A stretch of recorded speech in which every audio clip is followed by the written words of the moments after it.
Okay, good morning, everyone, and welcome to this meeting of the Tuolumne County Board of Supervisors for December 7th, 2021. If you'll please join me in the Pledge of Allegiance. This is in honor of our veterans and the date of infamy, December 7th, 1941. Let's think about that. Ready? Begin. I pledge allegiance to the flag of the United States of America, to the republic for which it stands, one nation, under God, indivisible, with liberty and justice for all.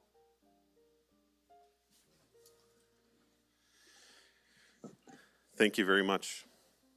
And before we begin, I'd like to have a moment of silence for Charlotte Frazier. She was a longtime Tuolumne County Planning Commissioner. She also served on the County Commission on Aging, the Republican Central Committee. She was also part of the Long-Term Care Council, Sonora Regional Medical Center, Governing Board, and she's been a resident of Tuolumne County for 35 years, and she passed away last month. So if we could bow our heads in a moment of silence. Thank you.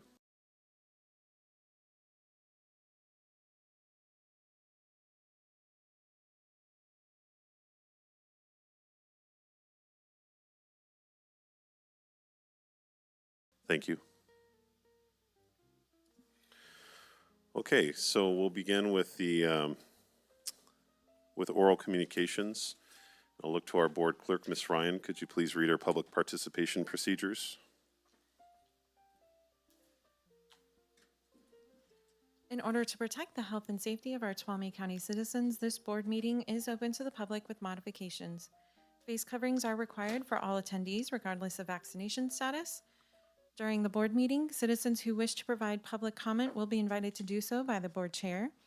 Citizens who are physically present will be called first. Citizens who are not present and wish to provide remote public comment via Zoom may use the raise the hand feature on their computer or press *9 if participating by phone to enter the queue. The moderator will read the last 4 digits for phone-only participants in lieu of name. Zoom webinar via your computer at https://zoom.us/j/98737385155 and or by phone only 1-669-900-9128 with webinar ID 98737385155. Please note, Zoom webinar services tends to have a reduced broadcasting delay in comparison to the Access Tuolumne live stream and is suggested for the closest to real-time viewing and listening.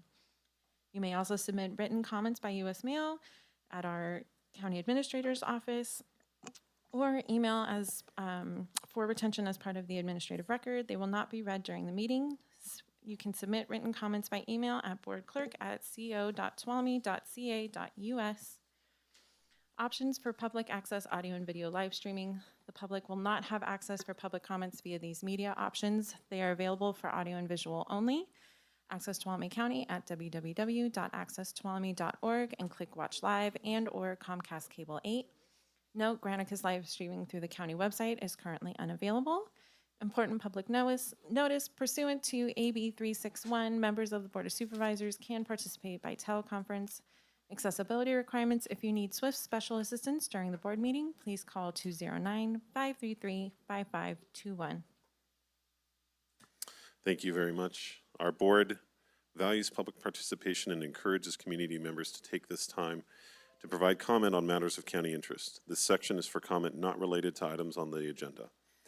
The public comment time limit of 3 minutes per speaker applies, and no action may be taken by the board on topics discussed. Your board members are listening carefully to these comments and appreciate you taking the time to make a personal investment in our community. So at this time, I'll invite anyone from the room that would like to speak. Please come up to the podium.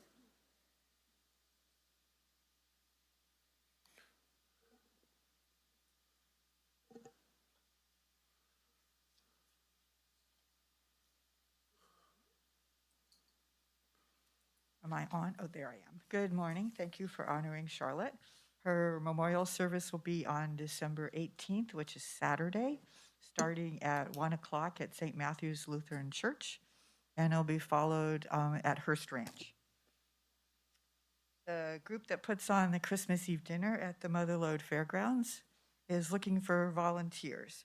They'll take any number of people on December 22nd or the 23rd, but you have to sign up for 2-hour increments on Christmas Eve day.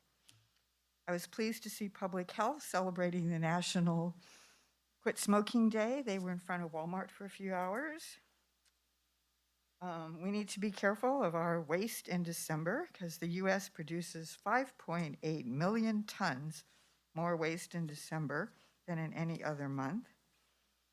We have some issues at the library. Perhaps that needs to be on the agenda sometime because they've had to call law enforcement nearly every day over people using the library, and we can discuss that further at another time. Columbia State Historic Parks invites you to Las Posadas on Sunday, December 12th at 5:30. Those are my public announcements. Thank you. Thank you. I have a couple of announcements also, and I'm going to stay here rather than go to the podium. Volunteer, it must be the season. ATCA is looking for volunteers to do the point-in-time count. This is the count that they do every year all across California of the homeless. And they're looking for volunteers to learn how to do this and to help.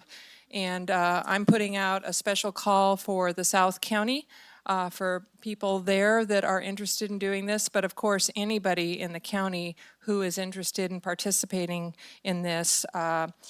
There are 3 numbers here on this flyer. I'm going to leave this flyer in the back. I'm going to put out one name that you can call if you're interested. Her name is Eva Cuesto, and her phone number, and she's at ATCA. Her phone number is 533-1397, and her extension is 238. Then another announcement, for those of you who may not know, we used to have 2 fire safe councils in the county, and now we have just 1.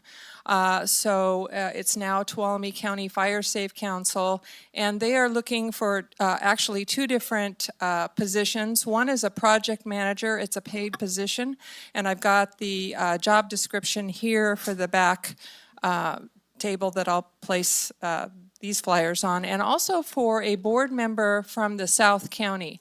So if you live in Groveland, Big Oak Flat, LaGrange, Lake Don Pedro, and you're interested in setting policy and direction for the Fire Safe Council, who does so much to create fire breaks and make our county a safer place, please call me and I will put you in touch with the person, Glenn Godshall, who you would need to talk to. So my number is 209-533-5526. Thank you. Thank you. Do we have anyone on Zoom that would like to speak?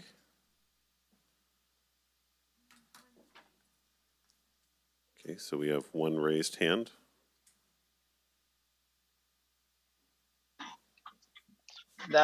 Good evening. Good morning. Everyone can hear me?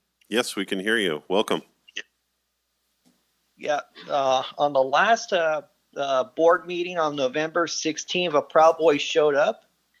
And let me tell you about those Proud Boys. We got an incident in Modesto a couple months ago when they showed up and started having violence.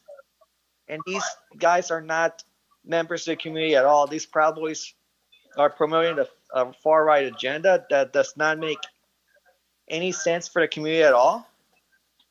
And also, you know that these Proud Boys support insurrection at the Capitol Hill in the beginning of the year.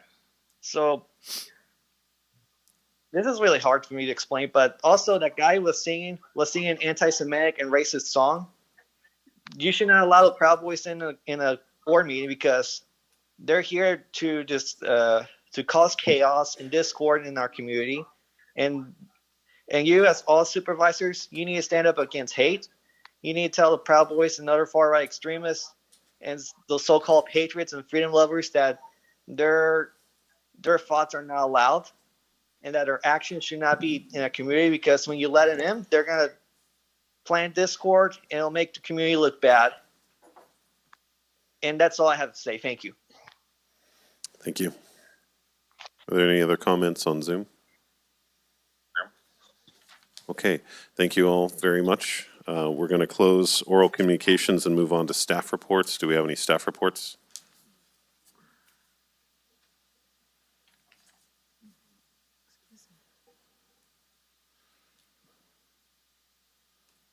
Good morning. Good morning. Debbie Askew from Veteran Service. Thank you for acknowledging December 7th. That's what I'm here for. As Roosevelt termed, the day that will live in infamy. You know, more than 2,388 men, women, and children were killed during that time. It was just not our soldiers and sailors. So the attack was on Oahu. The reason why we celebrate and recognize the Arizona, because over 1,000 men, 1,177 men, to be precise, died on the Arizona. Out of the 337 survivors, the Navy offered them to be interned with their brothers when they passed, if they were to be cremated. The last survivor was actually interned on September 2019. Now, the peace treaty was signed December 31st, 1946, by then President Truman. I'm going to ask a historical question, and I really don't, just think about it. Don't shout it out. Do you know what ship was the treaty was signed, the peace treaty was signed on? Okay. USS Missouri. And do you know why it was signed on the USS Missouri? Everybody's looking. It was because President Truman at that time was from Missouri. Little history, if you ever go out. Has anybody been to the Arizona? Raise a hand. It's very moving indeed. So as the Japanese commander stated, we have awoken a sleeping giant. Thank you very much. Bye. Thank you.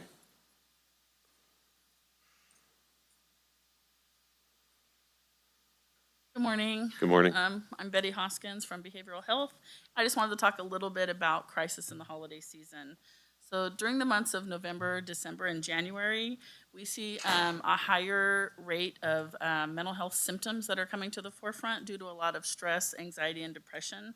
So between Thanksgiving and New Year, we may see a higher rate of people showing up in crisis. There was a study done by the National Alliance of Mentally Ill that stated that people with existing mental health diagnoses that have a 64% higher rate or increase of anxiety during that time. Not necessarily that new mental health diagnoses are happening, but just an exacerbation of their symptoms. So for individuals and families that are coping with mental health challenges, it's a very stressful time during the holiday, and the COVID-19 crisis has not made that any better. So I just wanted to talk a little bit about how to stay mentally healthy during the holidays. That accept your needs and be kind to yourself. Know what your limits are. Manage your time and don't try to do too much. Be realistic, set boundaries, get enough sleep, that's very important. And find support. So there's local NAMI affiliate, there's the state NAMI, there's a suicide prevention line. Locally here with Behavioral Health, we have a crisis team that's available 24/7 via a crisis hotline. We also do walk-in services between 8 to 5 p.m. and have staff available up until midnight. We respond to the hospital, out into the community. We go to the juvenile detention center and to the jail. And just a few more tips. Again, manage your expectations, pull back when you need to, reach out to loved ones, monitor your moods, know when to ask for help. And if you see somebody that's struggling, maybe try to see how their day is going and then try to engage them in some of the services that are available. Again, sleeping, eating, exercise, those are all important things during the holiday. Thank you. And I've left flyers on the back table. Thank you. Morning. Excuse me. Good morning, Board of Supervisors. Dory Beats, your OAS coordinator. Happy to see all of you. As you know, the Fire Safety Advisory Committee meets once a month to work on a variety of issues. The goal of this committee is to assist the board as you work towards your identified top priority of preventing loss of life and reducing property damage due to catastrophic fire. This committee will advise the board on how to further achieve the board goal and objectives as it relates to fire safety, allow for substantial public involvement, and create an opportunity for collaboration with our partner agencies. The committee is comprised of 14 members and includes 2 supervisors, multiple fire and law enforcement representatives, a representative from our local fire safe council, both of our Native American tribes, and then 5 individual district representatives. There are 3 work groups that make up, committee members sit on 3 different work groups. The Outreach and Education Work Group has been working on disseminating brochures on evacuations and our emergency alert notification system throughout our community. Our video project is now playing at Regal Cinemas here in Sonora, as well as some educational advertising at our local DMV that illustrates the importance of defensible space and knowing what those local resources are. At a recent meeting with a representative from the California Insurance Commissioner, this work group will also be taking on the issue of fire insurance and providing education and outreach on that issue within the county. The second work group is governance, and that has been busy discussing and planning for a vegetation ordinance. This work group has been looking at what other counties and municipalities have done, what has worked, what has not, looking at language and setting a timeline for public involvement. The first of several public outreach meetings will begin tomorrow night, December 8th. Most of you have this flyer. I've put more in the back as well for the public. And this will be done virtually via Zoom, 6 p.m. We have circulated this flyer amongst all of our, social medias. Thank you, many of you, for posting that, and many of our partners throughout Tuolumne County has also circulated this. And our goal is to have 2 more public outreach events in January and then bring a full draft to the full Fire Safety Advisory Committee in February, then hopes with a recommendation to your boards soon after that. The final work group is focused on emergency planning, and that is working on our alert and warning plan, which includes the outdoor audible alerts, as well as evacuation planning. Both of these are very complex issues and 2 of the most commented areas from the public. As previously discussed, we hope to have a recommendation on the alert and warning plan, including outdoor audible alerts, to the board no later than May of next year. While the work group will work on the language, the governance and outreach and education work groups will also be involved throughout the entire process. With respect to evacuation planning, this work group will be meeting with the contractors who are working on an evacuation planning grant through TCTC. Our goal is to assist with recommendations on improvements and solutions throughout the county. We will also be reviewing an application that we will be submitting to California Fire Safe Council, actually is due December 20th, that will involve recommendations of roadside brushing along several egress routes throughout Tuolumne County. Just a reminder for the public, the full committee meets once a month, always the 4th Wednesday of the month at 10:30 right here in the board chambers, and public is always welcome. Thank you. Thank you very much. Any other staff reports? All right. So we'll move on to the consent calendar before we go to our 9 a.m. appointment. I'll look to our board clerk. Ms. Ryan, could you please read our consent? Item number 1, approving the minutes of the November 16, 2021 meeting. Item number 2, appointing Jacqueline Sample to the Commission on Aging with a term to expire December 31st, 2024. Item number 3, approving an update to the Fire Prevention Specialist 1-2 specification. Item number 4, approving a Public Works intern relief classification. Item number 5, adopting Resolution 120-21 for the rural exemption from organic waste collection and other limited aspects of SB 1383. Item number 6, adopting Resolution 121-21 to rescind authorization for Tuolumne County Environmental Health Division to administer the medical waste program and return oversight to the California Department of Public Health. Item number 7, adopting Resolution 122-21, adopting a program of self-insurance pursuant to Government Code Section 24156 in lieu of official bonds for its officers or employees. Item number 8, approving the appointments of Alyssa Hartwig and Monique Holcomb, 2 at-large members of the general public, to the Solid Waste Committee with term expiration of December 6, 2023. Item number 9, approving minimum wage adjustments for animal shelter attendant, office assistant / senior office assistant, personal care assistant, housekeeping worker / lead housekeeping worker, behavioral health peer specialist 1-2, election worker, library aide, and vocational trainee classifications. Item number 10, adopting Resolution 123-21 to approve the final map for tentative subdivision map TSM 18-046, Campo Seco Acres. The staff asked to add a note to this item.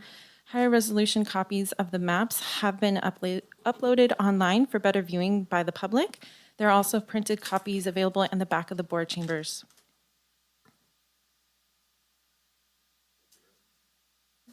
Thank you very much. Would a board member like to pull an item? Okay, would any board member like to discuss anything on consent? So if not, I just had two things I wanted to mention just to highlight some of the work that we're doing in the Solid Waste Committee. SB 1383, I think represents some fairly onerous regulations, I think, for our community, and the fact that we were able to work through our committee to gain that exemption for organic waste into the next 3 years, I think is going to make things a lot easier on our community. So I was very happy that we were able to bring that before the board today. And also I'm very happy that Alyssa Hartwig and Monique Holcomb have stepped up to serve as the at-large members on the Solid Waste Committee. When Supervisor Goldenberg and I took on that committee, we in addition to City Council Member Garaventa, we realized, we looked at some of the background on that committee and realized that there were two at-large positions that had not been filled in a decade or more. And so we're very glad to be able to have some help on that committee, and that there were Alyssa Hartwig and Monique Holcomb stepped up to help with this very important issue.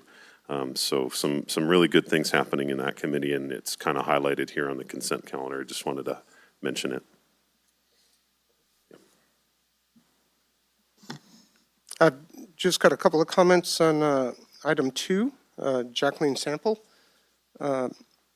being appointed to the Commission on Aging. Just wanted to welcome her and thank her for coming on board. I sit on that committee.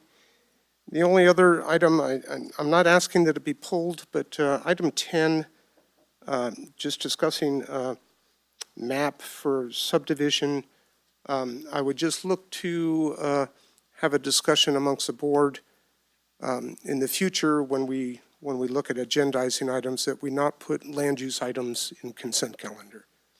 I think consent items, when we have something like this, that they should be looked at because there's very often complexities. So just wanted to make that statement. Thank you.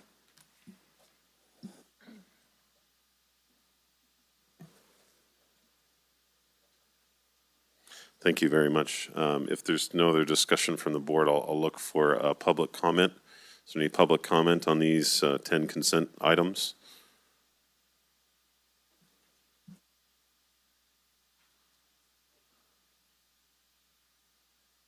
Someone left their agenda here.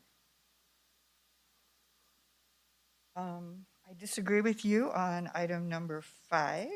I think we should be looking at our organic waste and asking for exemptions because it's too hard. Well, that's just too bad. We don't have landfill here in our county, so everything we throw into the trash goes to Merced. And there's no reason why organic waste, for the most part, a lot of it can't be composted. And we should be encouraging everybody, including restaurants, to find a way to do that. And one reason I don't like waste management is they're not very helpful with this, because there's a lot of communities that have not just 2 trash cans, but 3, and one is for organic waste. And waste management can do that all across the country. Why can't they do it here? On item number 6, one thing I've been railing about for several years is those steel garbage containers that we have in the 2 restrooms in this building downstairs, and also they're in the restrooms at, I forget what it's called, the park next to the library. I don't know if we have more, but those don't meet OSHA standards. They don't meet FDA standards, DEA standards. We need to get rid of those and get some sharps containers that are safe. So I assume public health knows how to do this better, because I couldn't get environmental health to do it. And then on item 9, I'm glad to see that some minimum wage adjustments are going to be happening, because the minimum wage goes up in January. But you only have 3 housekeepers on your staff to take care of every single county building, and that is not enough. Thank you. Thank you. Any other public comment from the room? Anyone on Zoom? Okay, if there's no other comment, I'll bring it back to the board. I'll move to approve the consent calendar. I'll second. Okay, a motion by Supervisor Half, second by Supervisor Kirk. I will call for the vote. All those in favor, please say aye. Aye. Aye. Okay, any opposed? All right, motion carries 5-0. Thank you very much. Okay, so we have a 9 a.m. appointment. I'll give our public health folks a moment to come up to the front and get set up. Ms. Ryan, would you please read our 9 a.m. appointment? 9 a.m. presentation and planning status update of the novel coronavirus, COVID-19. Good morning, Chairman Campbell, members of the board, Ms. Carrillo, Ms. Riggs. My name is Rebecca Espino, Health and Human Services Agency Director.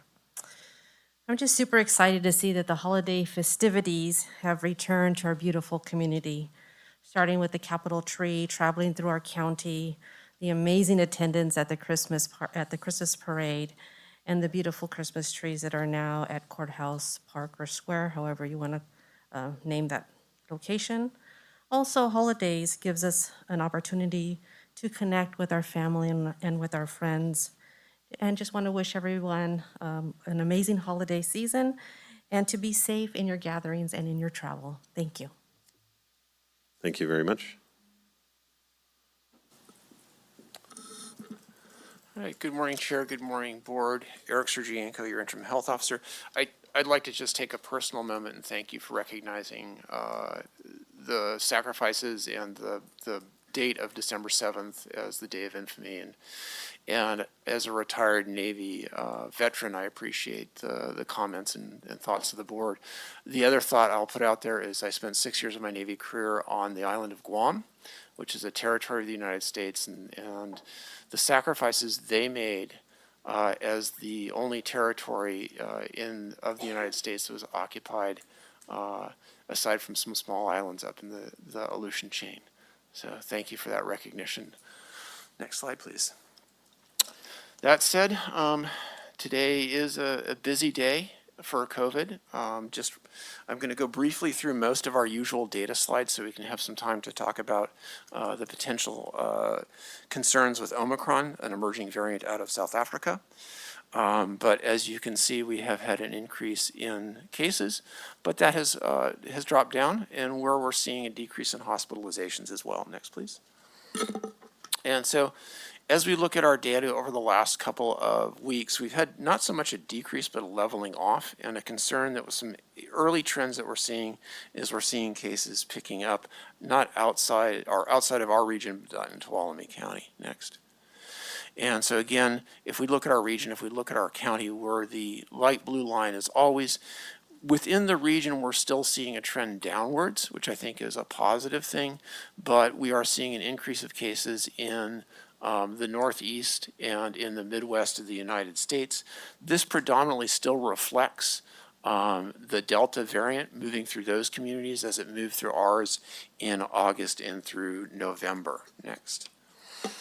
We're seeing within California, within the regions within California, again, a slight trend downwards, but I almost want to say that what we're seeing is a leveling off in the early data. So that again is concerning coming into the holiday season with travel happening. And then a recurring question is, are our vaccines still effective? And the answer is yes. If we look at the data associated with cases, we're looking at about 7 times reduction in a likelihood of infection from in those who are vaccinated, about a 12 times reduction in hospitalization in those who are vaccinated, and about a 14 times reduction in deaths in those who are vaccinated. So in current, with the current Delta wave, we are still seeing vaccines being very effective in reducing transmission, reducing hospitalization, and reducing death. Next. As mentioned on the second slide, we are continuing to see a decline in hospitalizations secondary to COVID throughout the region. So that is the positive news. The challenge at this point with healthcare is not so much hospitalizations due to COVID, but decreased staffing available, specifically nursing staffing, but also physicians. There is a significant amount of burnout, people leaving the healthcare fields, and so that's decreasing the number of available beds to us as we come into the holiday season. So, as I mentioned, our primary concern, we're seeing a leveling off rather than a continuing decline, and that's with the potential for increase, as we'll talk about on the slides related to Omicron. So that leaves us with the potential for healthcare surge, especially as the weather gets colder, as we're seeing fog and rain and snow. People are moving indoors, and they're moving indoors with holiday parties and gatherings, and so we're having those mixing of bubbles. And then we're also having travel. Thanksgiving was the busiest travel day since the pandemic, since 2019. So we may see some increase in cases just from that alone. We're still concerned about a twindemic with the flu season on top of the ongoing COVID pandemic. And so we need to continue to message about the value of vaccination along with the non-pharmaceutical interventions that will help prevent illness, hospitalization, and deaths. And as always, we are concerned about symptomatic individuals going to work, to school, to other activities, and encourage people that if they are symptomatic, even if they don't think it's COVID, if it's the flu, if it's whatever, please stay home if you're sick. So switching gears to what has been making the news in the last week is the Omicron variant, also known by its viral nomenclature as B.1.1.529. But it is a variant of concern. It's been labeled that by both the World Health Organization and by the CDC. It is a variant that came to our attention on the 22nd of November and rapidly expanded in South Africa, specifically in Johannesburg, where it was first noticed as a cluster of cases in a university there. It is currently outcompeting the Delta variant in South Africa. Prior to the emergence of the Omicron variant, the Delta variant, just like here in the United States, accounted for about 100% of the cases that were sequenced. At this point in time, the Delta variant is subsiding there, and about 75 to 80% of those viral specimens that are sequenced are currently the Omicron variant. The concern with the Omicron variant are about 45 to 50 point mutations that lead to a potential for escape from vaccine and natural immunity protections that currently exist in our community. It is likely more transmissible but less severe than the Delta variant, though this is one of our unknowns. And this is actually something that's very difficult to explain to people. Transmissible means it spreads more easily between individuals. Less severity is, for an individual, it means they're less likely to be hospitalized and less likely to die. But the concern is if it's markedly more transmissible than, say, Delta or the previous variants, is that still leads to more hospitalizations because you're producing a total number of more cases. So at this point in time, we have seen cases, and the first case in the United States was identified in San Francisco, and that I think speaks to the state's ability to do sequencing. We have about 20% of the sequencing capability in the United States, more than any other state. And we're now seeing clusters in California, the first one being identified in Alameda in a family there. And I will say that wastewater sampling in Sacramento has identified the Omicron variant there. We have not currently seen it in the San Joaquin Valley, nor have we seen it up here in Tuolumne or other foothill counties. Though I suspect that it's here, we just haven't found it yet. So there are a number of unknowns with the variant in our current setting. We do not know for sure that it'll outcompete Delta in California in the United States. We had that same concern with the Beta variant, and the Beta variant against Delta kind of just went away. It just could not outcompete that. We don't know about either vaccine or natural immunity, the protections from those.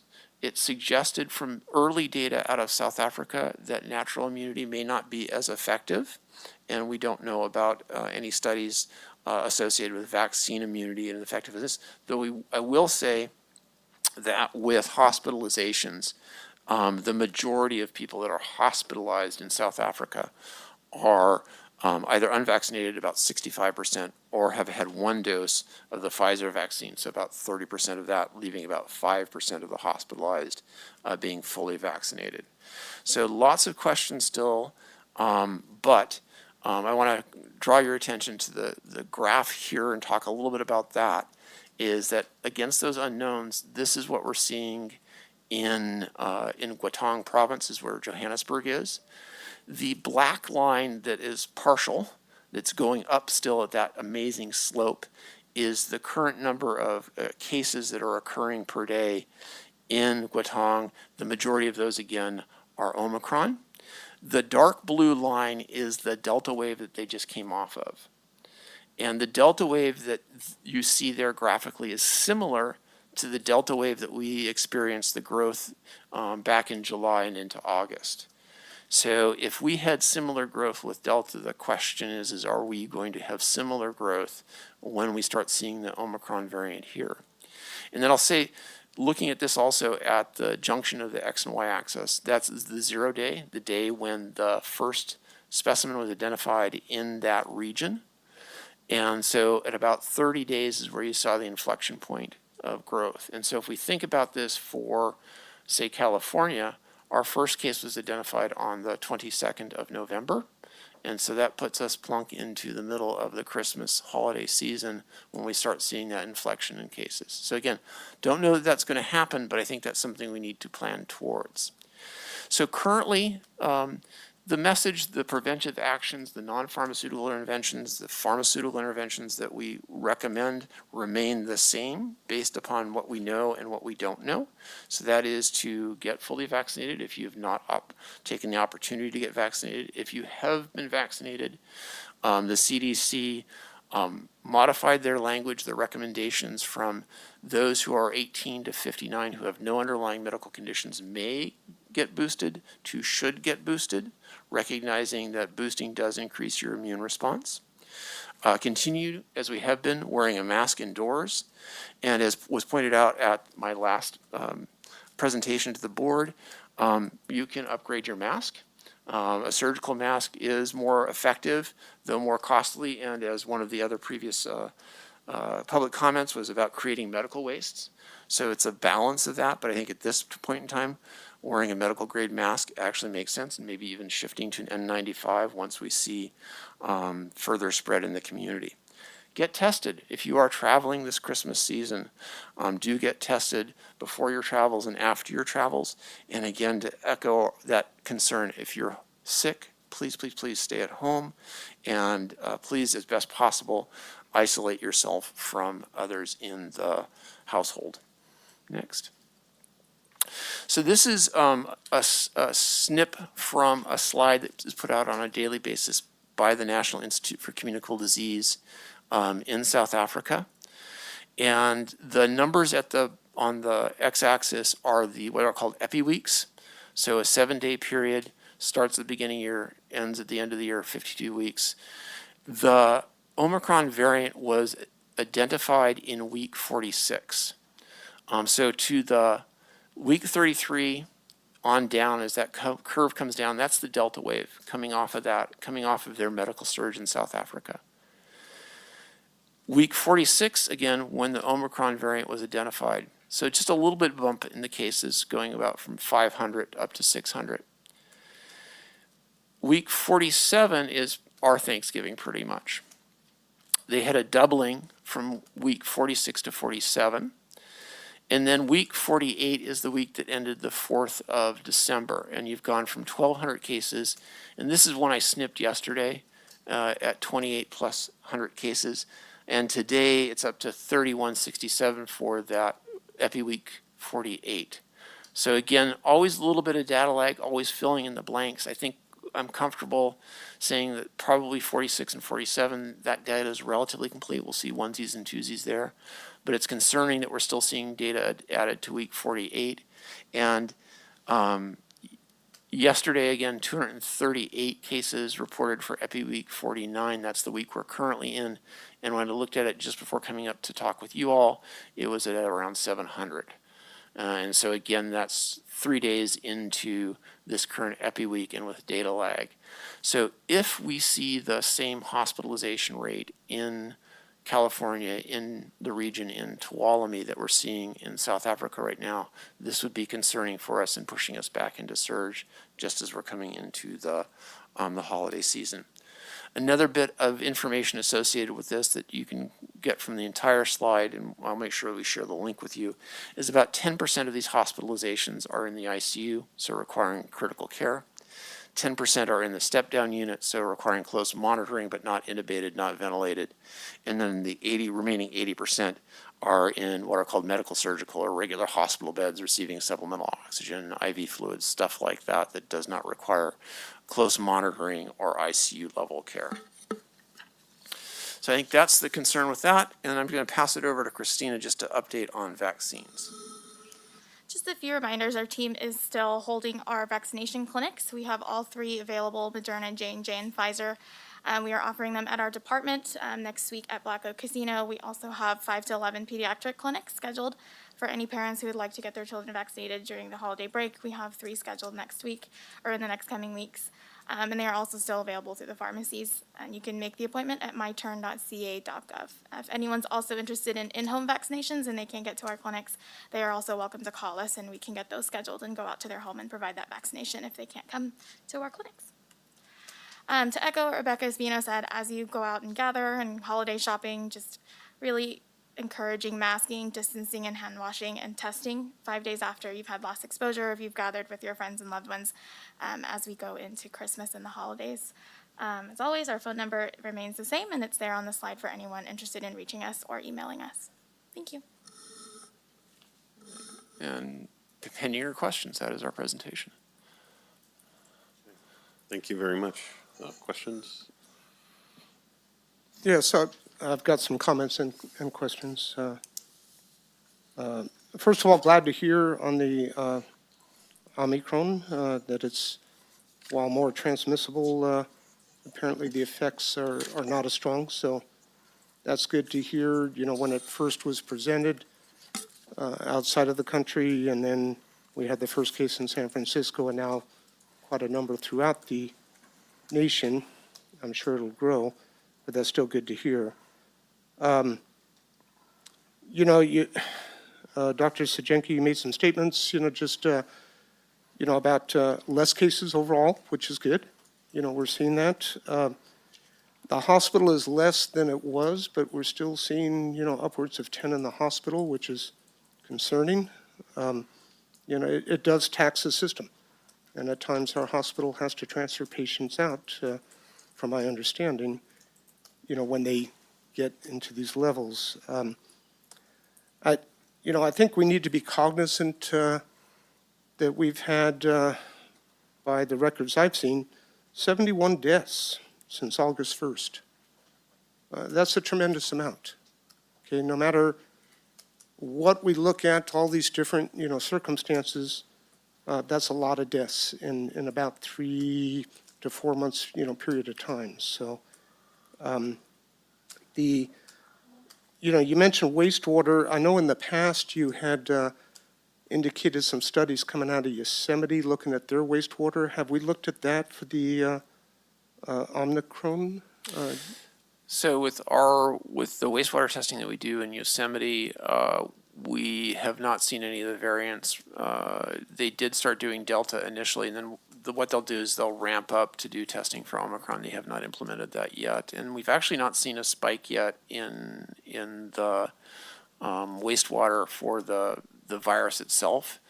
And I will say that that has been a good predictor for us for about a week heads up before we start seeing cases. Right, okay, good. I mean, glad to hear. We'll see how it plays out. I think just based on our experiences with the Delta variant, we're likely to see some pretty good spikes.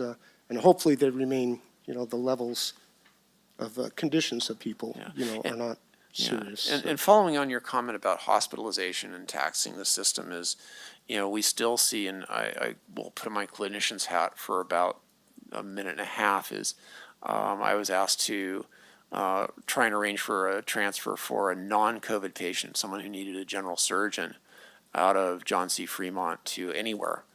And the attending emergency physician couldn't find a bed. So I ended up going in, trying to get some situational awareness of the case and do some calling. Ended up directing the patient care for a while because he was swamped with every other patient. Could not find a bed for her, and she died at John C. Fremont for want of an available hospital bed anywhere in the region. And that's what we could potentially face. And what we did, that was just a week and a half ago. Yeah, So- definitely concerning, because we're not just talking COVID patients. We have lots of other patients that have immediate and trauma care needs of all sorts, and so, finding beds for them is important. The last area I just wanted to inquire about a little bit, I've been doing, some looking around too, saw some studies, one of which came out of Yale, which basically said that, as far as natural immunity, that it does work. But the indications were that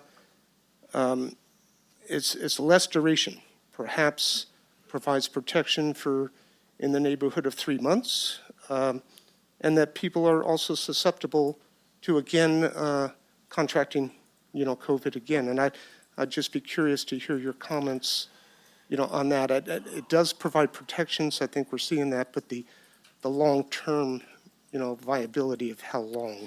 Yeah, so I think,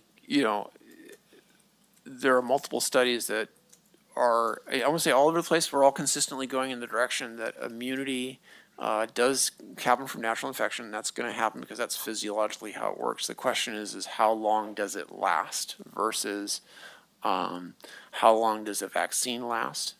And then the other question is given the wide range of infections, some are not going to be as vigorous as others.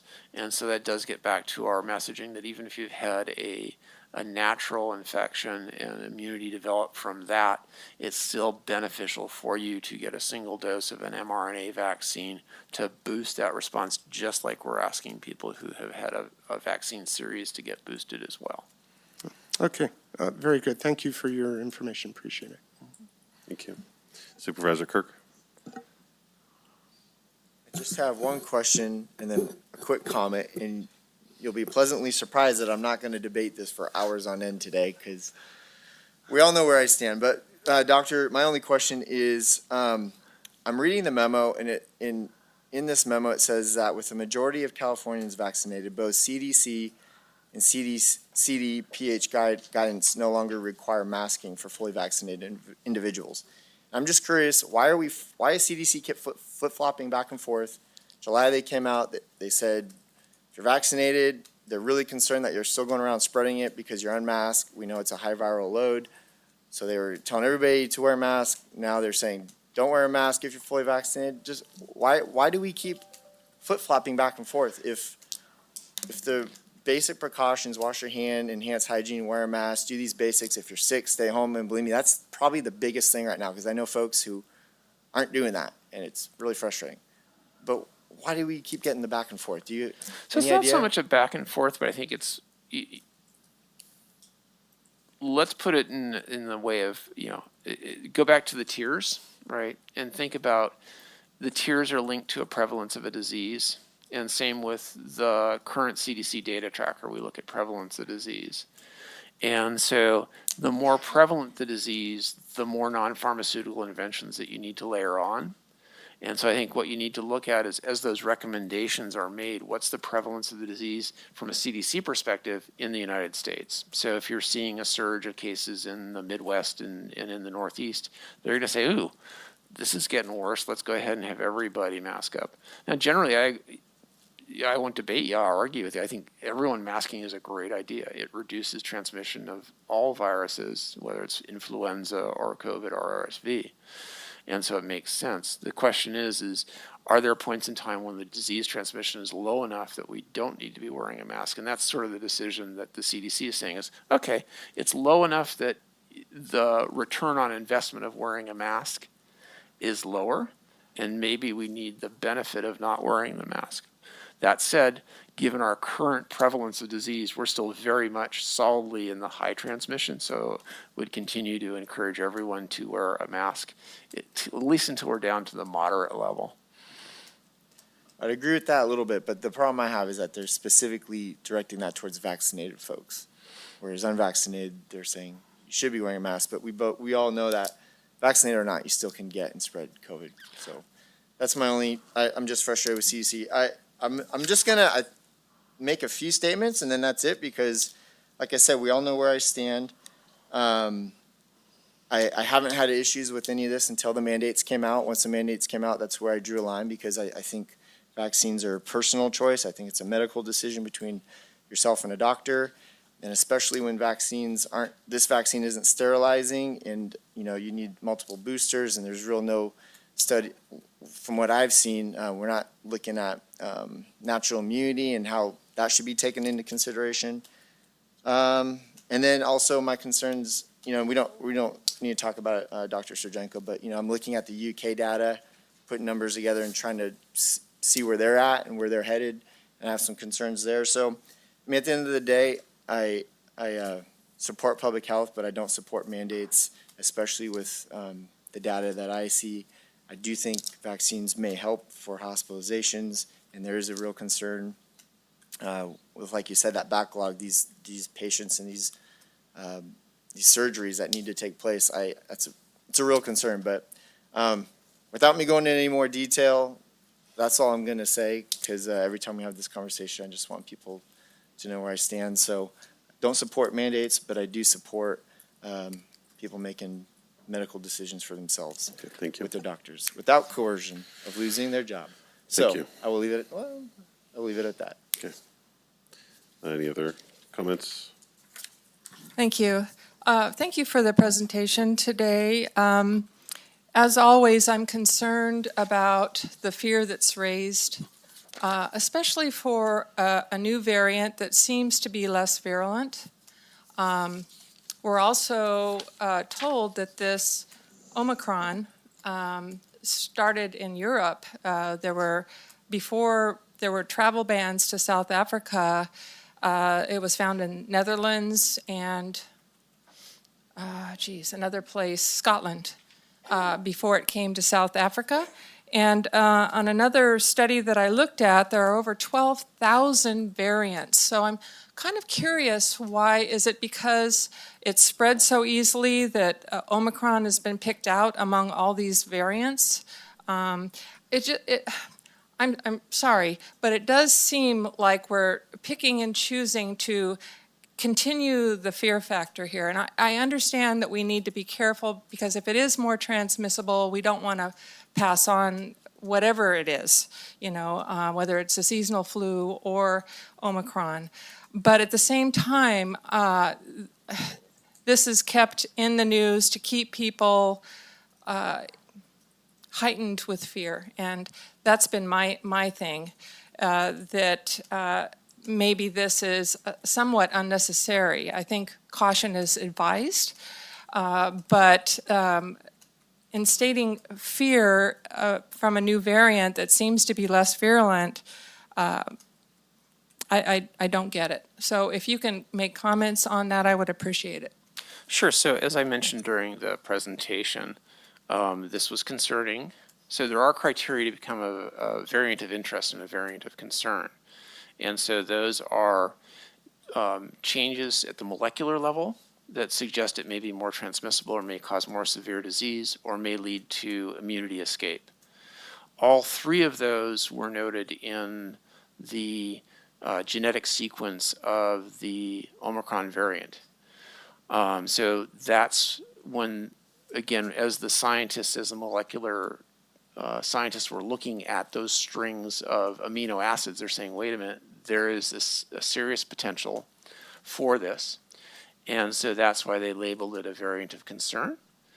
And then on top of that, so you've got that sort of at the molecular level concern, but then you're looking at the epidemiology of the disease, and you're seeing this explosive increase in cases. Again, I agree with you. It has the potential, and generally when a virus becomes more transmissible, whether it's influenza, a common cold virus, or the COVID virus, when it becomes more transmissible, it generally becomes less severe. But the concern with this particular variant is because it transmits so efficiently, so effectively, where your slope of the curve is so basically going straight up, that will push us into an area where we run out of hospital beds again. So that's the concern. I would not label it a fear. I mean, our intent is always to inform and educate and let people take appropriate individual actions to lead to a safer community. So I think that's how we want to coach it, because I don't want to panic people, but I do want to have people aware that this variant is concerning, and that we need to be prepared for it as a community to take those actions necessary to mitigate the impacts, but more importantly, prevent them. So if we can get more people to, as Supervisor Kirk says, encourage them to get vaccinated, not relying on mandates. That's my role in informing and educating. So again, it would be untoward of me, it would be irresponsible of me not to bring up to the board this variant of concern. All right, that's very helpful, thank you. And I want to make it clear that I'm not saying we shouldn't pay attention. I do believe that we should be cautious. And I'm not really even commenting on your presentation today. I'm just couching it as the media. And the media likes to hype this, and I'm beside myself with that, so thank you. Understood. Okay, is there any public comment? Okay, if there's no one from the room, yes, please come on down. Morning. Good morning. My name is Ed Greer. I must disagree, I'm sorry, with what was being presented. There was a children's book many years ago written by Hans Christian Andersen. It was entitled, "The Emperor Has No Clothes." In the simplest of terms, the story explains how people are afraid to stand alone and resist what they know is wrong. Fortunately, people are becoming more informed, not accepting the Kool-Aid, even when they are being coerced to drink it. We, the people, are beginning to realize that this whole pandemic vaccination sales pitch by the pharmaceutical companies, the medical associations, and those who are in the sidelines, who are benefiting from the sales of these injections, are harming people and destroying this country. Our country is being overtaken by authoritarians, forcing whole cities to take experimental injections over and over again, calling them boosters, while they use coercion and mandates that are forcing people out of their careers and making it impossible to financially support their families unless they submit to this unconstitutional fascism. Christine Anderson, a member of the European Parliament, had this to say recently, quote, "At no point in history have the people forcing others into compliance been the good guys." Think about it. The COVID virus has a 99.7% survivability rate. The flu's survivability rate is 98.3% survivability. And the last time we checked, we still volunteer for flu vaccinations. And to make matters worse, These experimental COVID vaccines don't even prevent the COVID virus. At least the flu shots prevent the flu. There are so many things that are wrong with this whole mandated vaccination charade. And finally, according to the CDC, VAERS U.S. governmental health reporting system, the COVID-19 non-tested vaccines are reporting 9,000 deaths and 913,000 adverse injuries in the United States through November of this year. So my question is, who's courageous enough to say the emperor has no clothes? Thank you. Thank you. Okay. Other comments from the room? Yes.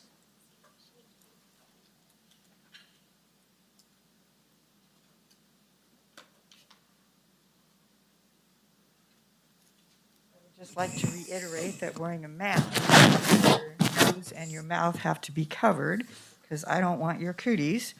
And when you're tested, they test your nose. So if your nose isn't covered, you're not properly protecting me or anyone else. So since Mr. Campbell and Mr. McCarthy are here, I want to thank you both because you both shook your finger in my face and told me to get vaccinated. So I want to thank you for that because I did get vaccinated. I did get boosted. I only felt a little coerced, not a lot. I certainly feel safer. Last time I checked, our public health department put out a recommendation on July 22nd requesting that even if you were vaccinated, their recommendation was to wear a mask indoors. And I don't see that that has ever been rescinded. Is that correct? Correct. Thank you. So I go around to all these different businesses and I see their little signs saying that they want you to wear a mask and you get in there. But then their employees aren't wearing a mask, the customers aren't wearing a mask. Several of you noted that I have provided data. So in the past week, the average data was when I walk into like Save Mart or Lowe's, which are, Walmart's even worse, but those are the three like worst in our community. The cashiers aren't wearing a mask, the customers aren't wearing a mask. So it's like 21 people in the entire store have a mask on, and at least 91, if not more, do not have a mask. So that concerns me because at least half of the new cases and half of the people in the hospital have been vaccinated. So are these vaccinated people that are going around not wearing a mask, which makes you eligible for reinfection, or I'm a little kind of baffled by that. I don't know if you have an answer for that, but that concerns me because COVID is a very nasty way to die. And we've had multiple people in here that died because they couldn't get a bed anywhere, not like in 35 counties, I believe. And some of them were vaccinated, and I think that's just very sad. And if we had 71 deaths since August 1st, that's just heartbreaking. And we've had 144 total. Thank you. I don't think I ever shook my finger, but I think I was a bit nicer than that. But, and I think, I remember it differently, but okay. Dr. Surjenko, there was a question in there. Would you be able to address that? So I think if I understood the question correctly, is recently we've seen a few more vaccinated versus unvaccinated people. And I think I addressed this to a board member as well, is always the question is taking a small data set, and especially from a small county, is it an adequate sampling? Is it the right window? And the answer really is not. Yeah, probably not. So what we do is look at vaccine effectiveness, not just for the 50,000 people that reside in the county of Tuolumne, but look at surrounding areas so we get an adequate sample size. And as we've seen it with our neighboring counties, we really haven't seen a change in vaccine effectiveness. We're about 20% of our cases consistently have been fully vaccinated, and that's held true up through the last week. And so happy to share that slide. And I thought we had it in our deck, but I apologize for that. So again, not really seeing a significant change, but again, concerned about Omicron if the vaccine escaped there. Thank you. Do we have any hands raised or comments on Zoom? Okay, so this was presentation only, correct? I believe so. Okay, thank you very much. All right, thank you. So one update on the agenda, we are going to pull item 15 from the agenda.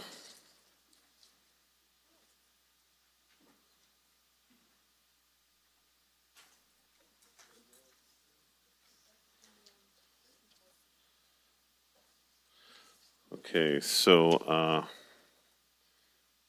Public Works, are you ready to present on item 10, or would you prefer to take a break? Short break? Okay. Let's take a 10-minute break. We'll reconvene at 10:16. Okay, welcome back to this meeting of the Tuolumne County Board of Supervisors for December 7th, 2021. When we left, we were on item 11. Ms. Ryder, would you please read item 11 for us? Item number 11, consideration of waiving the first reading of an ordinance to amend Chapter 10.04 of the Tuolumne County Ordinance Code to implement traffic speed study recommendations and setting the second reading for December 14, 2021. Okay, good morning. Good morning. The California Vehicle Code, Section 22349, sets a maximum speed limit for all California roadways, which is 55 miles per hour on two-lane undivided roadways and 65 miles per hour on all other highways. Any deviation of these speed limits upward or downward from these limits must be justified by an engineering and traffic survey, or ENTS. The California State Legislature adopts the regulations for California speed limits, and those limits are enforced through provisions in the California Vehicle Code, or CVC. Roadways that fall under the responsibility of the county are set by the county, the speed limits that is, and engineering and traffic surveys are often initiated in response to feedback from the California Highway Patrol or concerns expressed from the community when motorists are perceived to exceed the posted speed limit. Speed limit determinations rely on the premise that a reasonable speed limit is one that conforms to the actual behavior of the majority of drivers. The speed limit is determined to be both reasonable and effective by measuring driver speeds. Speed limits set by an engineering and traffic survey are normally set at or within 5 miles per hour of the 85th percentile speed. The 85th percentile speed is the speed at or below which 85% of the traffic is moving, and statistically represents one standard deviation above the average speed to allow for a reasonable margin of error in the measurement of said speed. Because we've used the 85th percentile to set speeds in California for many years now, what we've seen is speed limit creep. People go a little faster, the speed limit gets increased. So California Assembly Bill number 43 was signed into law October 8th of this year, and it will allow local agencies to reduce speed limits an additional 5 miles per hour in certain areas designated as a safety corridor or on roads used by a large group of bicyclists and or pedestrians. Safety corridors are only allowed to apply to up to 20% of a local agency's roads. AB 43 prohibits local agencies from lowering speed limits until June 30th, 2024, or until the California Judicial Council develops an online tool and Caltrans updates the uniform manual on uniform traffic control devices to define what a safety corridor is and how we define these bicycle and pedestrian corridors. In accordance with California Vehicle Code, the engineering and traffic surveys are required by statute either every 5, 7, or 10 years, depending on physical changes to the nature of the roadway. AB 43 will extend this to 14 years as long as the road is reviewed by a licensed engineer.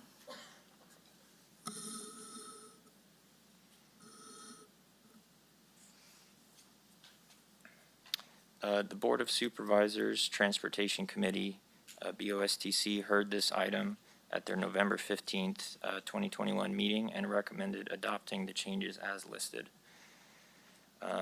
So a little findings, background on the findings.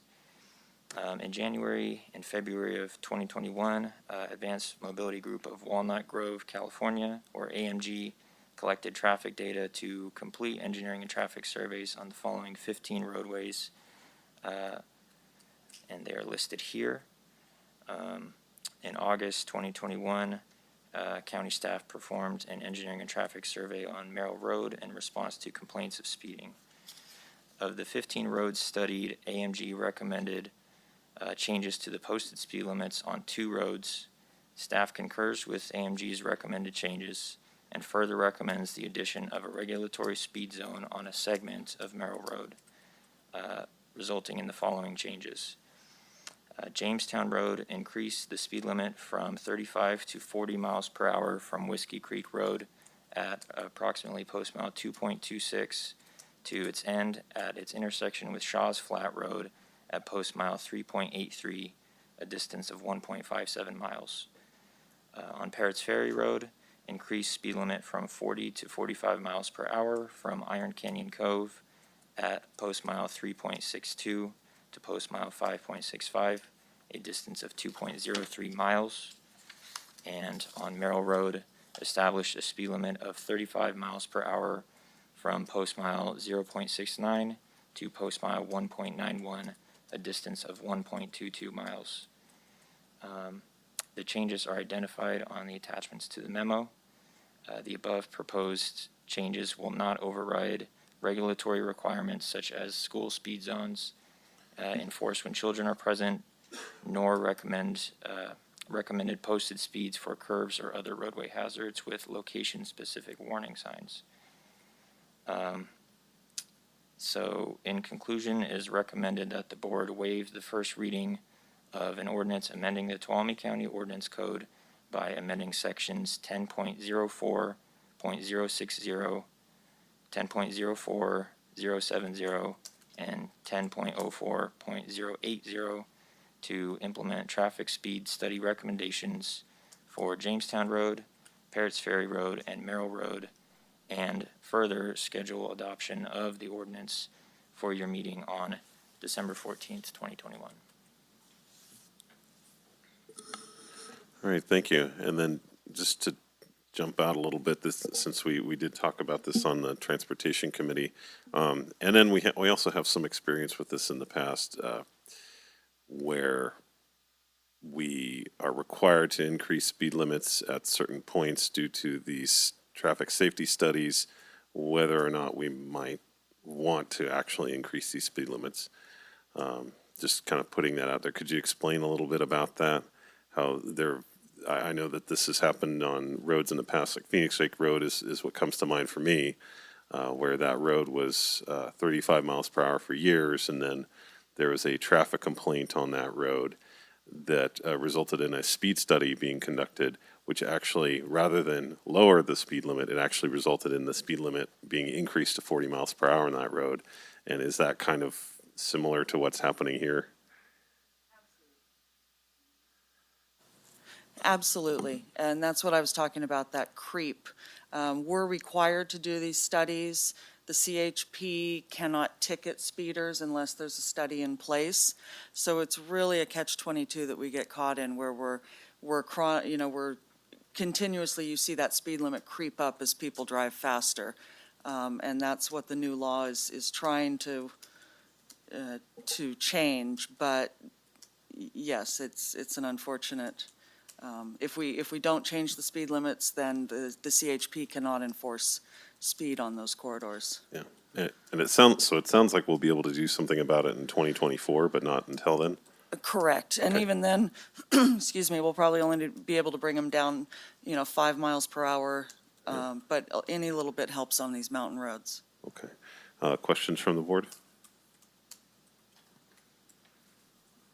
Yeah, that was going to be my question too, and I still have a little dangling question left on why do we have to wait until 2024? What is there a provision in some legislation that says we can't bring I'm thinking the same thing in District 4. A part of District 4 is Twomey Road. Now it's 50 miles an hour, and it's too fast in certain areas. And so just wondering why we have to wait until 2024. So how the law is written, it's predicated on the Judicial Council establishing this online method for people to deal with tickets, basically. And it's also predicated on Caltrans updating that MUTCD to add in the definitions of safety corridor and bicycle and pedestrians. So it's setting us up to use information that doesn't exist yet. So how it's written, it's given those two agencies that time to get these in place. Okay. And yes, I was on this committee. You presented it to us first before coming to the full board. And I just want to reiterate something I said for the record in that committee to the full board. As far as Merrill Road goes, and that's over in Groveland, and I know we can't change it now, but I want it to be noted that I think that 35 mile an hour speed limit should be brought all the way down to Highway 120, where it meets Highway 120. I have my office hours at Little House, which is right there on the corner of Merrill Road and Little House, and there are all sorts of incidents that happen, and I've been told about others that happen right in that intersection or just above it, because there is a driveway that goes into Little House, there's another road that sort of goes off to a parking lot, and anyway, I just want it for the record that I think that 35 mile an hour zone should be all the way down from where it starts, and I don't know by what road it is, here closest to 120, it should be brought all the way down to Highway 120. Thank you. And if I could just address Yeah. that. We did, I talked again with my team, and how you perform the ENTS is very specific. And because that segment is very curvy, there was nowhere appropriate to perform the speed study on that segment between 120 and where this one's starting. So that's why we didn't do it. So the assumption is because the curves are so bad, it's already essentially a I see. 35 because of the curves. But to do the speed study, you have to be on a straightaway, you have to be unimpeded. There's a whole bunch of variables. Wow. Okay, thank you. Other questions? Yeah, I did have a couple. So in looking at the 15 other roadways, were there any other, I guess, significant findings from them, of any of them that could have been reductions that didn't end up kind of making the recommendation but could have been added? So I walked on Chicken Ranch Road, for example, and that is a pretty dangerous pedestrian path right there. People are generally flying through. I hear the same things at the Stent Cutoff in particular. I do hear the same about Jamestown Road and people going down there. Were there any roads that were deemed potentially they could have a lowered speed limit from this, or were those the only two that any change was justified for?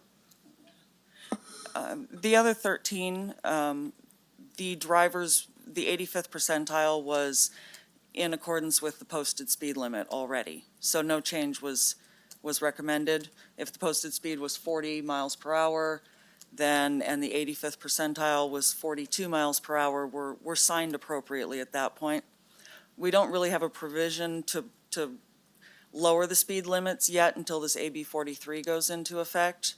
So the two that we're bringing to you, Jamestown and Parrott's Ferry, those were the only two where the 85th percentile was exceeded the currently posted speed limit. Okay. So the only advantage that I was hearing on this, besides the study saying that hitting the 85th percentile or not hitting that, was allowing the CHP to enforce on these roads. Was there another benefit to increasing the speed limit on these two? No, that's the reason two of the three. That's the reason we do it, Okay. is for enforceability. All right. I get a lot of calls about speeders. It's never that the road should be faster.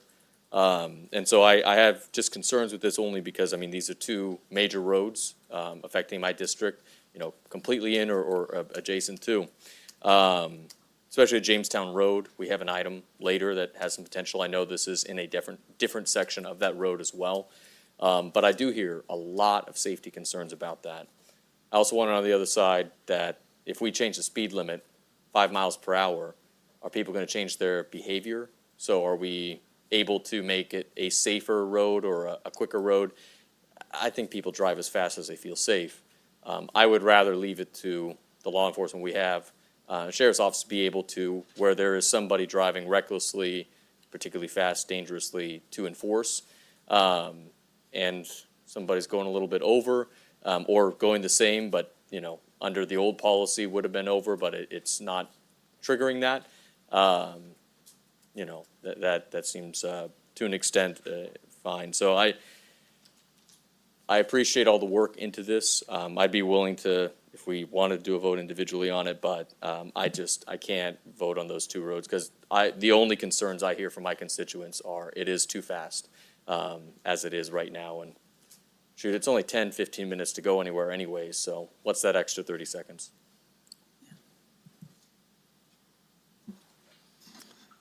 Hi. So a couple of comments.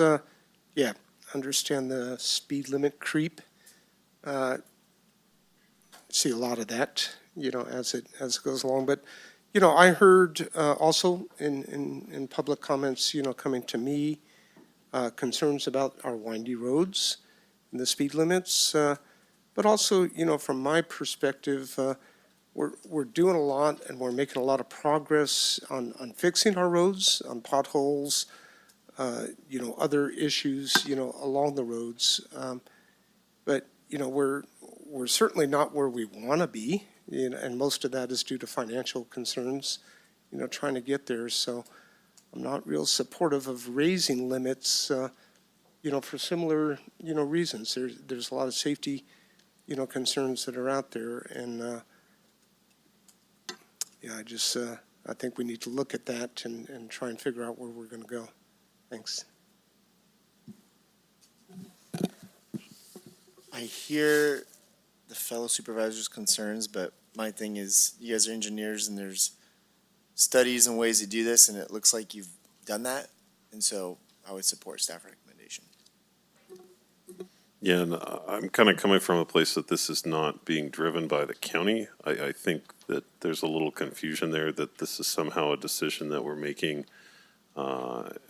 because we want to increase speed limits. That's not the case. I think this is part of state guidelines that where we have to follow the law in all cases, even when we don't necessarily agree with the decisions. Some of the background on this, it goes to the ability of law enforcement to issue citations for individuals. If those individuals want to challenge those citations, the court has to be able to prove, or not the court, the law enforcement officer has to be able to prove that they are following guidelines that were set down in studies that were conducted in a consistent and legal way. And so by going against that, we're essentially hamstringing our law enforcement in their ability to do their job.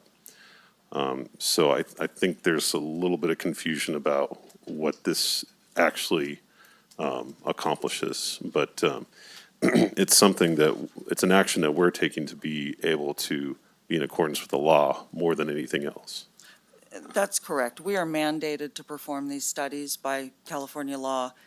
And if you don't choose to adopt the studies, that i.e. raise the speed limit, like Supervisor Campbell said, the CHP cannot write tickets on those segments. There's no take-backsies once the study is done. So, and just to put it a different way, by not adopting a speed limit, whether it's increased or not, you're essentially saying that there is no speed limit on these portions of road. Correct. There's Not one that can be enforced. There's no enforceable speed limit. So and that's the reason why we're taking this action, is to be able correct. to at least enforce the speed limit that is there. So a couple questions, if you don't, to clarify on that. So what would be the difference in enforcement by the sheriffs and the CHP? So the sheriffs could still enforce a speeder going on that road if we were to not adopt this, or would all citations for traffic of any type be invalidated? No law enforcement could issue a speeding citation. So other infractions, drunk driving, driving recklessly, what have you, would still be those are enforceable anywhere. But if you don't do this, then speeding is not enforceable. Okay. And forgive me just trying to wrap my head around it. So if the posted speed limit is 35 miles an hour and somebody is going 55 miles an hour, which is speeding, right? And we had a recommendation to move it up to 40, but we chose not to adopt that. But in either case, it is still speeding. That would invalidate the ticket for speeding given out by a law enforcement officer. Even if this was allowing more leniency, because this is not moving in the direction of lowering the speed limit, and where somebody who wasn't speeding before is now speeding. Anybody who's speeding under the first one, or fewer people would be speeding under the first one, would be speeding under the second one. Is that correct? That's a little outside our area of expertise on how they issue the citations. Mm-hmm. I just know that when we do these, we send the studies over to them, they log them, they know that they're in place, and I don't know what they do. I don't know if how much over the speed limit they are has any bearing on whether they can still ticket them or if they try to get them for reckless driving. I don't know. I've heard anecdotally that they just don't enforce, they just don't even bother. Boy.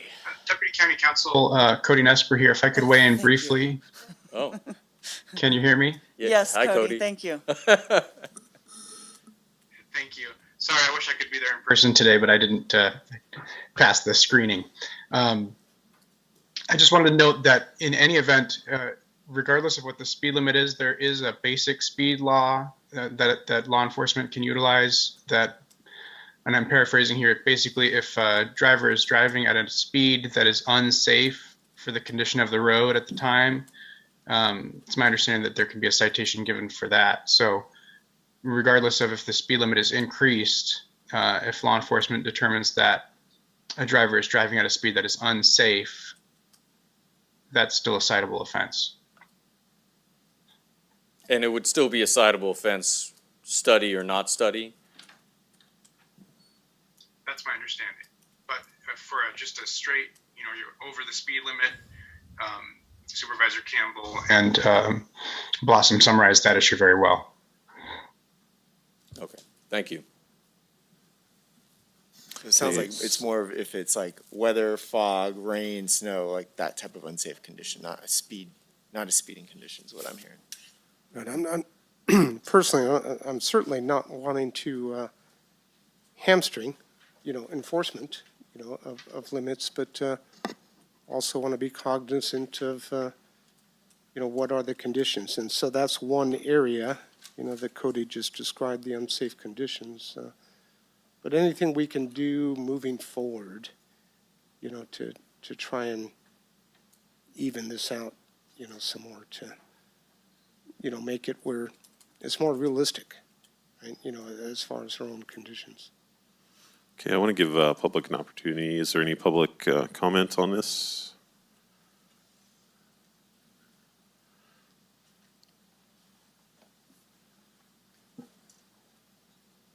Thank you for all your clarifying comments, but I don't care. There have been no structural changes or safety improvements made to Jamestown Road or I'm drawing a blank now, the other one. Parrott's Ferry. At least on Jamestown Road, and probably on Parrott's Ferry too, there are no shoulders available on either side of the road for non-motorized traffic safety. So speeding became a national epidemic of its own in 2020, when tickets for driving over 100 miles per hour soared, and road deaths totaled their highest since 2007. California has a well-meaning but poorly executed law that focuses to tailor its speed limits to its fastest and most reckless drivers. The National Transportation and Safety Board has said there is no convincing evidence that pegging speed limits to traffic flows results in safer streets. The discussion about the 85th percentile, which is outdated, absurd, and downright dangerous, and is not backed up by scientific research on safety, led to the formation of the Zero Traffic Fatalities Task Force, which worked for over a year discussing the 85th percentile. Their report was published in January of 2020, and then the pandemic happened. So during the pandemic, in Los Angeles, the traffic decreased by 80% on their roads, yet their pedestrian deaths increased. So you have an obligation as the Board of Supervisors to ensure public safety. So it is, I've told you many times, and the previous board many times, how unsafe I feel as a pedestrian in this county walking on any road. And I see no reason, I don't care about anything else, why we're increasing the speed limits on these two roads. On Jamestown Road, this is now going through the area where there are two housing developments that I believe are less than 20 years old. So there's younger people there, there's kids, there's two churches, there's a daycare. And if you look at the data, if a car is going 20 miles an hour and hits a pedestrian, you're only going to have one fatality. If a car is going 30 miles an hour, your pedestrian rate is going to be 50% fatal. If you're going 40 miles an hour, it's 90% fatal. So if you're going to go over 40 miles an hour, you're approaching 100% of fatalities. So I have all kinds of comments and data and whatever, and I just don't care. I think you need to look at the safety of the public. And I invited CHP to come here today, and I don't see them.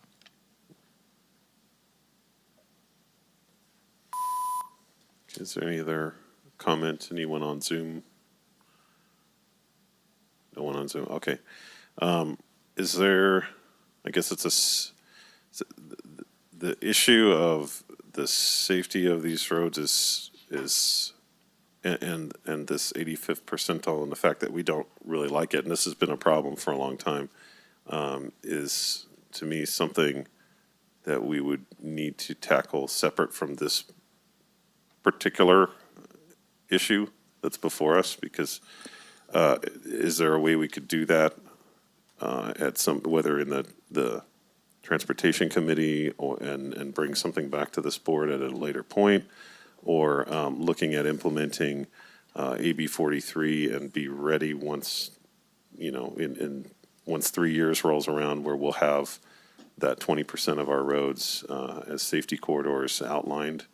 Are those some things we could do to prepare to kind of address some of these concerns that I think we all have?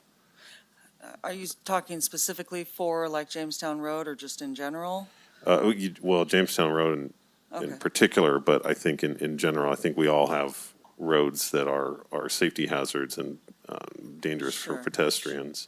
So at your next meeting on the 14th, we're going to be presenting our adoption of the local road safety plan. And that is a systemic method of looking at our roads. It looks at our accident history on all of our roads, the most prevalent types of collisions that we see, and then it gives us a toolbox of countermeasures to try to make the roads safer.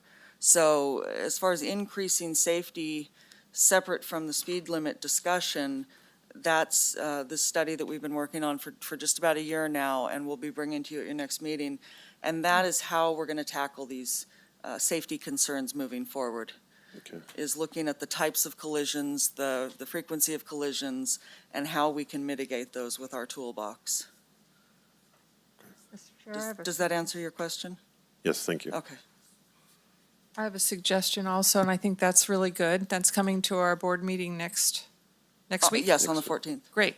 I look forward to that. And I think this is something that our admin should note and we should put on our legislative platform to change.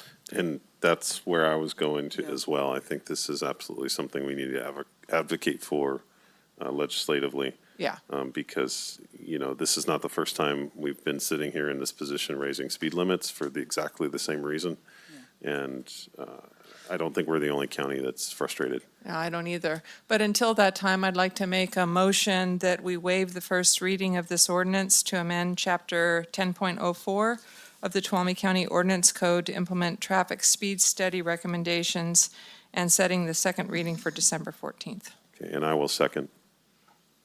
So motion by Supervisor Half, second by Supervisor Campbell. I'll call for the vote. All those in favor, please say aye. Aye. Aye. Those opposed? No. Okay, motion passes with 4 votes in favor and 1 vote, Supervisor Brandon opposed. Thank you very much. Thank you. Oh, is that it for you guys today? Oh, okay, yeah. I was going to say, you got off easy.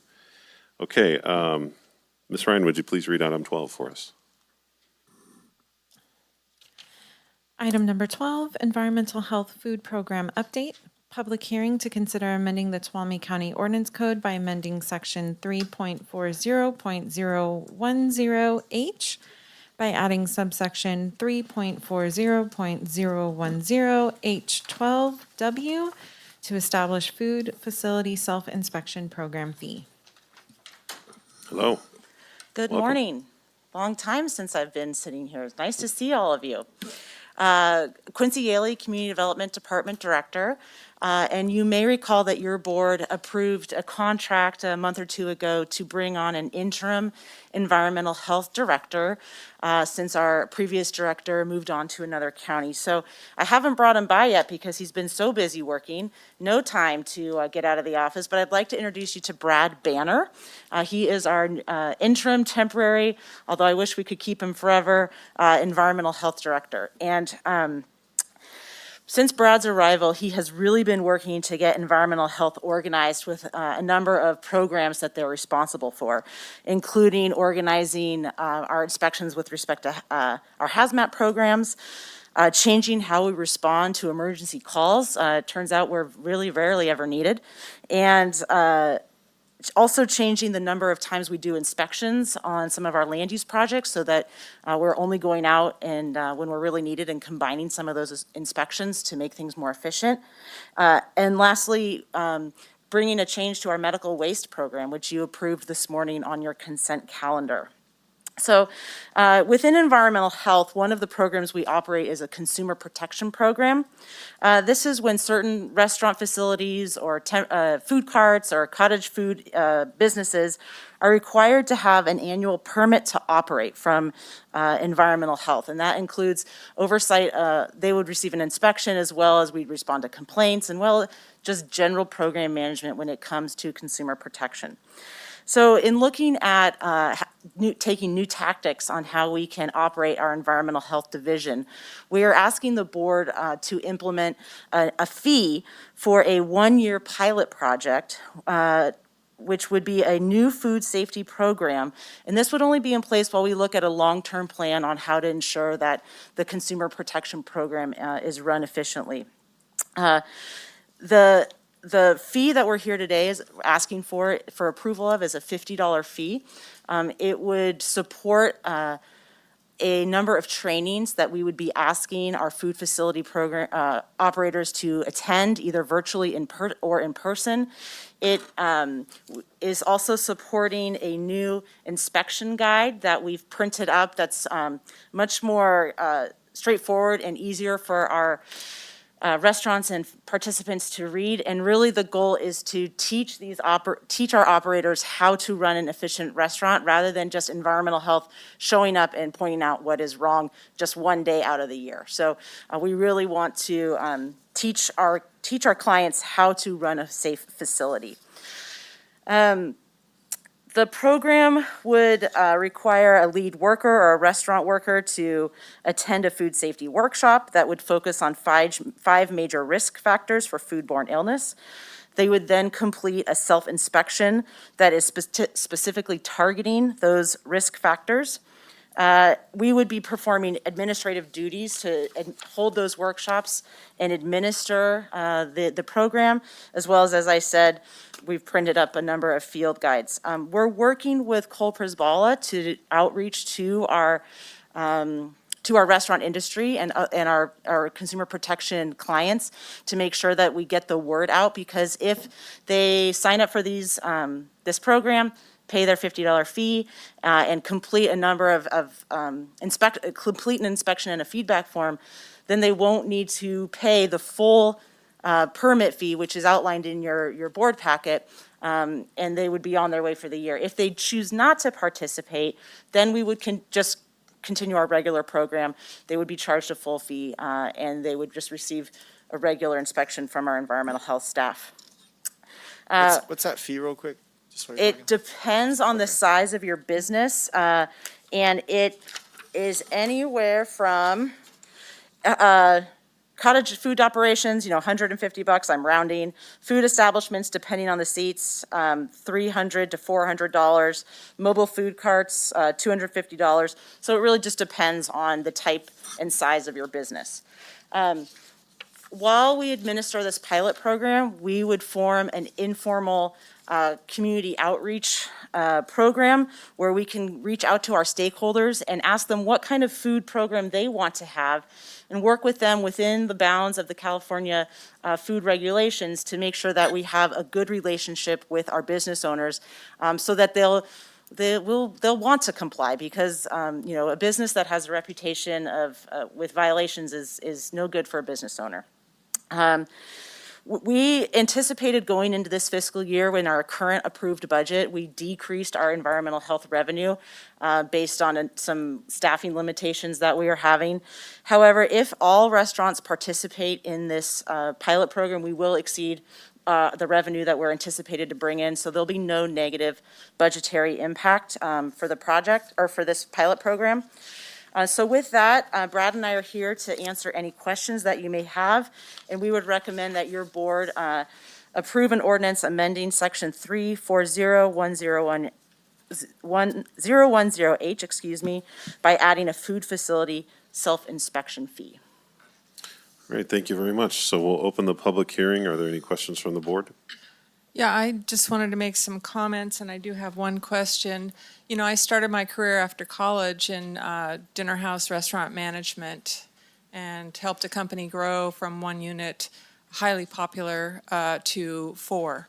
And I would say from my experience in this industry that most food service providers want to do the right thing. If they don't, there are big consequences. People get sick, and there's all sorts of other unintended consequences. So I think this is innovative, proactive, and I'm fully in support of it. I just have one question, and that is, okay, you have one person from an operation. Now, it could be a one-person operation, or it could be a 250-person operation that comes and does this training. How do you ensure, or do you, that the full staff gets this training? Do they sign a promissory thing that they're going to be the person that is going to train everybody else in the facility? We hadn't thought of that. That's a pretty good idea. That wasn't part of the proposal, but it's not too late to have some sort of a mechanism like that to include the staff. I think it's important, because otherwise one person is trained and it doesn't make any difference in necessarily the practice. And Supervisor Haff, as a part of the training that we've got handouts, PowerPoint presentations that we would hope that they would disseminate, we already have a food facility self-inspection form, and we can add some notes as to certifying that they have put that training out to the rest of their staff members. We can just do it right on this form the here. person signing the form is taking the responsibility to ensure the rest of the staff is trained, or something to that effect. Thank you. Yeah, my only or I might have a couple, but I'll be pretty quick. It's a pilot program, but I'm assuming you guys got this from somewhere else. This isn't anything new, or is this something brand new that we're starting? No, we just created this. Okay, cool. So maybe we'll be the lead on it. I like the idea. Like she said, I think that's an easy fix, some sort of signature blocks to whoever's employed at the time signs off on it. You answered my question. I was concerned that it was going to be something mandatory, but it's not. So I appreciate that. And that's it. So I'll wait to hear from the public and the rest of the board, but so far, appreciate it. Thanks. Okay. Always like to see, new solutions, new innovative, but I have to say, I'm not a fan of self-inspection. I don't think, and from what I've seen in various areas, not in the food service, that self-inspection necessarily ends up bringing good results. I think it's fraught with some dangers, that they'll they can write whatever they want and put, on their facility self-inspection form. And so I have concerns about that. I personally, so I'm fairly well-traveled, and have, been in quite a number of jurisdictions. I'm really a proponent of actually tightening down on food service, restaurants in particular, that we have standards. Different jurisdictions have different names for it, but, they'll have like a ABC rating, and it'll be clearly posted at the entrances, all entrances into the establishment, and they earn that rating. And if you have self-inspection, I'm not sure, that we could get there. And so I know this is a new thing, but I think overall that it's one that if you establish something like that, that the restaurants can take pride, that I've got an A rating.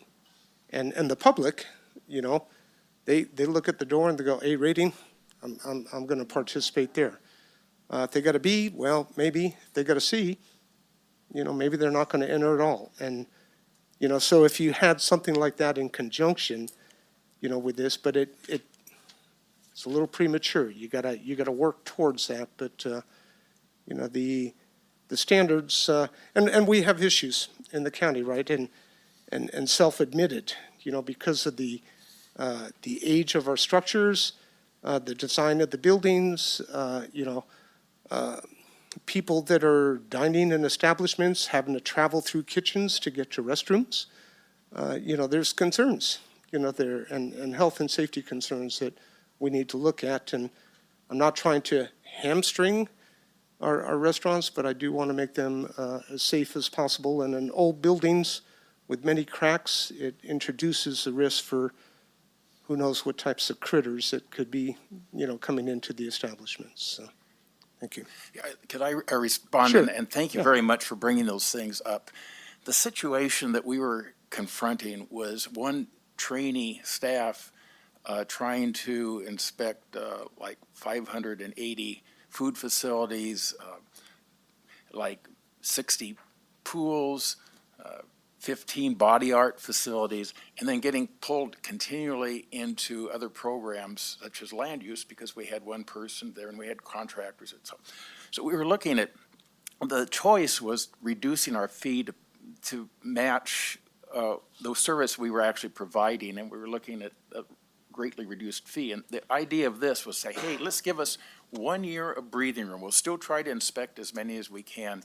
And 1 year of breathing room to really work with the food facilities, have an ad hoc committee, and develop a program that is more comprehensive. And it would involve probably risk-based inspections where, you'd be inspected more frequently if you were a higher risk, more complex restaurant. It would involve an incentive programs. For instance, in Sacramento, they have once a year, they bring the best food facilities that had the fewest major violations, and the Board of Supervisors presents and honors them once a year. It's a very popular program. We look at some sort of grading. Maybe it will work for this county, maybe not. But there's two basic systems. The Southern California way is the ABC business, and there's issues with that. There's grade creep, just like at schools. And the Northern California system is more around colored placards. You've probably seen in Sacramento the green, yellow, and red. That came originally from Toronto. Sacramento had some disastrous food program problems, and so they put in a lot of resources and went to Toronto. And that system has pretty much been adopted. It's in Butte County when I was there. But what we did is we had the food facilities together, a representative group of food facilities, and we had the director from Los Angeles present their program to them. And then we had the director of Sacramento present their program. And then the group said, oh, we've weighed them, we prefer placards. Now, I'm not saying that would work here, that might not fit. Every, counties are different. But that's just, there's a variety of different things that are important. The inspection is absolutely important. We're still going to try to inspect as many places as we can. It's not like we're throwing that out. In fact, we're going to be asking for some contract employees to come in temporarily for 6 months and help us catch up. But working with the food facilities, like you say, they do want to do a good job, and you empower them to actually follow their lead in what they want, and you're going to have a really good program here. And then we could come back with a program and the costs and a group of people saying, please pass it. And that's what we envision from this. So this is a very temporary thing. It's trying to solve it's not really solving a problem. It's just a stopgap thing. And I hear you, right? And I know there's a variety of system placards, 1, 2, 3, ABC, there's, different variations. And I do know, that the restaurants, they want to do a good job. And so there is a training component, to this to ensure that they understand, all the things, because at times they may not. And we have an immediacy issue, right? How do we get from point A now to a year from now and establish something, more long-term? So I'm not against, this whole thing. I'm just saying that it's something that I think we really need to work towards. Right. So, thanks. Totally agreed. Other questions? Yeah. Remember those self-graded tests in school? I did great on those. Thinking immediately if it's going to be the 5 out of 5 for the letter rating, there's not going to be a lot of C's in the county. Director Banner, how's everything been going? Good? Good to see you again. Yeah. I just had a few questions on this. I think this falls in line with some of my questions previously when we were talking about fire inspections in the county. And I think as a matter of trying to ensure we are a resilient government, we have to pursue fee recovery, cost recovery on some of these services we provide. And that's very important. On the other side, I'm also hesitant to increase anything that would be a new burden on some of these businesses, especially without a very clearly identified problem. And so my question on the fire inspections, as a particular example, was compared to other areas that do have that, and we're talking residential structures, commercial structures, did we have more fires than they do with that program at that point? And so with this, do we have data or examples of deaths, hospitalizations from food poisoning or any type of health code hazards from local restaurants that would say, this is actually a really pressing issue and not a hypothetical problem we're solving? No, we haven't had any big disasters, and hopefully we can prevent them. It's that art of prevention rather than try and fix it. But in other jurisdictions, unfortunately, what happens is the food program kind of gets dormant. It gets worse and worse, and then they have some big disaster. That's what happened in Sacramento. That's happened when Butte. The weekend before I started my job at Butte, there was just this thing, front page of the paper, this China Star restaurant. It was a fire there, and the fire department went in there, and they were throwing up. It was so bad. And so suddenly we got all these resources, and so we got staff, and we put together a great program. So, but that hasn't happened here yet that I know of. Maybe we can prevent it from happening. But do we have any of just normal cleanliness, not a black swan, some massive outbreak? I mean, are we seeing regular hygiene issues at restaurants? Because we're inspecting 580. I think you were mentioning the number there. It's quite a few. We should, I think, if there are practices out there, unclean, conditions in that, I would expect we would see some hospitalizations, some food poisoning issues. I don't know, and I don't need specific numbers. I'm just wondering, do we have any type of reported? I got it. So we get occasional reports that we do some contract tracing. Sometimes we're working with public health on how that's going to happen as we're sort of getting into this new era of environmental health here at the county. I don't have any data for you, Supervisor Brandon, on that. This is a mandated program from the state of California. All we're trying to do is for 1 year, give us some breathing room so that we can improve how we're going to comply with the state of California's regulations. Okay. Yeah, and that was going to be my next question on this. So as a mandated program, what do we currently do? Is it currently a mandated program or is this a new?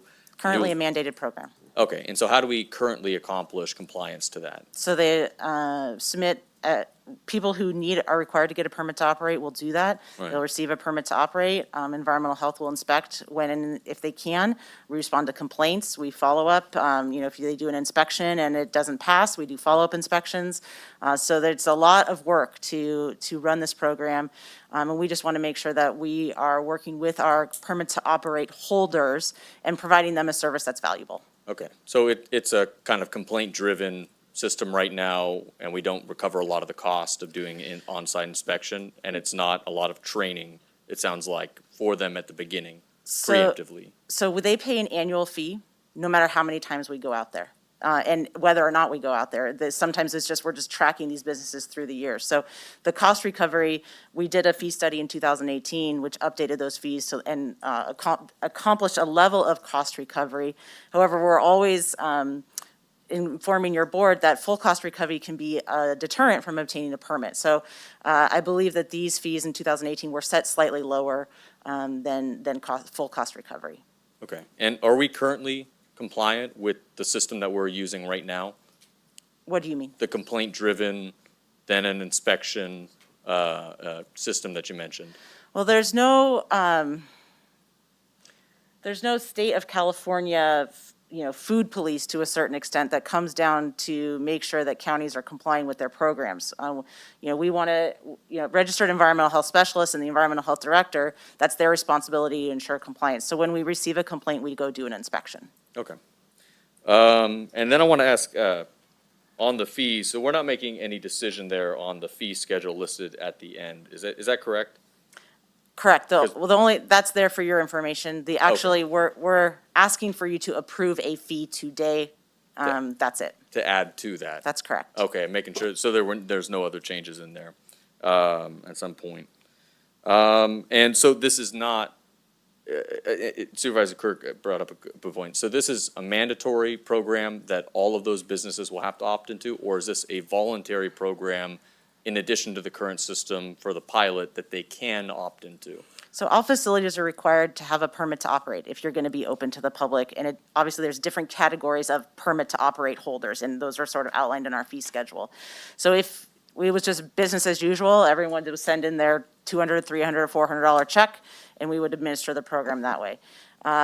In an effort to reduce the need for staff to go out there because we are so shorthanded right now, we've come up with another way to basically teach the facility how to comply rather than just show up for one day and see if they're complying. There's no lesson there. And to Supervisor Goldenberg's point, that means they're compliant one day out of the year.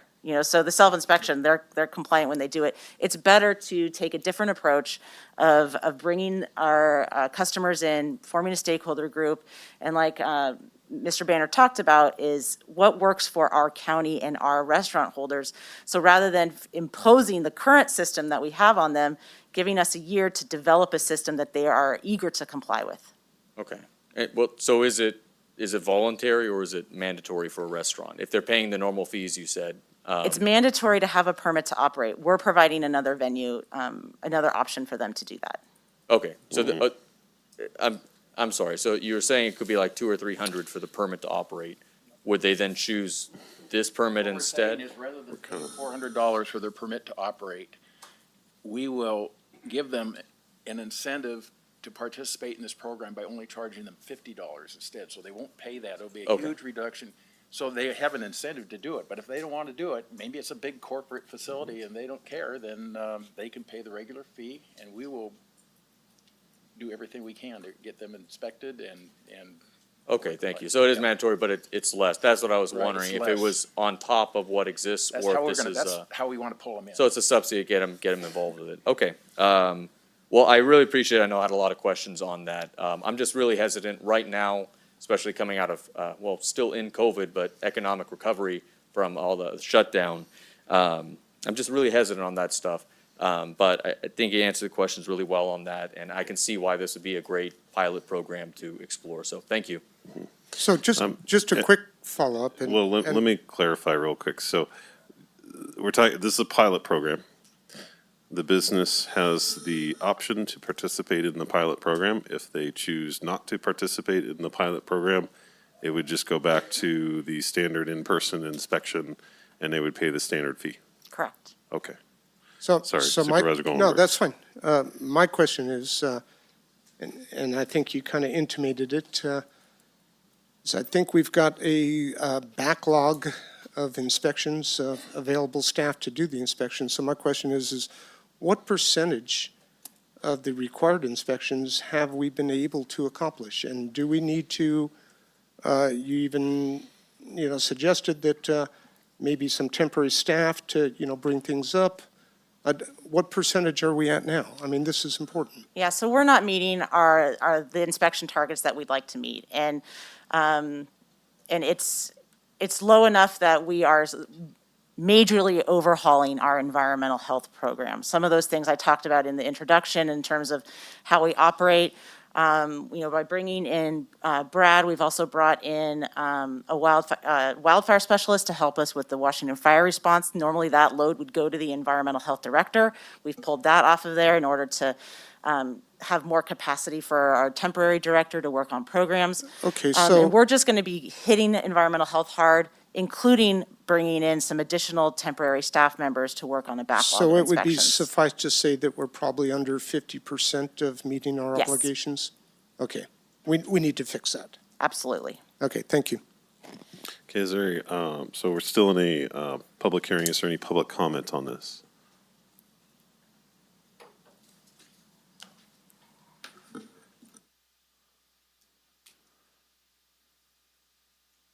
Thank you. It's nice to see you. I've been told I should come and meet with you, so maybe I will at one point. I think this is a fabulous idea because I see a lot out there. So I came from an environment where they had A, B, and C. And if you didn't get an A or you barely got a B, you were in the LA Times. And no one wanted to be in the LA Times with a C. So I remember that. I'm out and about a lot, and I drink a lot of water. So I make my judgments based on what does the bathroom look like. And our bathrooms here, a lot of them are terrible. You don't have the necessary, this includes the library, by the way. They're filthy, the floors are dirty, you don't have toilet paper, you don't have toilet seat covers, you don't have paper towels. So if that's what your bathroom looks like, then I'm really concerned what your kitchen looks like. So I think this is a really wonderful idea. Think any other public comment? Anyone on Zoom? Okay, so we'll close the public hearing and bring it back to the Board of Supervisors for a motion. Real quick, while David, Supervisor Goldenberg was talking, just off the top of my mind, is there any way that we can preclude anybody who's had some serious citations the last year from this program, just to keep yourself, or is that just going to be a mess to track? Oh. I don't think we have a good enough track record of inspections and results to be able to do that. That would be a good idea, but we don't have the capacity to do that with our data. And then just a thought, maybe at the end of this pilot program, maybe do a sample inspection on a few of these that are doing it, just to make sure that they're following through with their word.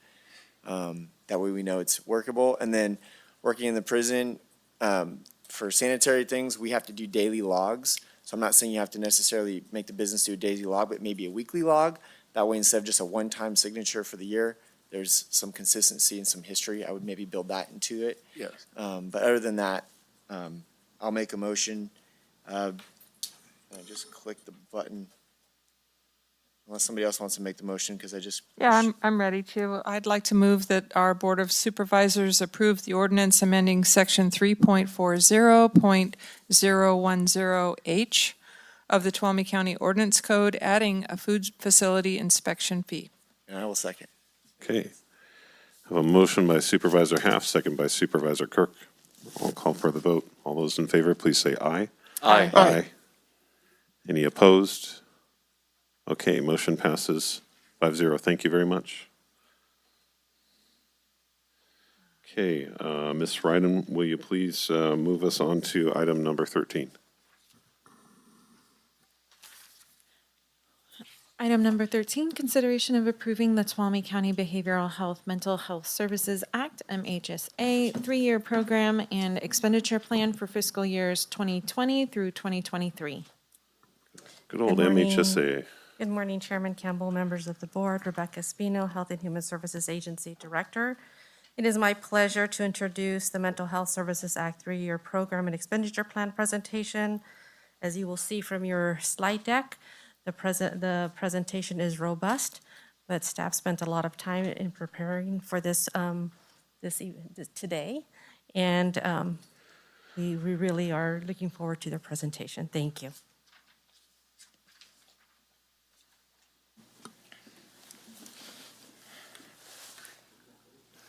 Good morning. Good morning. Good morning, board and administrators. Thank you so much for having us here today. I am Jennifer Gould, and I am presenting the Mental Health Services Act 3-year plan 2020 and 2023.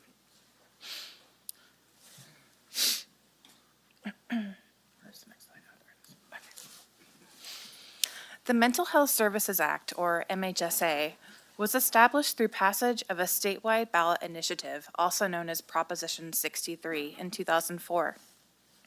It created a 1% tax on personal income in excess of $1 million to expand mental health services in California.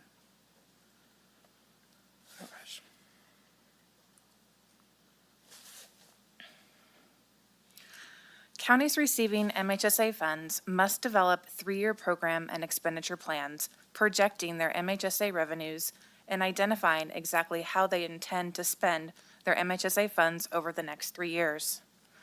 In between the 3-year plans, counties must develop annual updates. Each 3-year plan or annual update shall be developed with local stakeholders and consumers. Plans contain a programming component and a budgetary component, and all county MHSA spending shall be consistent with the 3-year plan.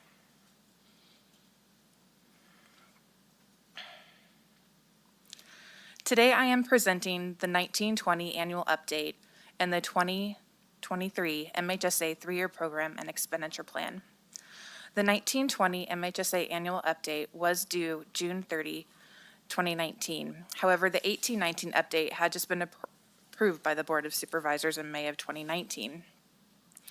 Reasons for delay are departures of 2 MHSA coordinators 6 months apart, departure of another MHSA coordinator last month, Department of Healthcare Services allowed for an extension on our previous update as a result of the COVID-19 pandemic, thus further delaying this current update.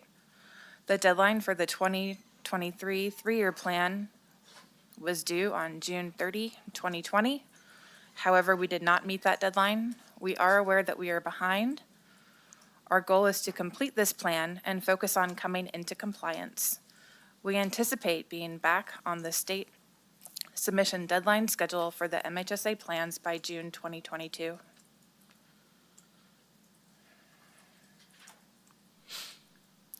Three-year plans and annual updates go through the following review process before they are officially adopted, as you can see here, 1 through 6. Stakeholder meetings were held in February and March 2020 for this 1920 annual update.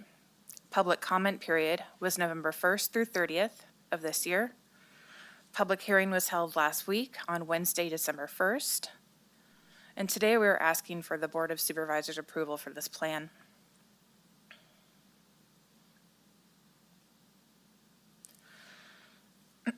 Plan of correction. As a result of our 2020 audit, we noted that we did not have an assessment and capacity section. This can now be found in Appendix D and will be updated annually with each plan.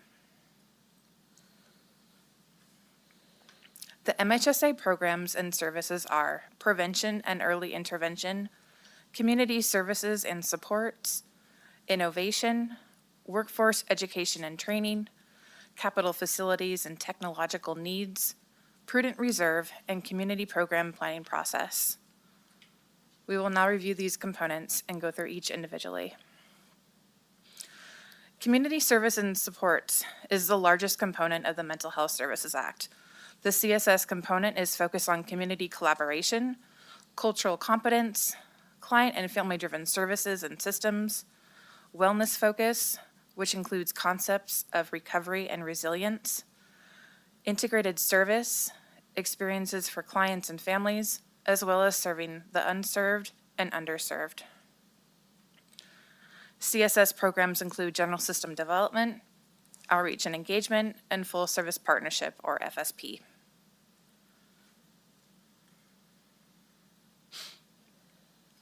The Enrichment Center is a wellness and recovery center that offers individual peer support, peer-led support groups, socialization activities, special events, showers, laundry, computers, and printer use. The EC also offers an emergency clothes closet, access to Smile Keepers and healthy eating, GED assistance and adult literacy, a new EC recovery library, as well as access to numerous community resources. The Lambert Center is a community drop-in center that offers support to the homeless population, such as food, computers, socialization, and personal items. The center is located at 347 West Jackson Street in Sonora. Hours are currently 11 a.m. to 2 p.m. Monday through Friday. Please note that both centers were closed 3.5 months during this fiscal year due to the pandemic. However, both centers have reopened and are continuing to provide services to the general public. Next, we have the outreach and engagement highlights. In fiscal year 1920, the Tuolumne County Behavioral Health's Benefits and Resources Specialist provided 1,116 services to 146 unduplicated individuals with mental health issues to obtain benefits such as Social Security disability and Medi-Cal. Cost is approximately $666 per person. We also do promotional events through Tuolumne County Behavioral Health. However, due to COVID, we haven't been able to participate in person and went to virtual events. And we also do things when we do have in person, such as health and career fairs and school fairs. Also for the outreach engagement, we have Smile Keepers and Give Someone a Chance. Smile Keepers provides information and treatments regarding oral health hygiene, such as education, dental screenings, and cleanings. The program utilizes relationships and trust built with their patients over time to provide much-needed oral health supports. The program provides a warm handoff to Enrichment Center staff to support those who may be experiencing anxiety, PTSD, and other immediate mental health challenges. Give Someone a Chance is a mobile shower unit. In 2020, regular weekly shower services were set to begin in April, but due to the COVID pandemic, the Lambert Center was closed to the public at the end of March 2020, as were shower services.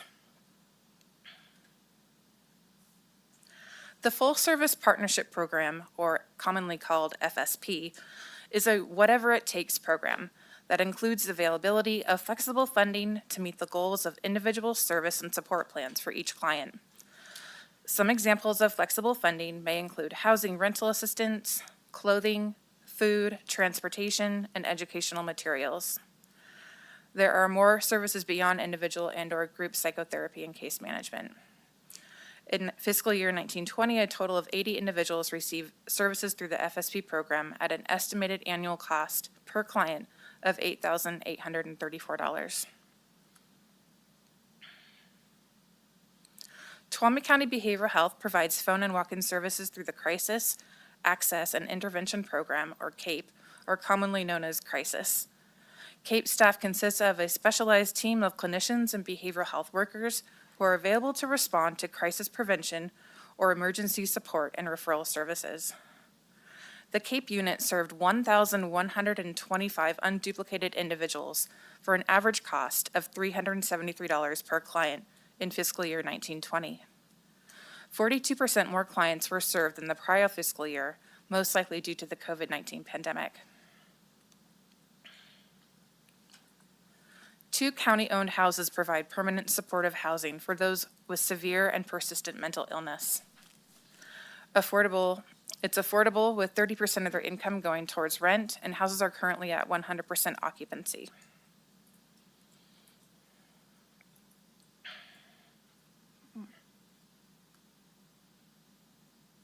skipped. Okay. The Mental Health Services Oversight and Accountability Commission controls funding for the innovation component of the Mental Health Services Act. The goal of innovation is to increase access to underserved groups, increase the quality of services, promote interagency collaboration, and increase access to services.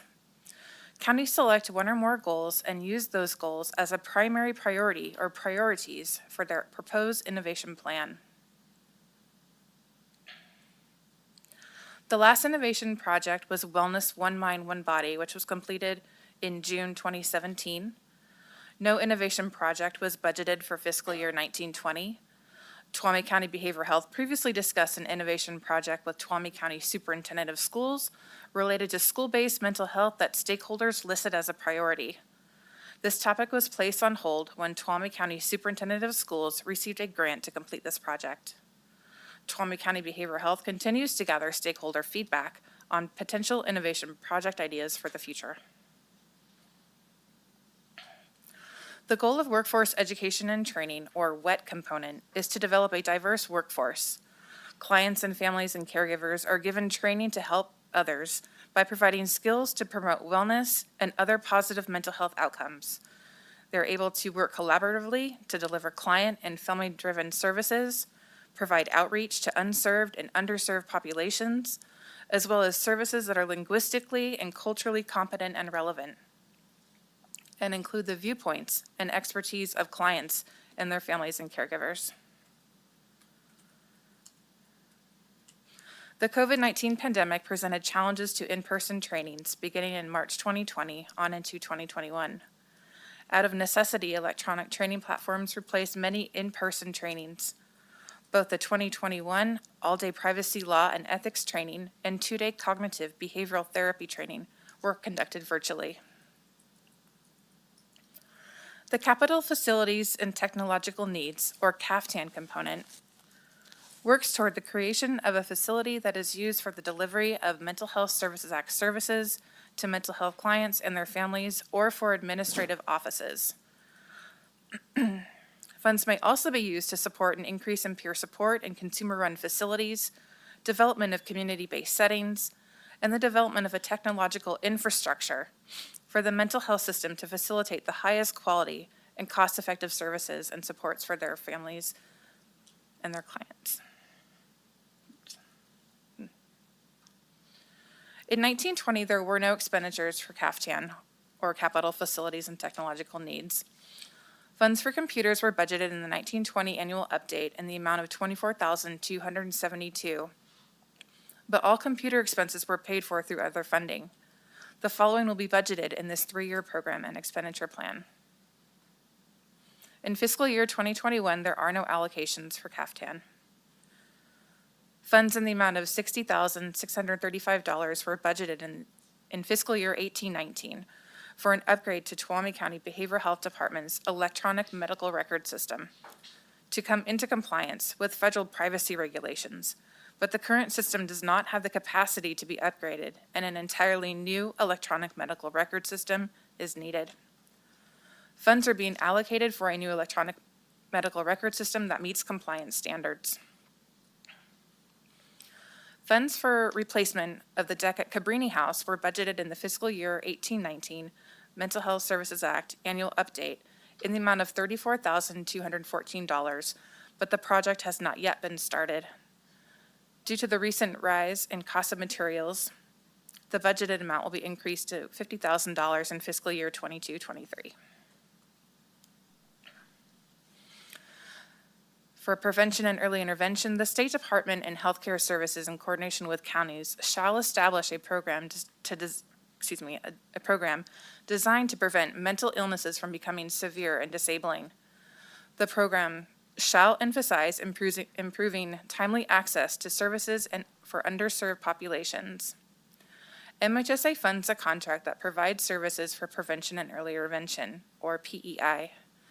The contract services are priorities identified by the stakeholders. The Mental Health Services Oversight and Accountability Commission controls funding for the approval for prevention and early intervention component of the Mental Health Services Act.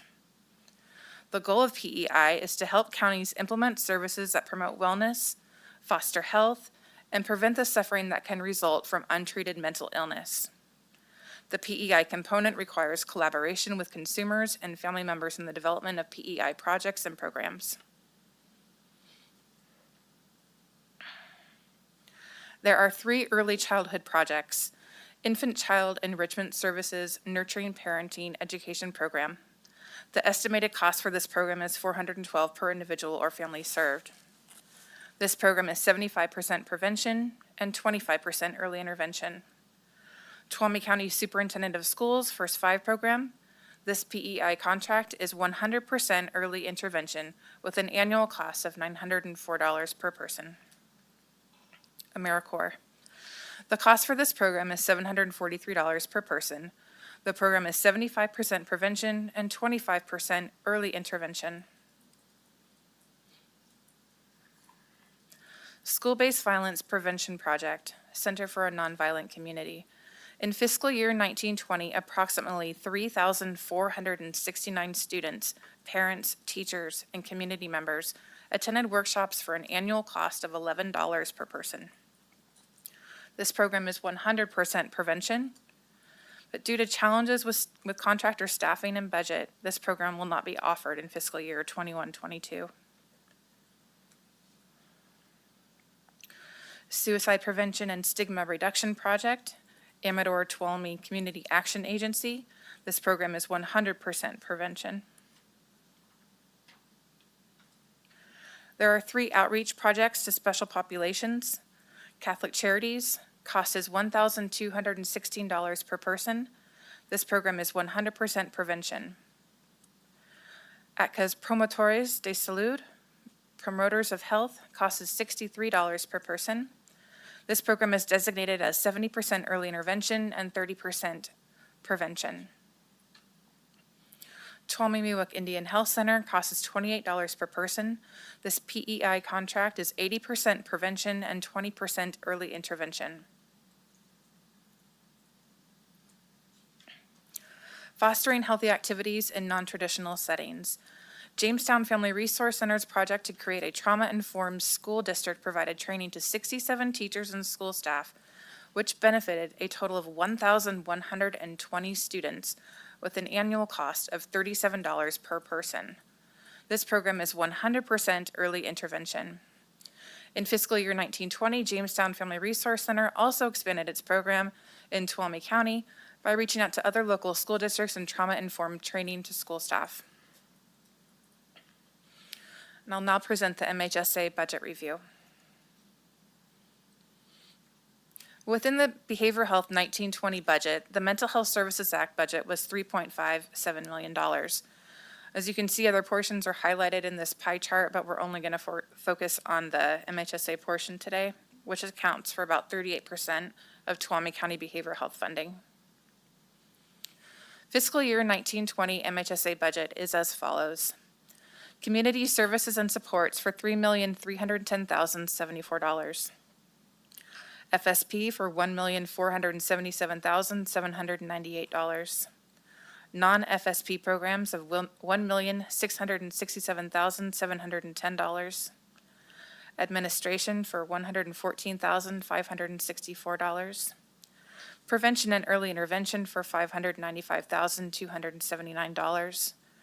Project number 1, Early Childhood Project for $121,000. Project number 2, School-Based Violence Prevention for $35,000. Project number 3, Suicide Prevention and Stigma Reduction for $82,500. Project number 4, Older Adults, Latinos, Native American Outreach and Engagement, $122,683. Project number 5, Fostering Healthy Activities in Non-Traditional Settings of $40,000. Workforce Education and Training of $58,000. Capital Facilities and Technological Needs of $33,010. And also for your reference, the MHSA budget can be found starting on page 44 in the MHSA 3-year program and expenditure plan, if you'd like to follow along.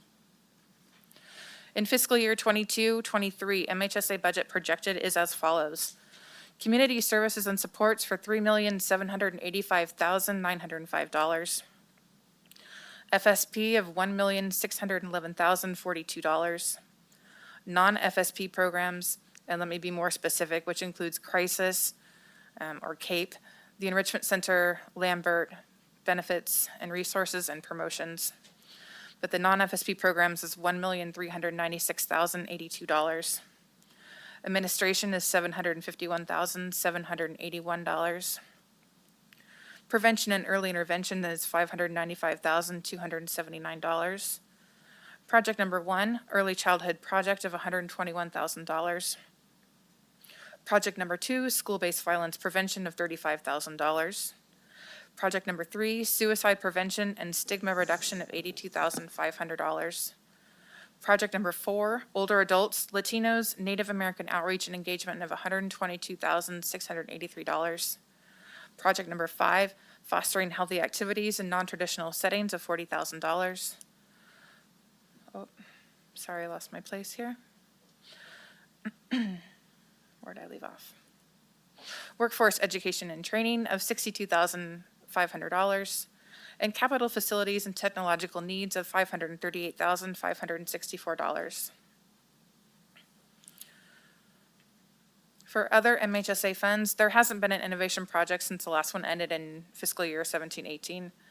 But each year, 5% of the funds are allocated toward innovation and carries over to the following years. And currently there is approximately $1 million available for a future innovation project or projects. Also per regulations, Tuolumne County Behavioral Health has funds set aside in the MHSA Prudent Reserve, currently $566,100. This is to cover MHSA expenses in years that MHSA revenues are low since it's based on tax revenue, which is ever changing. New reports included in the appendices. We have fiscal year 21-22 annual update, fiscal year 19-20 annual PEI update or prevention and early intervention, fiscal year 19-20 annual innovations report. And the 2 prevention and early intervention reports included in the appendices of the 19-20 annual update are required by state regulations. The first 3-year evaluation report actually covers 2 fiscal years of 16-17 and 17-18 and is due every 3 years. In between, there are annual PEI reports, and the fiscal year 18-19 PEI report is included. And that concludes our presentation for today. We thank you again for the opportunity to present the plan. We're looking for your board to consider approving the Mental Health Services Act 3-year program and expenditure plan for fiscal years 2020 to 2023. We're now opening it up for board's comments and questions. Thank you. Thanks very much. Questions?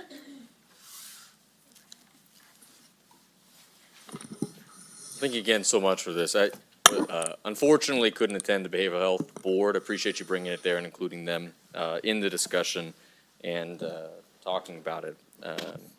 Obviously, it's a lot of great programming and needed funding for the community.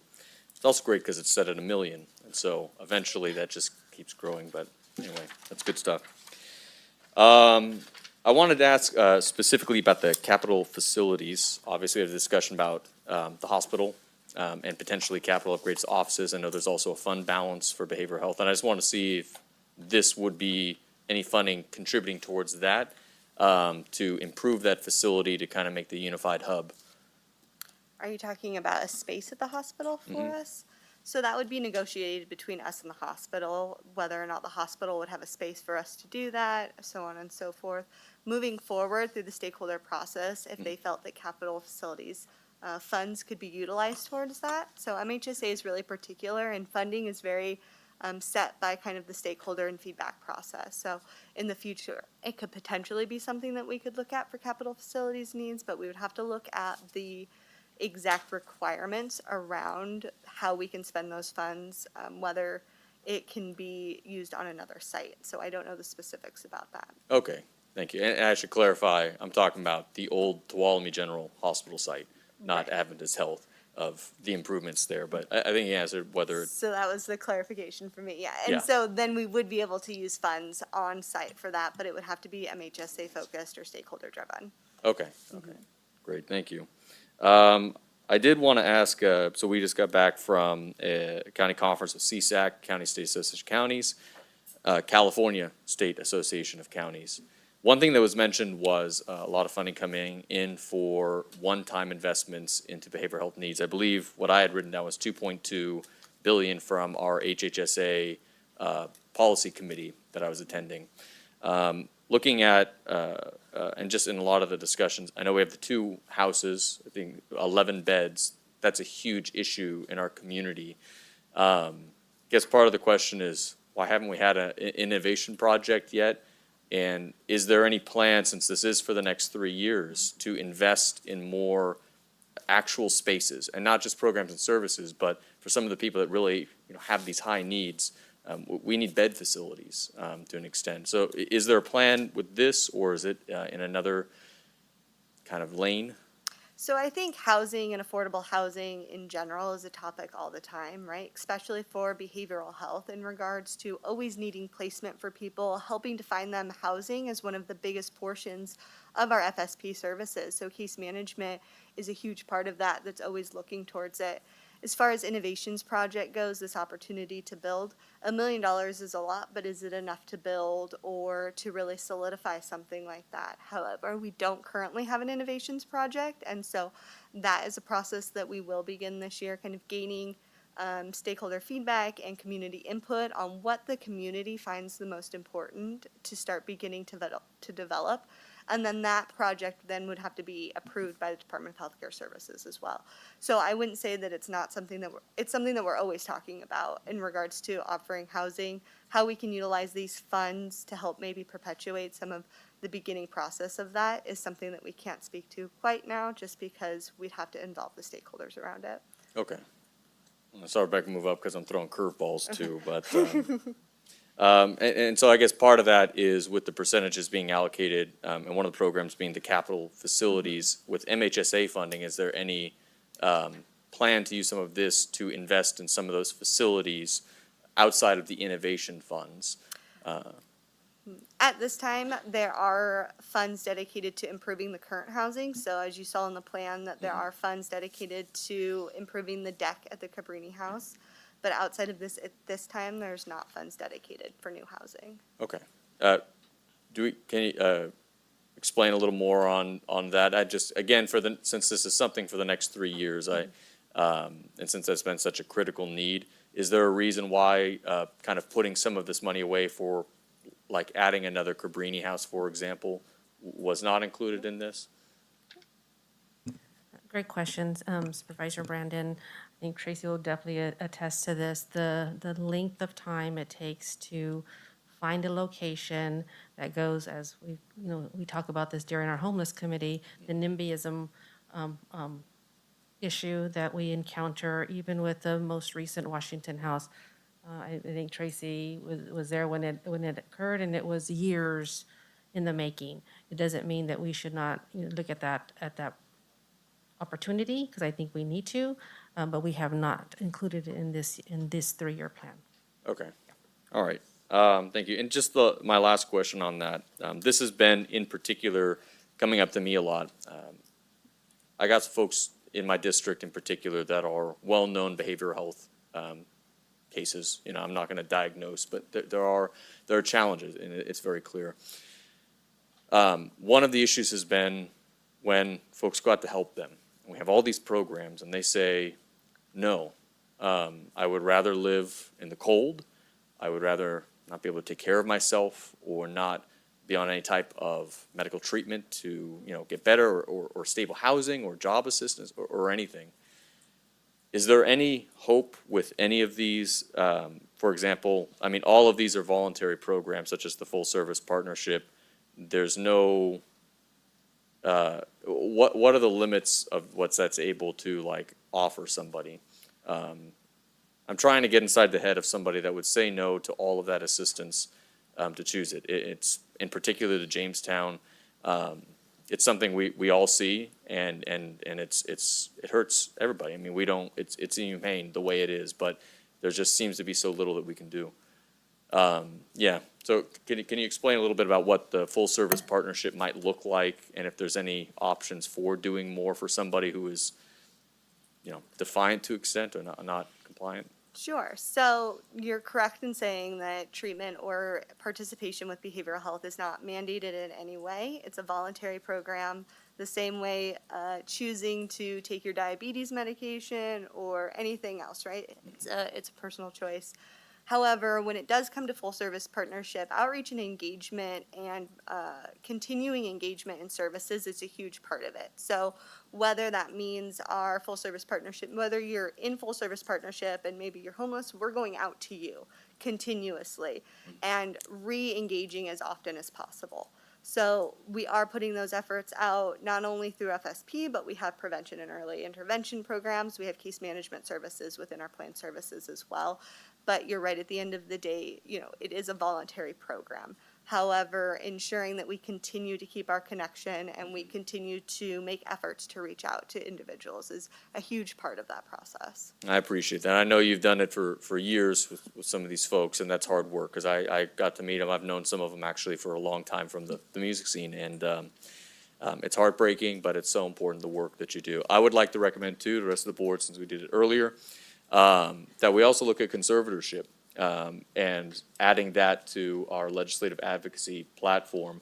The laws as they currently stand are very difficult to navigate, and it makes it for these most high needs cases of people who frankly can't take care of themselves in any reasonable way, almost impossible to be able to hold the responsibility of managing finances or getting them into a place. If they say no, that's it, and they will continue to struggle with mental illness or drug addiction on the streets. So I'd like to make that recommendation, that at some point we do consider that for the legislative platform. Thank you. Thank you. Yep. Other questions? Just a couple of quick comments. Thank you for the presentation, and I'm much better informed. What a wide array of services being provided here, and all of them. I mean, there's just so much good, that's going on.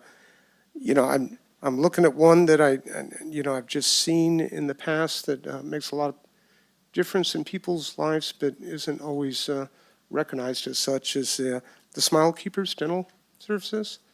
It really affects, the person, their physical health, and a lot in their mental health, because it, how they feel about themselves is, very much portrayed, and you see people that will not open their mouth and smile because they've got all these issues, and so that's just one that I feel is really good. So, but thanks for everything. I'm very glad to see everything here.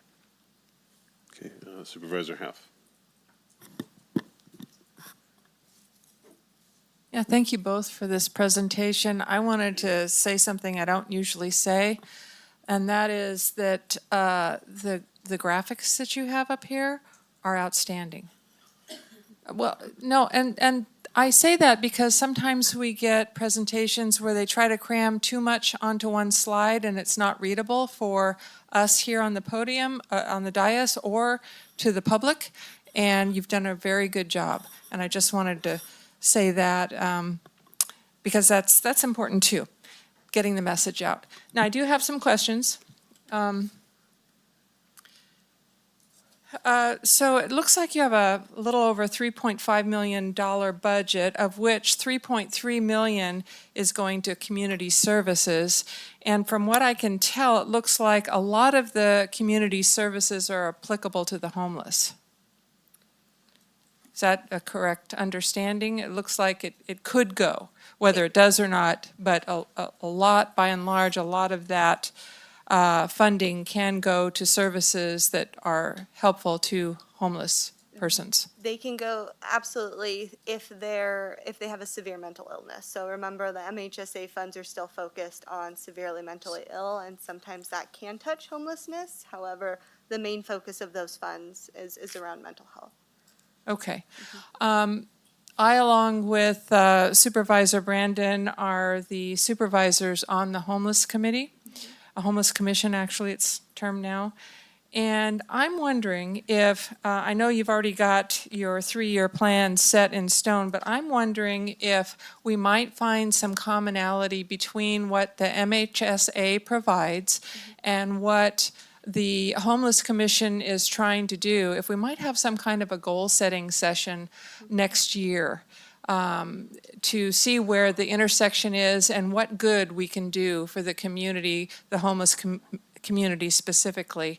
That just came to mind. So I just wanted to put that little bug in your ear. And then I have a question regarding the, EMRS, that system. I noticed that it's on the budget for 21-22 and then a greater amount for 22-23. Is this something we're going to see in every single budget and in those amounts, or is it going to ever come down in cost? It's quite an expense. No, that's a great question. So that is in regards to our new electronic health record that Right. we actually, I think, was presented a couple of weeks ago here and was approved. It's a new contract that our contractor is Kingsview, if that rings any bells. So no, I don't anticipate it. Those are, in order to come into compliance with Department of Healthcare standards, we are allowed to use these funds to help us with our technology needs. And so that's what that's going to focus on, and the implementation of that new electronic health record. So those are where the increase out of several years of maybe not spending in that area, that over the next couple of years, there'll be a little bit more spending. And that has to go with the implementation. So there's several stages to bringing on a new a health record like that, which will be the data transfer, implementation, all of those new elements. But ongoing, it'll just have an ongoing cost to behavioral health. And do you have any idea what the ongoing cost, because we're talking upwards almost of 400,000 for 22-23. So is it going to be half of that for ongoing costs, or do you have any idea? So I don't have the exact numbers of what our ongoing contractual costs will be after those installments for the onboarding process. So I don't have it in front of me. However, I know that it will not be as much as we've budgeted the first few years to help pay for the initial installment. Okay, thank you. You're welcome. Questions? Okay. I'm sorry, what? No, go ahead. One question, one comment.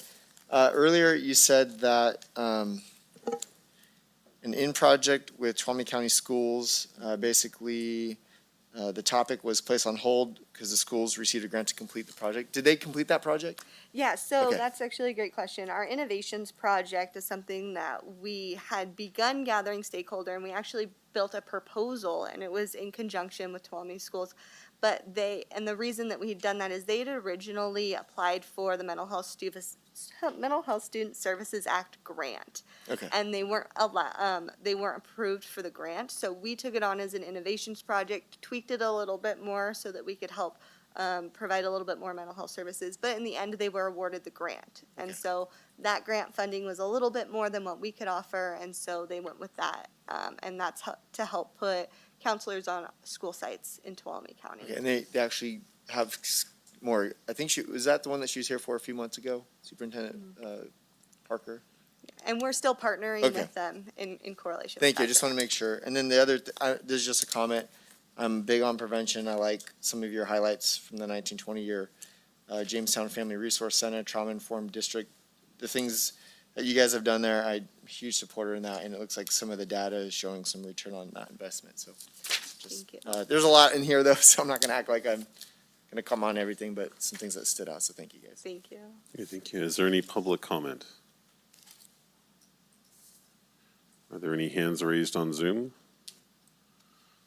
Okay, if not, I'll bring it back to the board. So you're asking for us to approve the 3-year program and expenditure plan? Yes. Okay, so I'll entertain a motion if there is one. I'll motion to approve the Tuolumne County Behavioral Health Mental Services Act 3-year program and expenditure plan for fiscal years 2020, 2023. I'll second. Okay, we have a motion by Supervisor Brandon, second by Supervisor Goldenberg. I'll call for the vote. All those in favor, please say aye. Aye. Any opposed? Okay, your motion passes. Thank And as you were going through your files, if you found anything with the old MSA plan that was wrong, it was someone else that did it. If anything looked good, it was me. Perfect. Thank you for your time today. Thank you and great job. Okay, so I would like to try and get to item 14 if we can, if we're okay staying a little bit into lunch. Cole, how long do you think you'll? 5 minutes, you think? Okay. Ms. Ryan, could you please read item 14?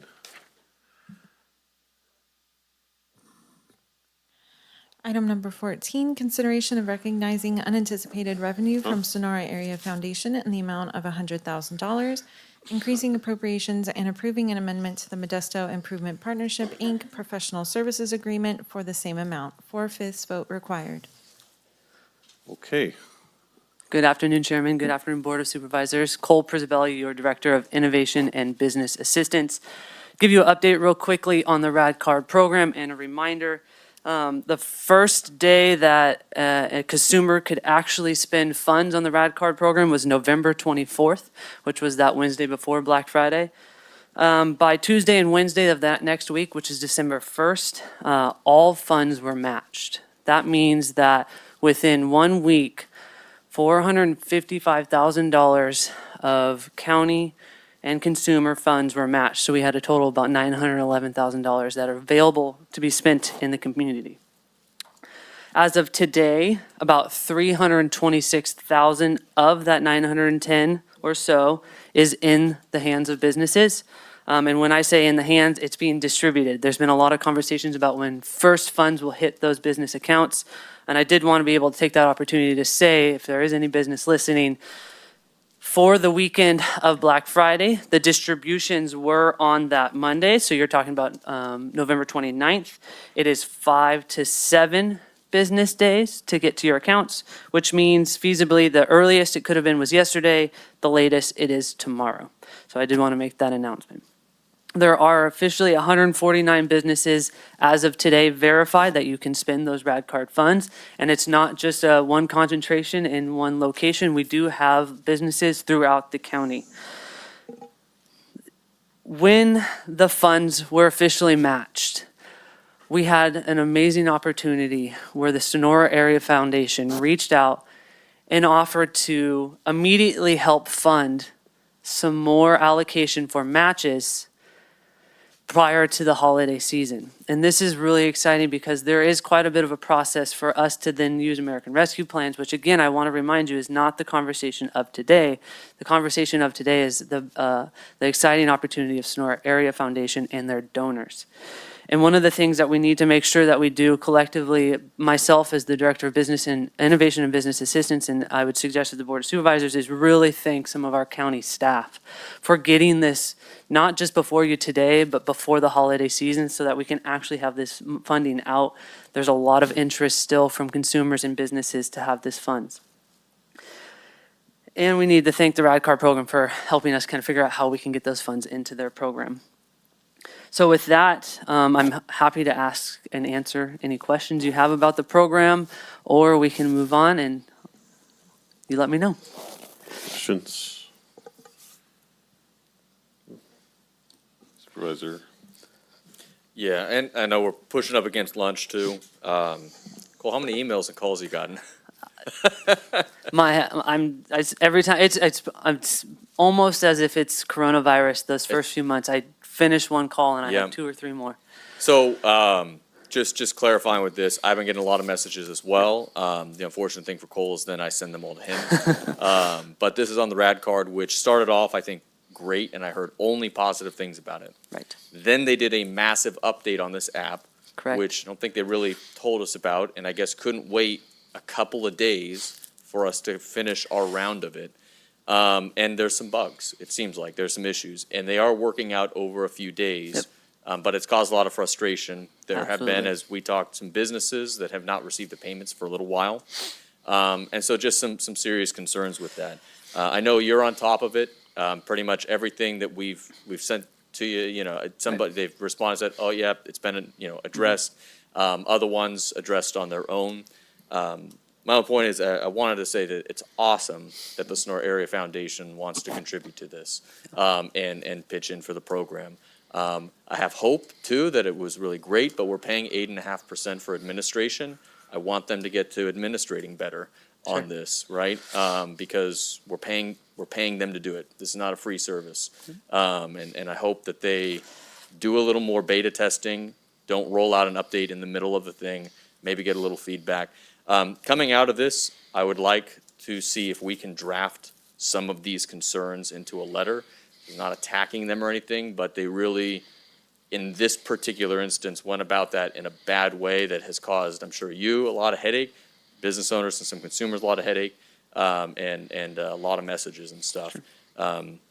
Is that something that we could be able to draft from the board to send some concerns into RAD, especially since this may be a program we use in the future? Right now, I don't want to turn down somebody offering us to put more money in, but if we re-up this contract, that will be a concern that I want to know their answer to. So let me address the three primary concerns just real quickly. So they have not missed any delivered promises on payments. We are still within the window of when they're supposed to be delivering payments to businesses, which is by tomorrow at the latest, which is 5 to 7 business days. On the app, the main problems that were occurring for individuals when they were signing in with their username and saying there was no email account, absolutely, you're right, there was a bug. And in fact, the bug was that when someone was going to the next location for the password, a space mysteriously was getting added to the end of email addresses, which was affecting the sign-in.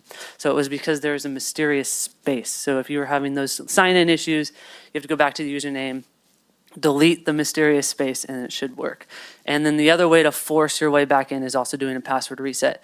And yes, absolutely, there were some app issues. They are very aware of it. They've been in communications with myself and the county. So I say that if you wanted to do a strongly worded letter, you should at least allow them to get to their promised delivery, which is tomorrow. And it is going to be showing up. So they distributed funds. Great. Well, yeah, I greatly appreciate that. I was wondering, since you have been getting a lot of the technical considerations, they gave a better understanding of what the issues were with that.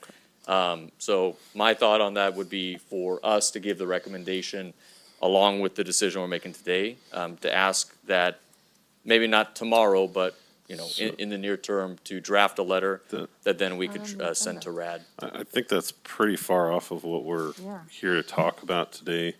And I think that when we went down this road as kind of a pilot program, and as we talked to the community about it, I think there was a certain level of expectation that there would be problems and bugs rolling it out, and I don't agree with sending a letter. I mean, I think we have Cole here who is very articulate and perfectly capable of communicating, I think, the whatever shortcomings there might be with our vendor. I think that it functioned well enough to be fairly popular and well used within the community, and so I don't know. I think that's an extra step that I wouldn't really be in favor of. I've literally gotten hundreds of comments, tags, messages, emails, and calls on this, and I know that Cole's gotten probably 10 times that number. So it has been quite a bit. May not be in favor, but. Regardless, it's not on the agenda, so we can't really discuss that today. Can I ask legal Supervisors, counsel? I was just going to clarify. So while you cannot approve such a letter today, you can direct staff to bring a letter back or maybe an update or something like that. That would be within the Brown Act realm of what you can do on that item. Thank you. That was my understanding too. I would make a request that rather than doing a letter and bringing back another board item, Supervisor Brandon and I did discuss these items. I have a list of those, and what I would rather do is allow staff the opportunity to talk to the RAD card group rather than going through the formal process of a letter. Let us see if we can address that through that mechanism, which will take a lot less time, and then we can report back to you on what the response was. Because Supervisor Brandon and I spoke about some other things along as Supervisor Goldenberg. With, is there duplication going on? What can we do? So if your board wanted to do this again next year, that maybe we can address some of those issues in the next round of funding should your board decide to move forward with that in a future board meeting. Yeah, thank you, Tracy. I think that's along the lines of what I was thinking. It's not necessarily a resolution to be brought back, but we're able to send a formal correspondence, get some answers, and then have that at some point presented back or to Cole. So. I don't know. That's my direction, at least. I would love to get those. I know you're emailing them frequently, but putting it all together at the end for a little bit of a autopsy on the program.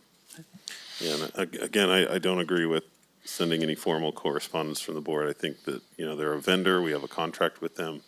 I think there are means through that standard procedure to make any kind of changes or suggestions through those channels. So. So I had a couple of quick comments, if I could, please. Thank you, Cole, for everything you did on this. Yeah, I've sent a number of emails, phone calls your way, and you responded appropriately, took care of that, and that's good. I appreciate that. And a lot of businesses registered. Did they ever get alphabetized? They have not been alphabetized yet, but they do have a map. Yeah, you know, I know they indicated at some point, the RAD card folks Right. did, that a lot of people were requesting that. You know, CEO Riggs just kind of intimated a concern that I had, but I'll put it out there, is that it is something we discussed, you know, that I wanted to have contact with the RAD card folks, and even though we're just approving this amount here, you know, in the future, we'll see where it goes with our board. But there were people that were signing up themselves under multiple email addresses. And I think that needs to be sorted out, how the RAD card folks can do that, because there's a lot of people in the county that were disappointed the funds ran out and they couldn't get it. And if somebody, whether they be a resident or a visitor to our county, you know, somehow exploited the $200 limit, and that could easily be done if you used, you know, more than one email address. We need to figure out how to control that, because a lot of people ended up not being able to participate, and they were disappointed. And I think that we need to figure out how to prevent that. Thanks. I was just going to say thank you, Sonora Era Foundation, for a $100,000 donation. I mean, at the end of the day, that's why we're here. This is huge, and we have an awesome community. So thank you guys. And I was going to say kind of the same thing. I don't want to lose sight of the fact that, you know, we're here today to recognize $100,000 from the Sonora Area Foundation that, I mean, I can't believe. Well, actually, I can believe, because I've worked with them before, and they do this type of thing quite often, but it's just amazing that they would step up and see that this program was popular and successful and make an investment in the community. And really, really grateful, really, many thanks. So have we had public comment yet? We have not had public comment, and that was the next step. Is there any, Okay, sorry, 'cause- would no, you like well, to start? I want to make the motion on this, so Okay, I will leave it for you. Is there any public comment?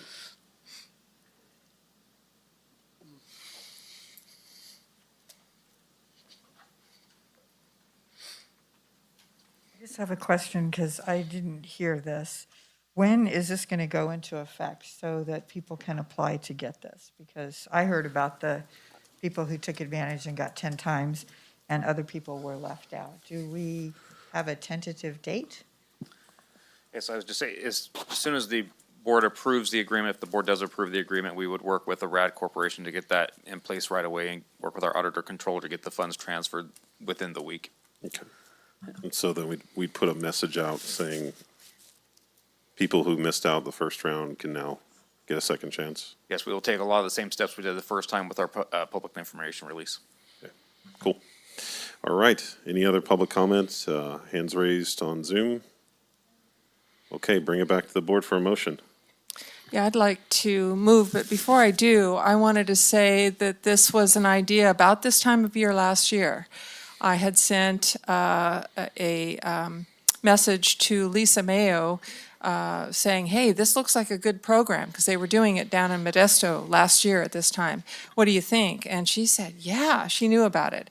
And so that's how this whole thing started for us in Tuolumne County, is with the one idea, well, they're doing it. Let's see what we can do. And now it's become a reality. So with that, I'd like to motion that's for staff recommendation, which is to recognize unanticipated revenue from Sonora Area Foundation in the amount of $100,000, and to increase appropriations in the accounts listed above by $100,000. And number 3, approve an amendment with Modesto Improvement Partnership, Inc. to increase the not-to-exceed amount by $100,000. I will second your brilliant idea a year ago. It's not really my idea, but we caught on to it pretty quick.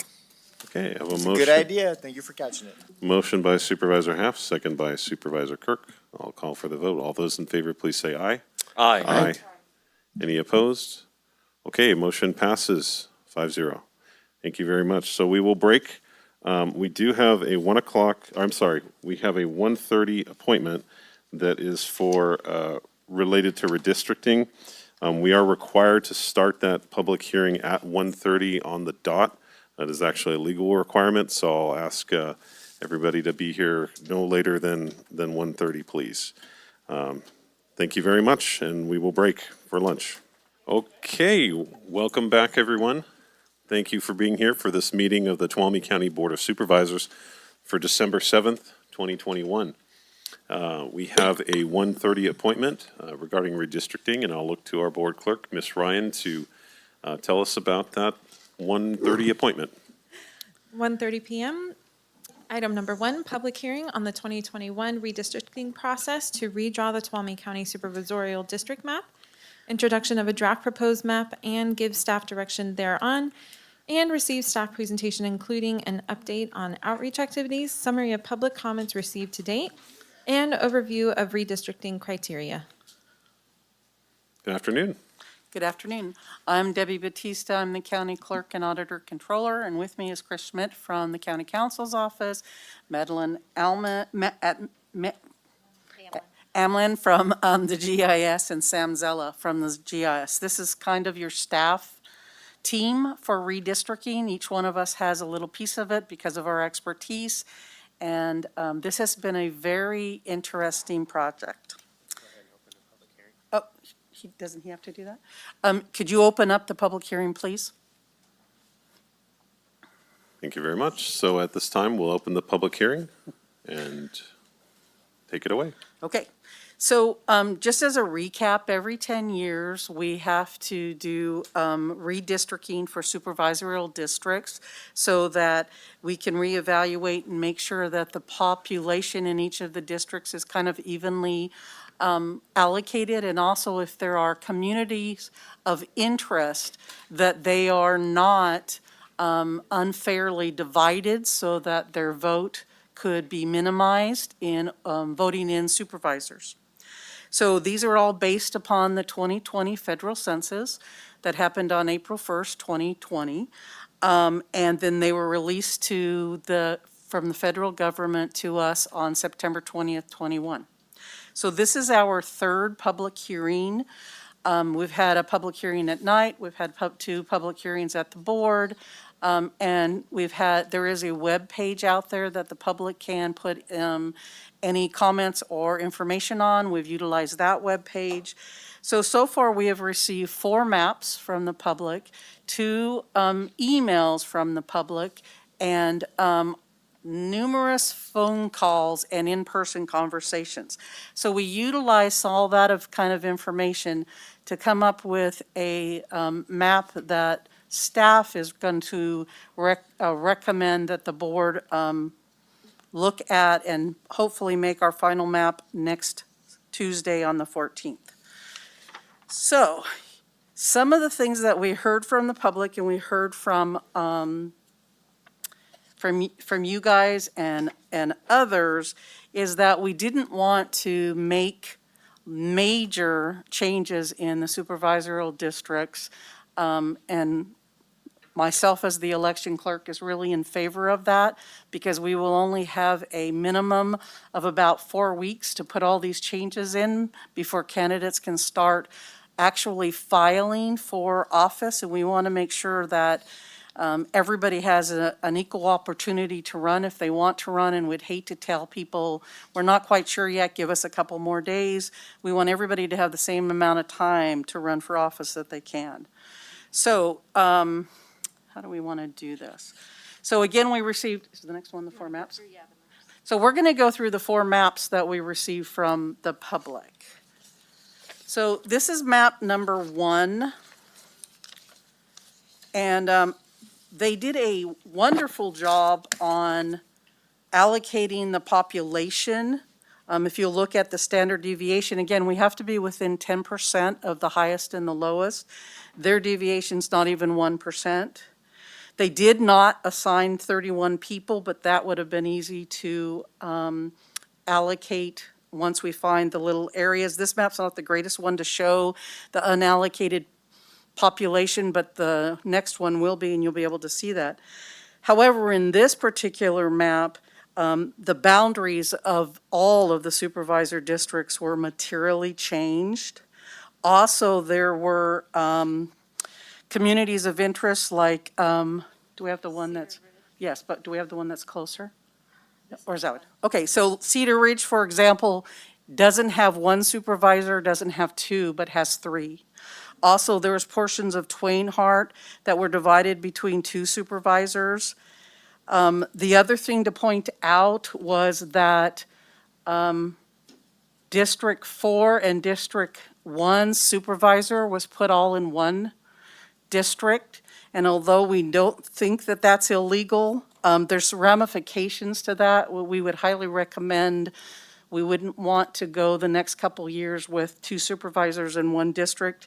Again, that is up to the board to decide, and if you like this map, you certainly can adopt it.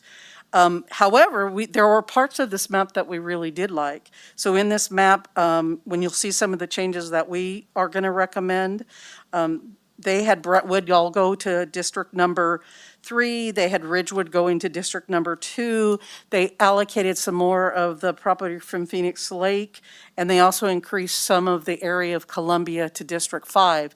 When we get to the map that the county staff is going to recommend, all of this was incorporated into that.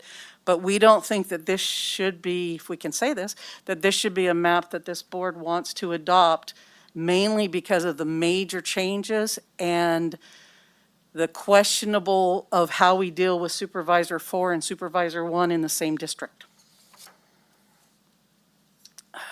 Map number 2 was interesting. We think they didn't finish it.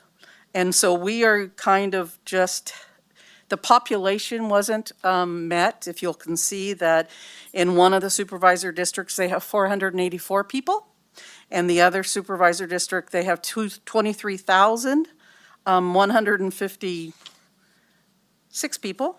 They also didn't allocate, and this one here, if it can get in, I don't know if it can get anybody bigger, but if you see the kind of white areas, those are not allocated to anybody, and they didn't allocate, or to any supervisor district, they didn't allocate 3,251. So this one was a little harder for us to try and figure out what they really were wanting to do, and it didn't meet the population. So we thought that we would have to make major changes to make it comply with the population, and we didn't want to do that because we didn't know how to represent this person.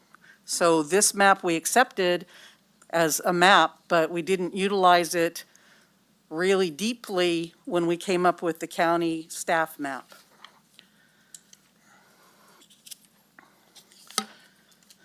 The next 2 maps were submitted by the same person, just a little bit different, and we kind of like these maps. And we are recommending some of the changes that they're recommending.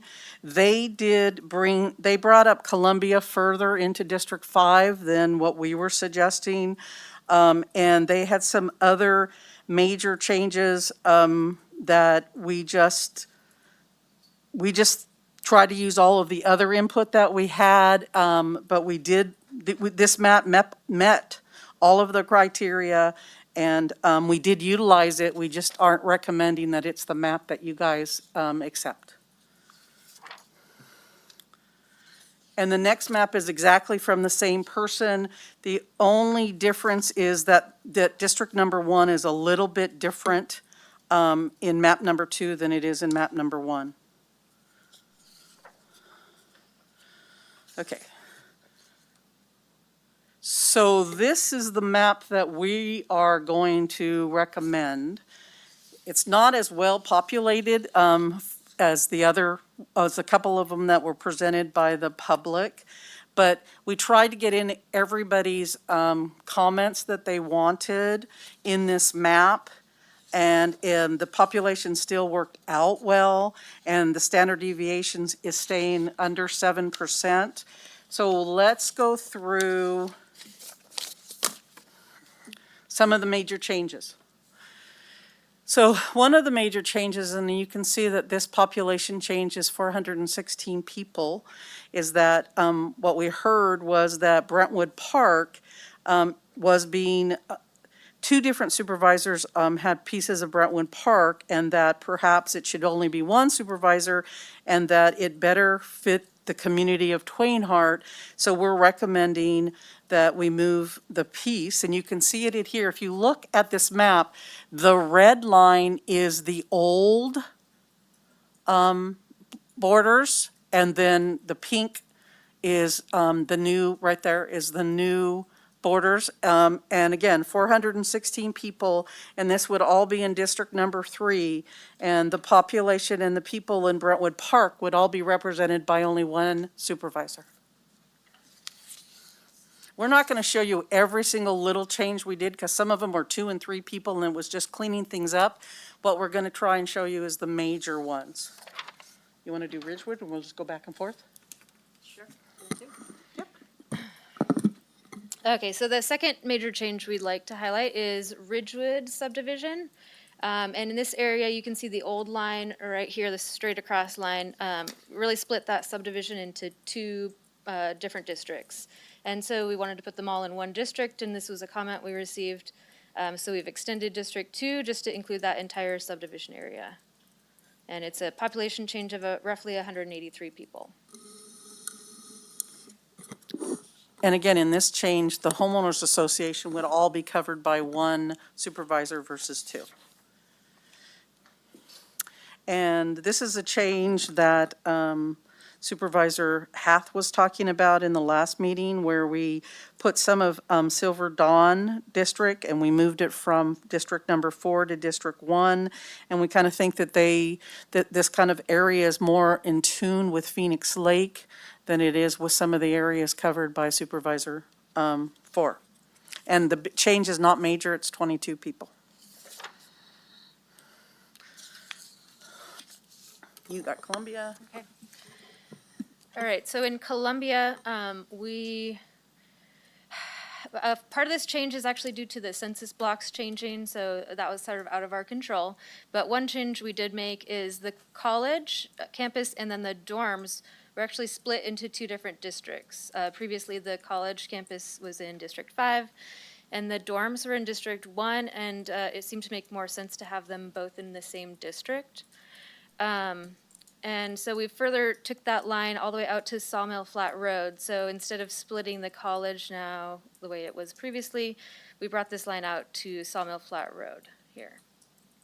And that was about 186 people. And we're going to get back to this because yesterday we got another suggestion, so we have an alternative suggestion once we get through everything that was on the original map that was viewed by the public. It's not a major change, but it is a change part of this. This was Racetrack Road, and we heard from both supervisors that when they were walking the racetrack, that the line seemed to curve and didn't make a whole lot of sense, so we tried to clean it up. So we moved the road from District 5 to District 1 in the Racetrack Estate subdivision, and then it'll also only be represented by one supervisor instead of 2. Then the other area was annexed by the city of Sonora, so it needs to be in the city of Sonora, and therefore we moved that area. And again, not a lot of people, 13.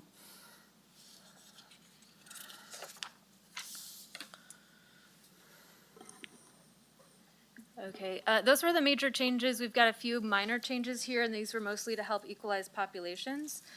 So along Black Oak Road, up to Overlook Drive and Cornucopia Mine Road, we moved just 23 people in from District 4 into District 3.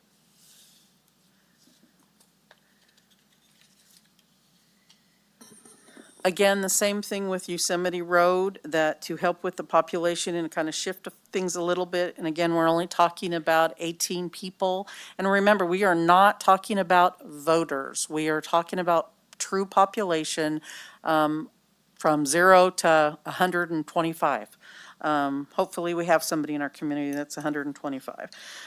So this population was only 18, and we moved it from District 4 to District 3. Okay, this is a big area, but small population, and we moved, the line here was following LaGrange Road all the way down to the county line, and we moved that to follow the railroad instead, and so it just moved a little bit of population there again to help equalize the distribution. And then if you would like to look at any of these changes in more detail, because I know this is really hard to see on our large county, you can go, there's an interactive web map here that we've posted on the redistricting website, and it'll be posted again with this packet. And it, you're able to search for your address and see what proposed district you're part of and see all the changes that we've made. You can, we have the existing districts overlaid with the proposed districts. We do have a public hearing coming up on December 14th. If anybody feels strongly about this, for or against, please contact us as soon as possible so we can try to incorporate any other changes. Okay, so with these changes, and then we'll get to the one from yesterday, then the standard deviation from the top to the bottom is 7.71, and that the largest district is going to be district number 5 with 10,969 people in it. And the smallest one is going to be district number 2 with 10,142 people in it. And this meets all of the requirements of the 10%. Most, the District 1 is over by 329, District 2 is under by 450, District 3 is under by 88, District 4 is under by 160, District 5 is over by 365. Again, those are really small numbers, and I said to you, I will be glad that I will not be here in 2030 to do the next census, but I really do think when we do the next census, District number 4 and District number 3's population will materially change because we'll have more and more people who have retired up here. And it's a line in the sand at a particular time. And if we took the census again today, these numbers would all be different. So what we can do is go through the option for the Columbia area. So what this option does a little bit differently than what we proposed is that it only moved the dorm into district number 5. It kept the residential area in district number 1. That change is 43 people. And then the kind of the trade-off on that is that from Highway 49 up to, can you show it? Up to Columbia would go to district number 5, and then district number 5 would gain 37 people. So the net change is 6. So if you want this to be in the final map, we would just want some consensus and direction to do that. So these are kind of like the changes, hearing from the public, hearing from you guys, cleanup stuff that we kind of came with that we can keep in the premise that we don't want to make major changes in the districts, that we want to equalize as much as that we can make some of the walking areas better for anybody who is running for office, that we make some more of the communities of interest in one supervisor district instead of multiple, because I think we did that in 3 or 4 of them, so yay for the public and the team. That's kind of why we're proposing, and again, give us direction on this second alternative, yay or nay. That's why we're kind of proposing the staff map for the board to ratify, or the board to approve next week. So just so I'm clear, so you have the staff map, and then this is something we need to resolve, and then that would be, so your recommendation would be either of these? Well, what this is that if you're okay with this, Supervisor 5 and Supervisor 1, if everybody is okay with it, we would incorporate this in the staff this is not in the staff original map. So these numbers that I read off to you will change, but not by a whole lot. District 5 will lose six people, whatever I said, and District 1 will gain 6 people. But all the rest of the map would stay the same, and the deviation's not going to change that much. So just need some kind of direction on either include this or not include this. So question, Debbie, if we incorporated these changes, does the area previously shown on your recommended map, the racetrack area, does that change still go to District 1 or not? Okay, everything we read up until this point is in the map that we're recommending. Right. They were just kind of highlighted because those were the other ones. This alternative is not in the county's recommended map. So we just want to know, do we do this change, or do we leave it the way it was, where we transferred 186 people from District 1 to District 5 and brought out the lines all the way to Shaw Mill Road, or do we back it back up and only include the dorms? Right, so again, the rest of the map would stand, it would just be this section that we're talking about. Well, unless you tell us to change the map. Right, no, I understand. So I would look to my counterpart for District 5 to, I'm good with this, looking for your input. Yeah, to me, I really do appreciate the effort in putting together Columbia College, make that contiguous, because that was definitely a concern. I do like talking to people. Occasionally, I went off my map a little bit very early on in the campaign. I actually walked Sawmill Flat and talked to a lot of people there way early and found out it wasn't in the district, it was right there next to it. I like option A because that, to me, is very easy to explain to somebody. That if they're on one side, they're in this district. If they're on the other side, they're in that district. So I would prefer option A.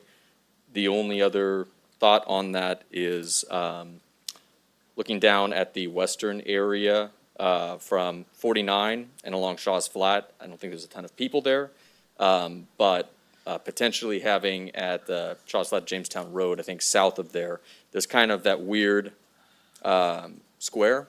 And just trying to, again, if possible, simplify the line so there's not any juts out that are a little harder to explain. So I would have a question too in the, on option B, the area north of the college, from Columbia College Drive out to Yankee Hill, Big Hill Road. Yeah, that area there, do we know the population of that area? I think it was 37. So I guess one of the things that we could consider is that we put that to District 5 to make it cleaner, but still take the other chunk there, that Springfield Road, Shaw's Flat Road, out to 49 to District 5 from 1. And I don't know what that does, with the numbers. If it's only an additional 37, does that, did you say 37? Yeah, it was either 37 or 43. I'm actually not, I've lost Right. my notes. Yeah, I don't remember which one was which. Either way, I think. Does that still put us within the? Yeah, it would still keep the us steps? within the allowable deviation if we just did the lower part on 49. Right, and take yes. that upper section, that Columbia Drive north to. Okay, I just want to be clear that I understand what you're saying. So what we're saying is that from Highway 49 up until Columbia Shaw's Flat Road, is now going to be District Number 5. That area right there. Right, Okay. correct? The one that we were gonna undo and give to District Number 1, that 37, that's right, it's probably easier to see over there, that's area is right there, is going to stay District 5. Yeah, so I would Okay. say I that just we need put to be that clear. to District 5, yes. And I think I was pretty much on the same page, only on, when we're talking about the southern area there with Highway 49, continuing it along Shaw's Flat, so there's not that little fin that's kind of going off, just again, just to neaten up the lines. I don't know, This little area here, kind of. yeah, and yeah, following Shaw's Flat. Yeah, just- Again, just to be able to explain it very easily to people. You're on this side, you're on that side. So Can we go look obviously at I it? 'Cause I can't wanna see see what the the population rest is of and that whether the census portion, but I'm Yeah, we need to look at the. I'm generally okay with that if it, again, on the population, it's, We need to look at it because That's- some of the census blocks really run wackadoo. Okay. And all of a sudden, you're dealing with 400 people and not a couple people. yeah. So if the direction could be to look at that, and if it's minor and it doesn't change the deviation, again, the 5 of you, will be glad to do that. But if it changes the deviation, then when we come back next Tuesday, we want to have a really solid map that you guys can adopt, because we only have one more day to pass it, which is the 15th. And as you can tell, there's work to go back. It looks really simple, but other times, I mean, look at some of the areas that we're talking about. They look like they're fairly decent-sized areas, and we're talking 22 people. And other times, we're looking at little areas, and we're talking, hundreds of people. So if we can be really clear with what I think I just heard from you guys, but if it could be all 5 of you, that would be nice. Yeah, I was kind of, so we're talking about something that's neither A nor B, correct? Correct. Adding- It's half of each. A little differential in option B, that one corner. I'm fine with whatever you want. I'm worried about that issue that it could make. I mean, we have something here that's, within a very, a few dozen people of a compromise. And so, taking that back, I'm a little concerned that it might make more work, and then we'd have to have another discussion about it on the day next week. Yeah, I mean, So to me, a lot of it is, that the public who live in these areas, that they understand those boundaries. Yeah. So I'm trying to be very cognizant of that. Is this the It's road? very clean when you can So say he wants to come down in left side of the road, right side, north, south, east, west, whatever it is, that Can you do that runs now? out to some clean lines.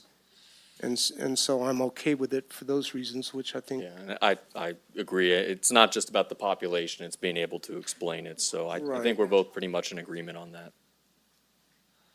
Well, I'm just concerned Why about don't the we hear numbers. from the other? So, yeah. Yeah. So where And- I'm at is we're talking about 6 folks. And I get the whole north, south, east, west thing because I deal with it in my district. I think every single one of us has something like this or multiple of something like this in our districts where there's a few times we're going to have to explain to folks. What I don't want to have happen is come back at the following board meeting and have to do this again. And we have to have a decision. I'm fine with moving forward on this because it's really a net of 6. And that's where I stand. I'm kind of in the same place too.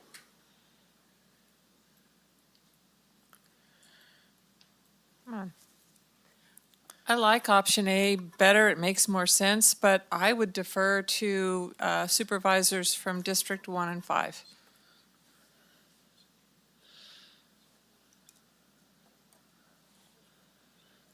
Well, it sounds like they want to revisit this area. yeah, basically, I think we were in agreement with Okay. All right. what we just described in option B, bringing it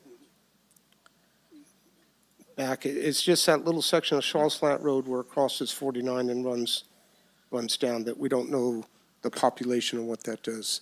But I Top don't half think of there's, A. Did you get it? I don't think there's much population there, quite Yeah. honestly. Okay, well, yeah, I'm willing to defer to districts 1 and 5 as well. I really hope we can get the numbers evened up. Because I'll just look at this and, you know, Supervisor Kirk and I share a fairly large boundary, and we have areas that look, you know, just like that or worse, and you just kind of work it out. Debbie, or Sarah, can Goldenberg and Brandon work on this with Debbie to have it sorted out before the next meeting, since it's just 2? Can we let them handle that so we can just move on this next week? It's pretty much. They can work with staff. We do like to keep comments as much as we can in the public hearing, and the staff could report out at the next hearing what the outcome was. The only thing is, it's a very short period of time. At the close of the next hearing, we'll move immediately to adoption of a map. And if for some reason that can't happen, the following day is the deadline. Yeah. So we just want to make sure that So everything. I would recommend, if you guys can't decide right now on that and you want to look into it a little bit more, Goldenberg, then you guys get that hammered out before the next meeting, and then we can just. Well, I guess Say the what I'm changes saying we is, I did. think we're pretty well decided we would go with this. Okay. We just don't know from staff what that little chunk, That little would be- chunk is about another 75 people. The challenge that we have is District 5 is already the largest, and all we keep doing is adding to it. And I can't tell what the deviation is, but District 5 is almost 1,000 people greater than District 2. So I'm pretty sure we're pretty close to the deviation. If we just Yeah. do this and we don't move it down for that 74 more people, then even if we do, and I'm a little confused, even if we do only half of B, where District 5 gets from Highway 49 all the way up to Columbia, so they gain 43, and then District 1, we leave it the way it is, and they don't get those 37 people, or we do both of those? Because I think I heard only do one of them and not the second one, but I'm hearing from this side to do both of them. I need a little more clarification. And I Let- kind of agree. I think we really need to come out of here with some clear direction and right, not. let me go back to option B, just to make sure here. If we leave alone that little section, Mount Brow Road, Shaw's Flat, if we just say that little section from north of Columbia College Drive to the Yankee Hill, Big Hill intersection, that go Isn't that back what we're into doing? 5, that had minimal, yeah, that little section there, that had minimal impact, I believe. So the top half of A, the bottom half of B, right? Yeah, I'm just trying to keep it to one map, but, yeah. That little section right now where you're hovered on. Okay. That, And I agree with you, Debbie, if that little fin that's down there, if that is a minor change and it fits in, but it sounds like but it's a little more than 75, minor. yeah. So Right. we'll see about maybe the other changes we'll be discussing with it, but I'm not hung up on that. Okay, Okay. so what we're going to do is that the 40, we think it's 43 or it's 37, because now I can't remember which is which, is from Highway 49 up until Columbia, that one little section that I wish I could point to, but she has the mouse, is gonna go to District Number 5, this section right here. Right? And this section right here that we Well- moved to District Number 5 is staying in District 5. It's not gonna go to District Number 1, which is what B shows. Correct, that's a good way to describe it. Okay, that works. So you agree to that, Supervisor Brandon? Mhm. Do you agree to that? Yes. Okay, all right. Good, all right. Okay, so I think we have agreement on that area. So what else do you need from us? If there's any other comments, definitely okay. comments from the public, and then if there's any other This is hopefully what I was not looking. major, so you- changes from the board, we need to hear that. Okay. So I'd like to, this is a public hearing. I'd like to open the public hearing for public comment. So if there's anybody that would like to comment on any of these maps or any that haven't been submitted yet, or any changes or communities of interest you'd like to mention, now would be the time to do that. So I'll invite folks to come up to the lectern. Okay. Is there anyone with their hand raised on Zoom? Okay. We'll bring it back to the board. Any other comments or questions about what we've seen? Just one comment, Debbie, because you said it. I didn't. Politics. As you know, two of us are running for office again, and you said there may be people standing by waiting to run, but waiting to see how the redistricting goes. Now, I'm fine if anybody runs against me, but somebody runs against me, and then I go back and I see that this redistricting went down the street and got his address or her address. Is that going to happen in this redistricting for either one of us? We have from the 14th to about the middle of February to make sure that the election systems have everybody in their right district. So believe it or not, this was interesting and most of the time fun, but the real heavy work is going to be once you guys adopt the final map, then GIS is going to give us maps at the precinct level that shows where those precincts were, because how they're numbered. We number every precinct. The first digit tells me what district they're in. So now they will have the new maps on it, but and we'll use Brentwood. Brentwood would have 2s on them, but I now need to change them all to 3s. So I have until about the second week of February to get this all done, so that anybody coming in, we will be very clear, based upon the maps we get from GIS, that they're in whatever district that they're in. One today could go on once this map is, well, they could go today, but it's not the final map. Once the final map is done, they can go on our redistricting, put in their address, Right. and it should tell them what district that they are in. I get that. I was just clarifying because it almost sounded like a comment where there were people waiting to run, but they were waiting to see where the districts fell. I have to tell you that it's really quiet downstairs. This is Okay, that's not fine. like anything I've ever seen. I only brought it up because you said it, and so it No. made me scratch my head like, well, You- are we approving a street down District 2 into District 3 for the, you know what I No. mean? I'm trying to No. be funny about it, but. No, we really did communities of interest, and we didn't look for individuals. And I believe that, and I kind of shot myself in the foot by jumping out by saying that, but overall, when you look at this, it makes sense what we're doing. It makes sense how we're partitioning this off, putting communities, which like Brentwood is part of basically Twin Heart, we're bringing that in, we're cleaning some of these things up. So all in all, I actually think this was a really pretty clean process. It didn't seem too messy. And so I thank you guys for your time on this. I support it wholeheartedly. Again, I brought that up because of something you said. Nothing I was thinking until you said it. but I'm I had to throw it out talking there. in the big picture. Who knows Sure. who's out there? So Can- cool. Thank Can you. we pull up your recommended map again, just to have another look at it, please? So if you can zero in on District 1 for the recommended, I think you had a separate, Oh, did we have a separate one? We had ones, but you know what? I don't think you Yeah, have them in there. I have one. I could pull up the web map if you want me to zoom in. No, I just wanted to confirm a couple of things. It's hard to see on this scale. Yes, it is.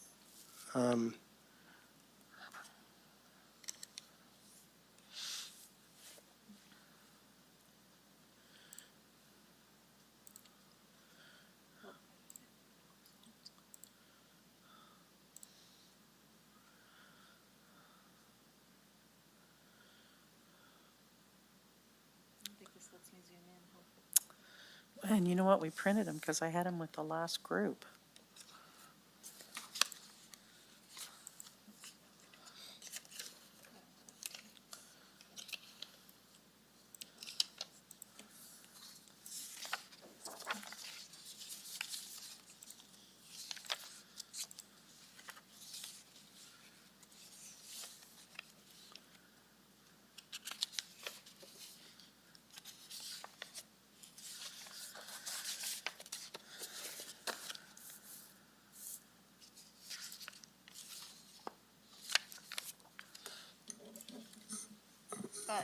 Any particular area? on Yeah, District so 1?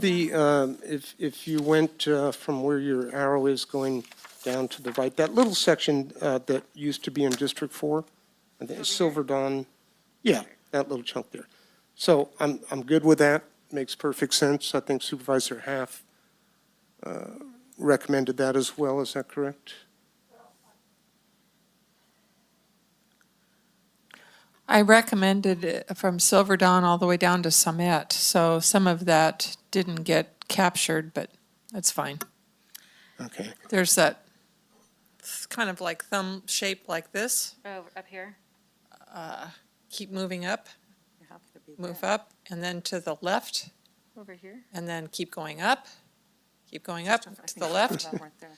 It's to the left, up, that, right Oh, there. this? Yeah. right Yeah, here? that's what, I wanted that whole thing that borders Not Phoenix Lake sure Road to if there's a go, definable road there you know, that, yeah. to cut that off. Because in it the really middle? doesn't belong on Phoenix Lake. I mean, nice people there, I really enjoyed meeting them. But I thought it was better in the other district that borders it. Yeah, I think that whole Again, section is one Senate, or not what Senate. I'm one fine with census leaving of- it, by the way. Okay. I'm fine Thanks. with leaving All right. it. when And we so- looked at the population, we had some issues. Okay, and off over to the racetrack area, which would be, yeah. Just wanted to confirm that. Yeah, that little chunk there, and I'm good with that. That makes it a lot cleaner, because there was a lot of confusion in that area, you know, while talking to people, so. Okay, good, All right. thank you. So look for a motion if I there's one. had some other comments Oh, as well. okay. I wanted to look just to make sure, I think on the map, Experimental Mine Road and north of Columbia. I'm sorry, I was talking to Chris. I'm sorry. Oh, I was wondering if we could zoom in on the northern part of Columbia there. I know that was one of the comments, make sure, not just on the Columbia College side, but some of the mine roads that are out there.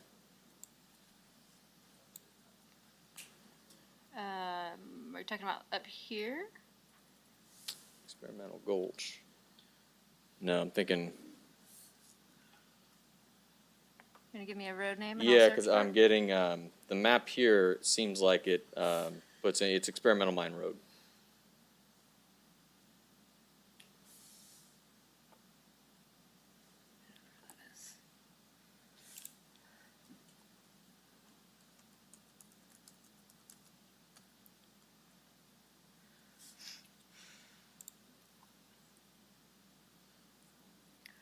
So this road right here?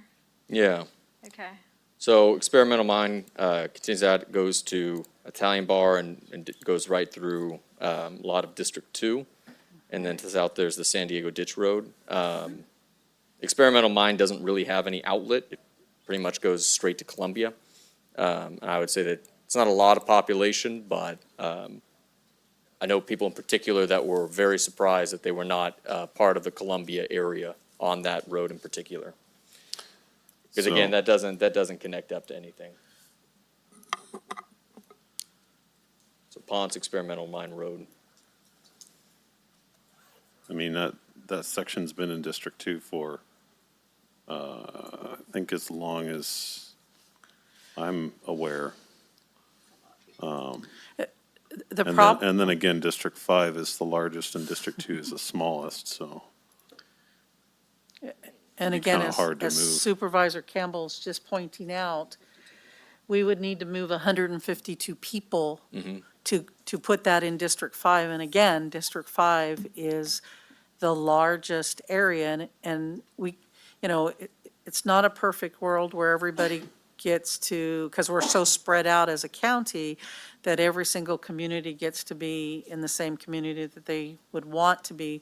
We've tried to do a lot of that here, but in order to grab that whole road, that is moving a lot of people from the lowest district to the highest district. And that is going to mess up with the standard deviation probably materially. I wish we lived in a perfect world. That'd be nice. I would weigh 102 pounds.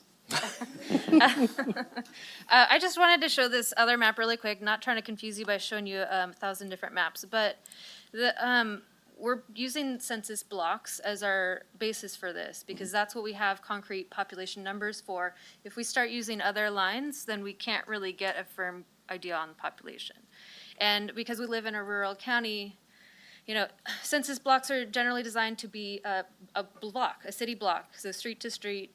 And in rural areas, that doesn't exactly work. So we ended up with large blocks that are very sprawling. And so if we move Experimental Mine Road, which kind of goes up in here, it ends up being this very large area, and we're looking at, you know, at least 150 or more people that we'd have to move. And then we'd have to find somewhere 152 people to add to District 2.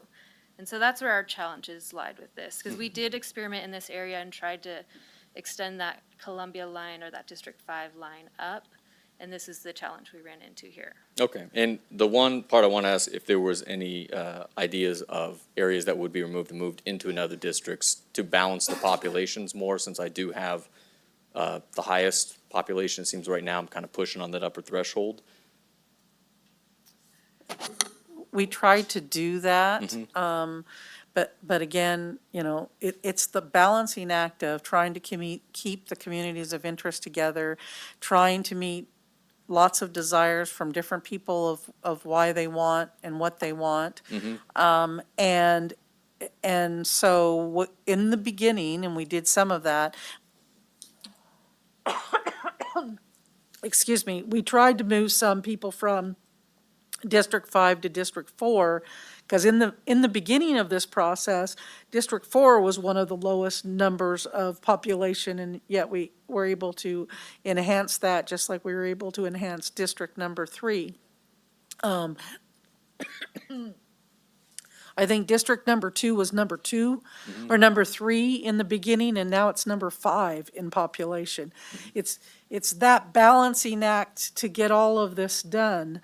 And now we don't just have a balancing act, now we have a time frame act. Yeah. There was one in particular with District 4 for Supervisor Half. Oftentimes Stent, Algerine are kind of grouped together as somewhat of a contiguous area. And then we have a long border, of course, in the southern part of my district. I'd say fits more in the Chinese camp sphere of influence, which has been consistently District 4.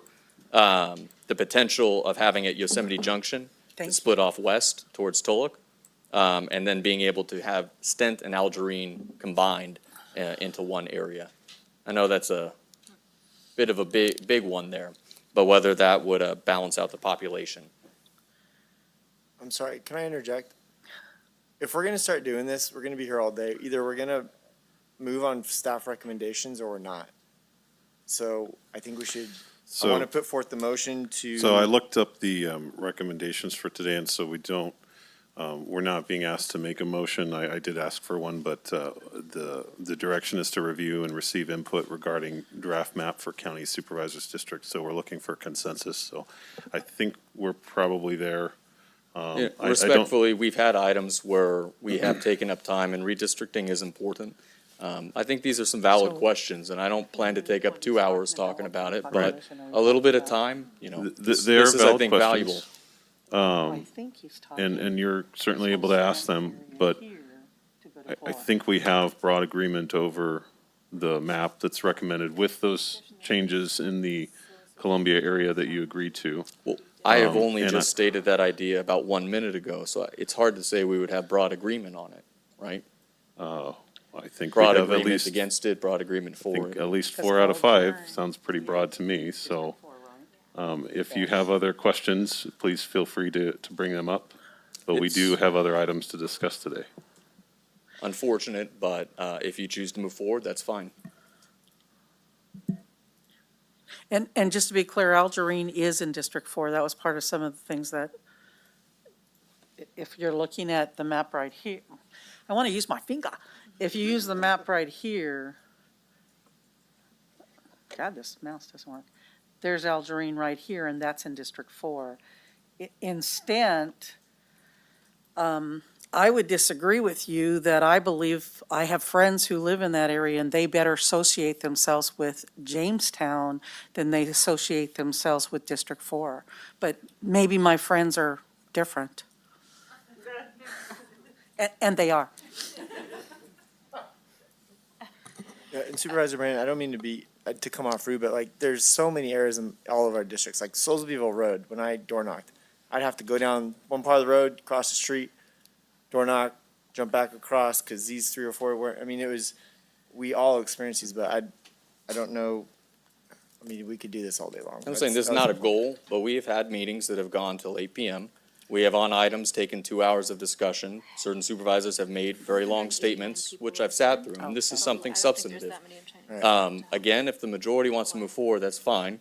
But so far, how we've been operating is if we have more things to discuss, or items to present, we allow the discussion space for that. We don't end discussion, so. If you have more that you'd like to discuss about the maps, now is your opportunity. I don't think we need to belabor this point about the process. So do you have more that you would like to discuss with respect to redistricting? That was the point that I was hoping to discuss. You were moving to end discussion, right? That's why I brought that up. No, I clarified that a motion wasn't required in this case.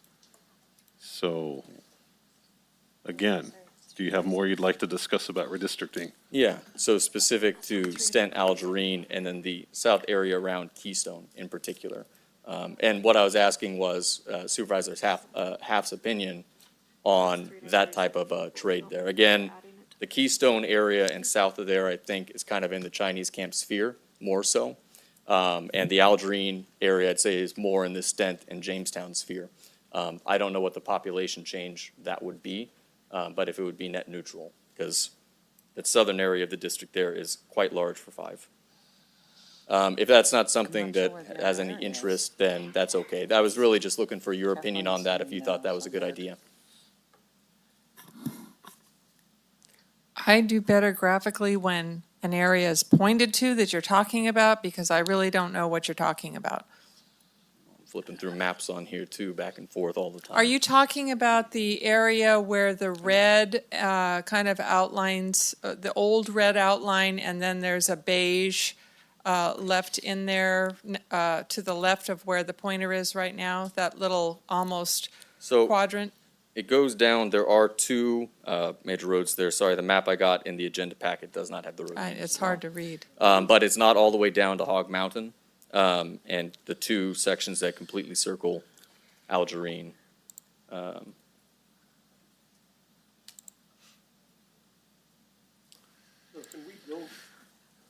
Can we go by the map that's on the screen rather than what you're looking at your computer? Because You want to show them the that means Stent area? nothing to us, what you're looking at. Right, I'm trying to give you There's road almost names, a rectangle there. Yes, that's what I'm talking about. What is that? So that's a change that was due to the census blocks changing, and this is a massive census block that actually goes all the way down to Moccasin. So that's why there's this weird little, I don't know what you call it.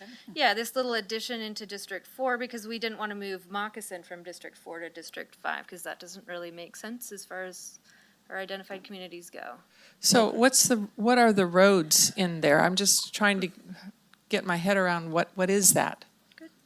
Yeah, there's not a lot in there unless you're talking about Stent.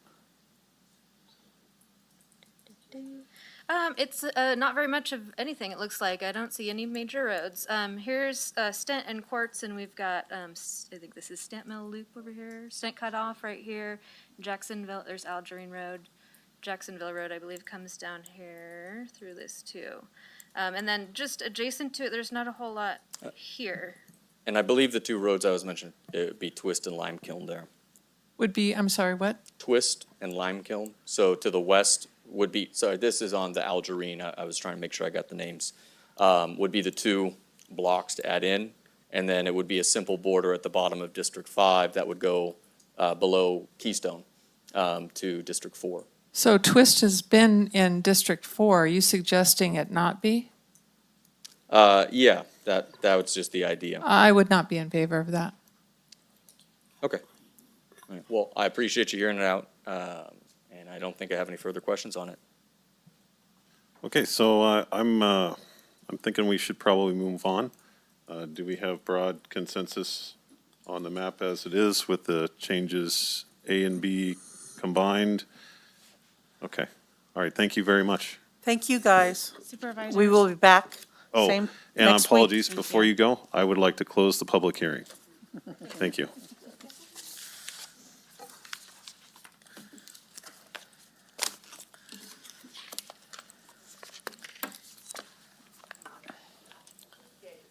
Okay, let's take just a quick 5-minute break. You want? Okay. Or 10-minute break? Okay, so we'll take a 5-minute break, reconvene at 2:30. Welcome back to this meeting of the Tuolumne County Board of Supervisors for December 7th, 2021. We completed our first 1:30 p.m. appointment, and we're on our second.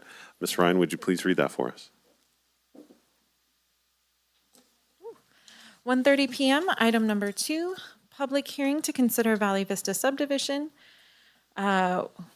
Item 1, a tentative subdivision map T10-010 to divide a 92.7 acre parcel. Item 2, planned unit development PUD 10-002. Item 3, conditional use permit CUP 10-004. Item 4, indemnification agreement by and between the Robinson Family Trust and Valley Vista Property Investments LP and the County of Tuolumne. Item 5, CEQA addendum and planned unit development permit PUD 10-002-1, vesting tentative subdivision map T10-0101, and conditional use permit CUP 10-004-1. Okay, thank you very much. So I will now open the public hearing. Ms. Yaley, Mr. Ruby, welcome. Thank you. Good afternoon, Board of Supervisors and members of the public. Thank you for having us. My name is Quincy Yaley. I'm the Director of the Community Development Department, and I'll be presenting the project today. I'm also joined by experts in relative fields here at the county, including members of Public Works, Fire, our Survey Division, and of course, Cody Nusper is joining us remotely from County Council. Before we start our reviewing development projects, we always like to present the vision, mission, and values of Tuolumne County that our staff strive to meet with every project that we process. The other thing I just wanted to add is that we're really trying to utilize our project's web pages moving forward. And so a lot of backup documents that, even though your agenda packet was over 400 pages, it didn't actually include everything. And so that information is referenced and always available on our website, and we're going to be moving towards doing more of that to try to make things more available to the public. So the project description before you today is a tentative subdivision map, T10-0101. One indicates a revision, is what the parentheses mean. PUD 10-0021. CUP 10-0041, and it's to revise a previously approved project that's now known as the Valley Vista project. It will allow up to 229 primary residential units on approximately 92 acres, and the project is requesting to be granted exemptions from the application of our development code due to the public benefit of the project. This is a summary of the revisions to the project. The first column says approved project. That's the project that was approved in 2010 that is still active for a number of years before their map expires. And so if no action or the project is denied today, those are the numbers of the currently approved project that the applicant could build out. The modified project lists those changes that they're requesting now. We're here in 2021. They are changing some of their products that they're offering in terms of the housing types, and so therefore there's a reduction in the number of units, and the last column is that difference. So there is a net decrease in the overall amount of units that will be provided in this current proposal. The location of the project site is on the north side of Gulf Links Road in Jamestown. Assessor's parcel number 5902065, 66, 67, and 68. It's west of McKibben Drive. And the general plan land use designations on this site are LDR, which is low density residential, MU, which is mixed use, and Parks and Recreation, which is RP. Those are the existing land use designations, and they correspond to a number of zoning districts, including single-family residential, general recreation, open space, and mixed use, and those all have a combining district on them called PD, which is a planned unit development, which is a methodology that developers can use to ask for those exceptions to the code that I've just mentioned. This is a map of the project site located on the, north side of Golf Links Road. Like I said, it's approximately 92 acres in size. We've been working with the applicant over the last few years, so there are some existing model homes that are out there. We call them dry models because they're not connected to the TUD infrastructure at this point. So as we do with projects of this size, we notified property owners when we received their application in August of 2021. We did receive some comments and some calls on the project, and those are summarized in good detail in your staff report, but I'll go over them high level right now. So one of the comments was that the project is taking too long, that the project's been delayed, and the applicant has requested modifications since the 2010 approval that does require your board to approve them. And so some of the changes they initially requested were able to be granted at a staff level. They were consistent with the previously proposed mitigation and documents. But as additional modifications came in, we had to bring it back to your board. So that is part of the reason why the project is yet to be built out. One of the questions we received was regarding the provision of public water and sewer.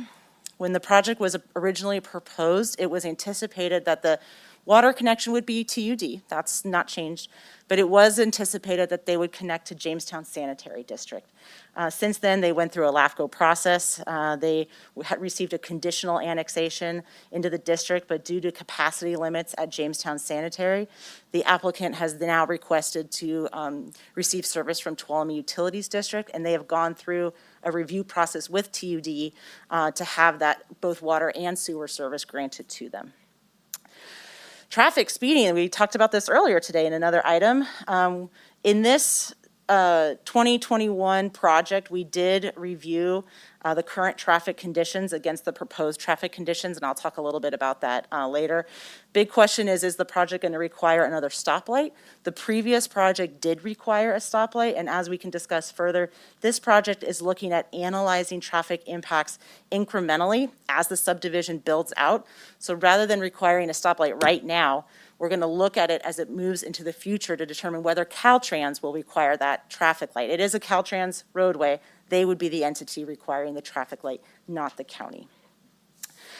We did receive questions and concerns regarding the open space zoning, impacts to oak woodlands, impacts to birds, and if green belts were going to be provided to within the property. There is approximately 25 acres of open space zoning on the property, which will provide habitat for oak woodland as well and wildlife. There are other public park amenities that are being provided as well. One of the changes and the reason this project's back before you is because they wanted to change the oak woodland mitigation.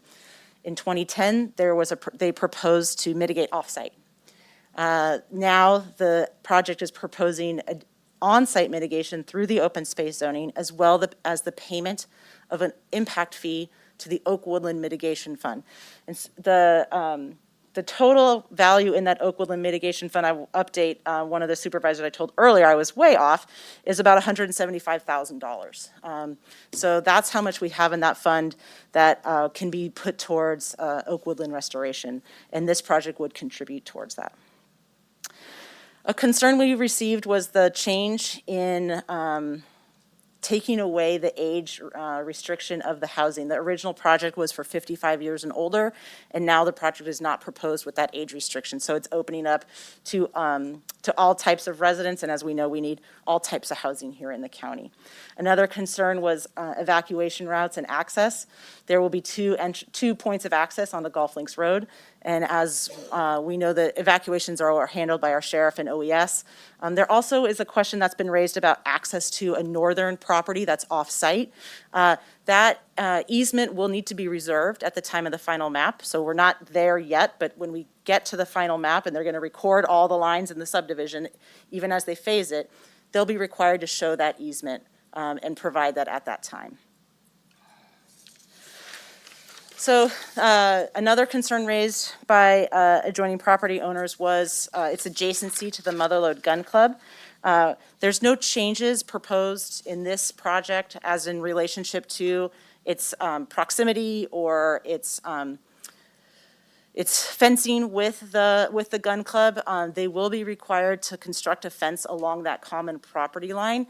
The project is requiring that to be constructed at build-out, so when the first residents go to the project site. And that is because the project site is vacant right now. Once we start to put residents on that site, we want to ensure their safety. We want that fence up right in the beginning, rather than waiting until the development actually gets closer to that property line. There's just a safety concern, and staff is recommending it go up early. Lots of questions about fire. We have a condition of approval that is from the 2010 document, still is the same, that they are required to dedicate land for a fire station, an acre or so.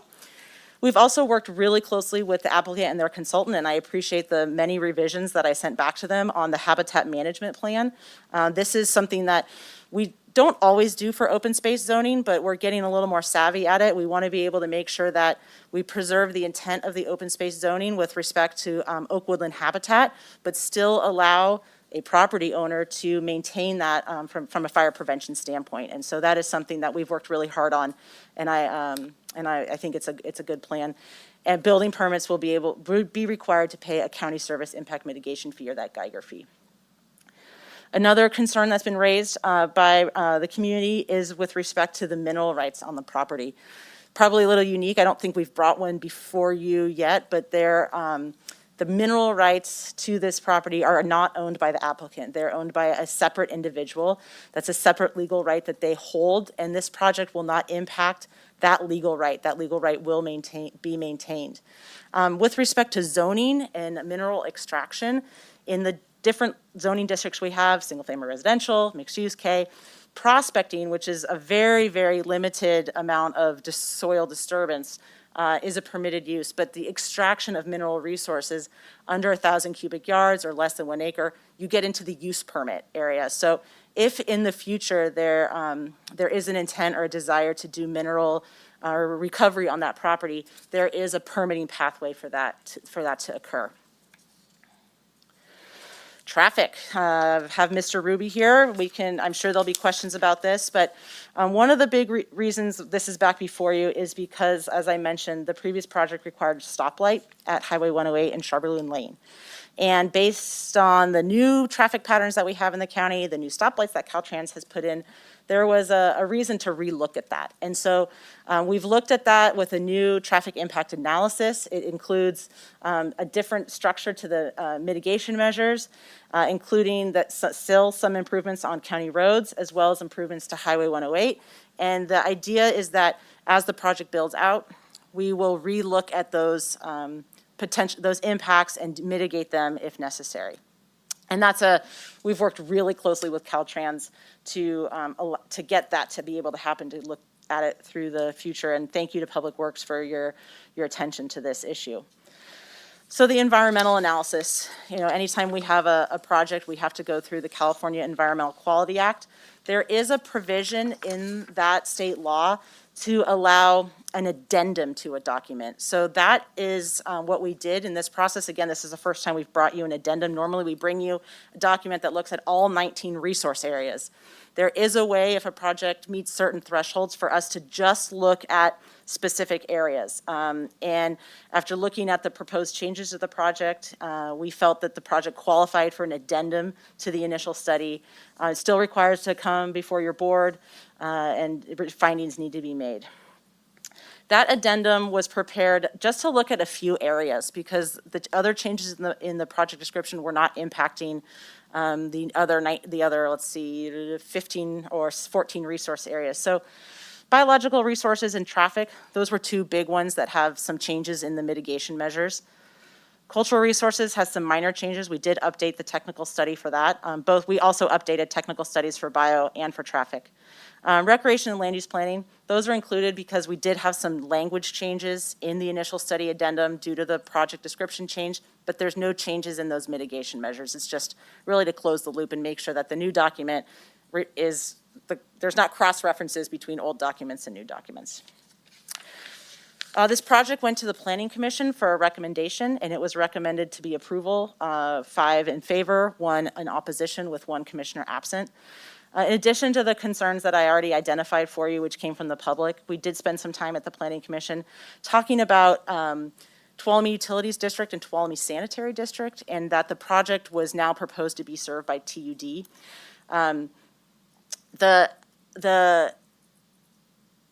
With the limitations in Jamestown Sanitary, there's really no choice right now other than to connect to TUD. The project's within TUD's service area, so we don't need to do any annexation. There's no action that LAFCO needs to take in order for this project to be served by TUD. So it really is, and as I had mentioned, they've also already gone through that process and filed an environmental document. There was some other comments made at that meeting regarding the desire for the project to be required to clear vegetation off the project site that they don't own in order to aid in, fire prevention measures. And that was not included as a recommendation in the approval. And after talking with County Fire, there's really not a mechanism through County Fire right now to require that. There was a concern regarding that easement to the adjacent property to the north, and I've covered that earlier in my presentation. So the decision process for you today is to approve the project. Modifications can be made, but if there's anything that's significantly different than what is being proposed to you, I would recommend sending it back to staff. So you can approve the project, you can deny the project, and in that case, the 2010 approval will hold, and it's actually the larger project. Or we can just go back to staff if there's other issues that you need us to study. There's 5 items listed in your recommendation today under the staff recommendation, and should you make a recommendation, we just need to make sure we hit all 5 items. And I think that that is all I have at this time. I'm happy to take any questions. Thank you. Okay. Any comments from supervisors? Supervisor Kirk? I forgot to open up with this comment. It's on my list of bullet points, but it got lost in bullet points.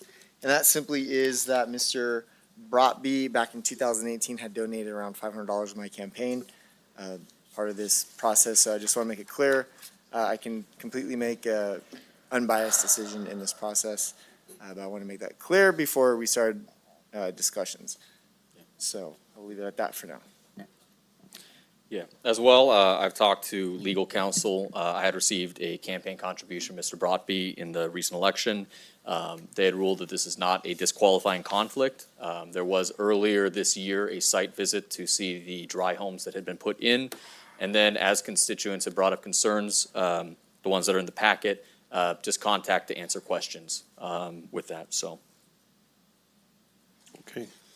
And so I just had general conversations with Mr. Kopf, talked a little bit about this project, talked about things in general, but, we just, we did discuss this briefly. Thank you. One tiny addendum on that too, forgot to mention. So as a public hearing in a land use issue, it's very important to me. This is something like any other one that comes to this board, an issue of law. It's an issue of, as far as capacity and impact to the community, and then the community benefit of it. And so those are the only things that matter in the discussion. Okay. And I have met both Mr. Brotby and Ron Kopf. Ron Kopf is a constituent of District 4, met with him on numerous occasions. He has another project that he's proposing for a Groveland area. I don't feel that any of my conversations with either of these two will prevent me from making a good decision for the county and for this board. Okay, well, I guess I will add as well. I have had conversations with Mr. Kopf, who is one of the project proponents. I don't believe we discussed anything in particular about what's here before us today, but if we did, I forgot, and it will not influence any of the decision-making that I plan to engage in today. Okay, so I guess that's out of the way. All right, so are there any questions for staff? Yes, Supervisor Half. Just 3, though, at least right now. And this is a question for staff, but it's also a question for the board. I'm wondering about that little 1-acre parcel that is a set aside for a fire station that was decided way back in 2010. I don't think that this is in the area that we're considering expansion for our fire district. So where we're thinking about putting another fire station, and if we were, I think we would want more than an acre. So I'm just wondering about why we're doing that. So that's number one. Number two, the traffic impact. I'm hoping that we can have conversations with Caltrans in advance to minimize the possibility of putting in a stoplight. I think it's ludicrous with the number of stoplights that we have in that corridor, and unless it's absolutely necessary for safety, there's no other way around it. I would not like to see another stoplight on Highway 108. And this is a question for staff. The mineral rights situation is a concern to me because I've never seen this before. Of course, there's lots of things I haven't seen. And I'm wondering, this may be a question for county council as well, what liability are we looking at if the owner of these rights wants to exercise them at some point when there's houses there? I mean, I don't know the answer to this, so that's why I'm asking. Sure, thank you for the question. So I can address those. With respect to the fire station, this was something that was worked out in 2010 at that time. And we did revisit that in this 2020-2021 effort. And the fire department still just wanted to reserve that acre, and they had already negotiated an acre and didn't want to take additional land away from the development more so than what they had already agreed to in 2010. That was a part of the project description then. As to its location and size, I've heard those things as well, and Andy, I think, is here and can talk more about that if you'd like. Okay. While he's rumbling up, sorry, Andy. He used to play Smokey Bear, so that's where it's coming from, okay? No, it's not Smokey the Bear. With respect to traffic, yes, I think I've heard that loud and clear, along with Public Works, that there's no burning desire for another traffic light. It's why we're hoping that we can continue to look at that as we go down the road. And with respect to the mineral rights, Cody Nesper can talk a little bit more about that, but and I'll just actually leave it there since Andy is here waiting. Thanks, Andy. Yes. Good afternoon, Andy Murphy, Assistant Fire Chief for County Fire. Yes, there have been many discussions about this location of property and planning for the future of the fire department emergency response. We feel that this location is adequate for response into Jamestown, the county area around Sonora, as well as Columbia. As far as the size of the property, that was the acre that was being allocated to the fire department. Of course, the more the better. This was agreed to prior, and we'll make good use of that acre. Okay. So, Andy, when you talk about making good use, what are you visualizing there? Well, it would have to go through a design process, but what I visualize on a property of that size, just with parking, is likely a two-story fire station. Okay, thank you. And one thing I did. Good afternoon. One thing I did. Sorry, I didn't mean to interrupt. Go ahead. Is that Cody? Okay, go ahead and chime in, Cody. I was going to chime in about the question about the mineral rights if you're ready, but if you had it on the fire I did want to station. say, I did kind of jump the gun a bit. So the project applicant does have an opportunity to speak. So I guess if board members have questions just for staff, we could ask them at this time.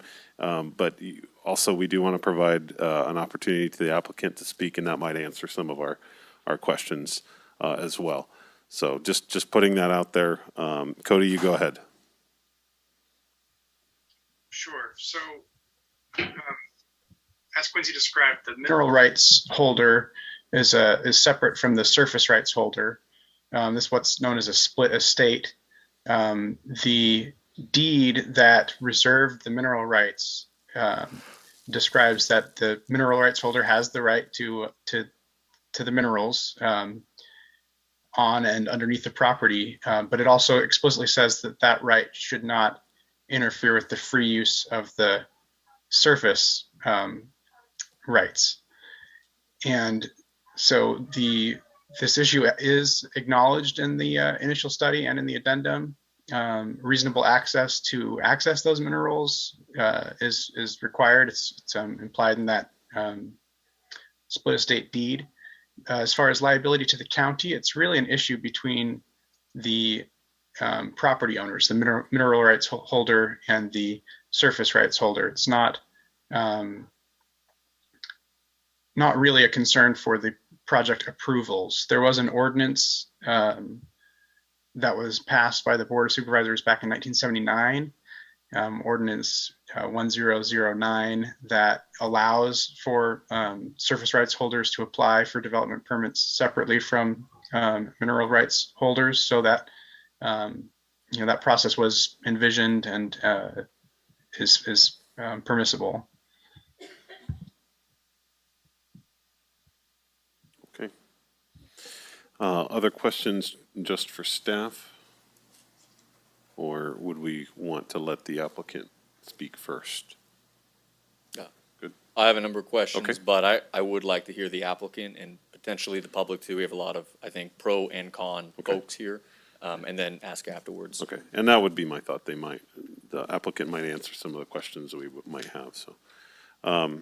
So at this time, I'll invite, if the project proponent would like to come up, they have 15 minutes to talk about their project.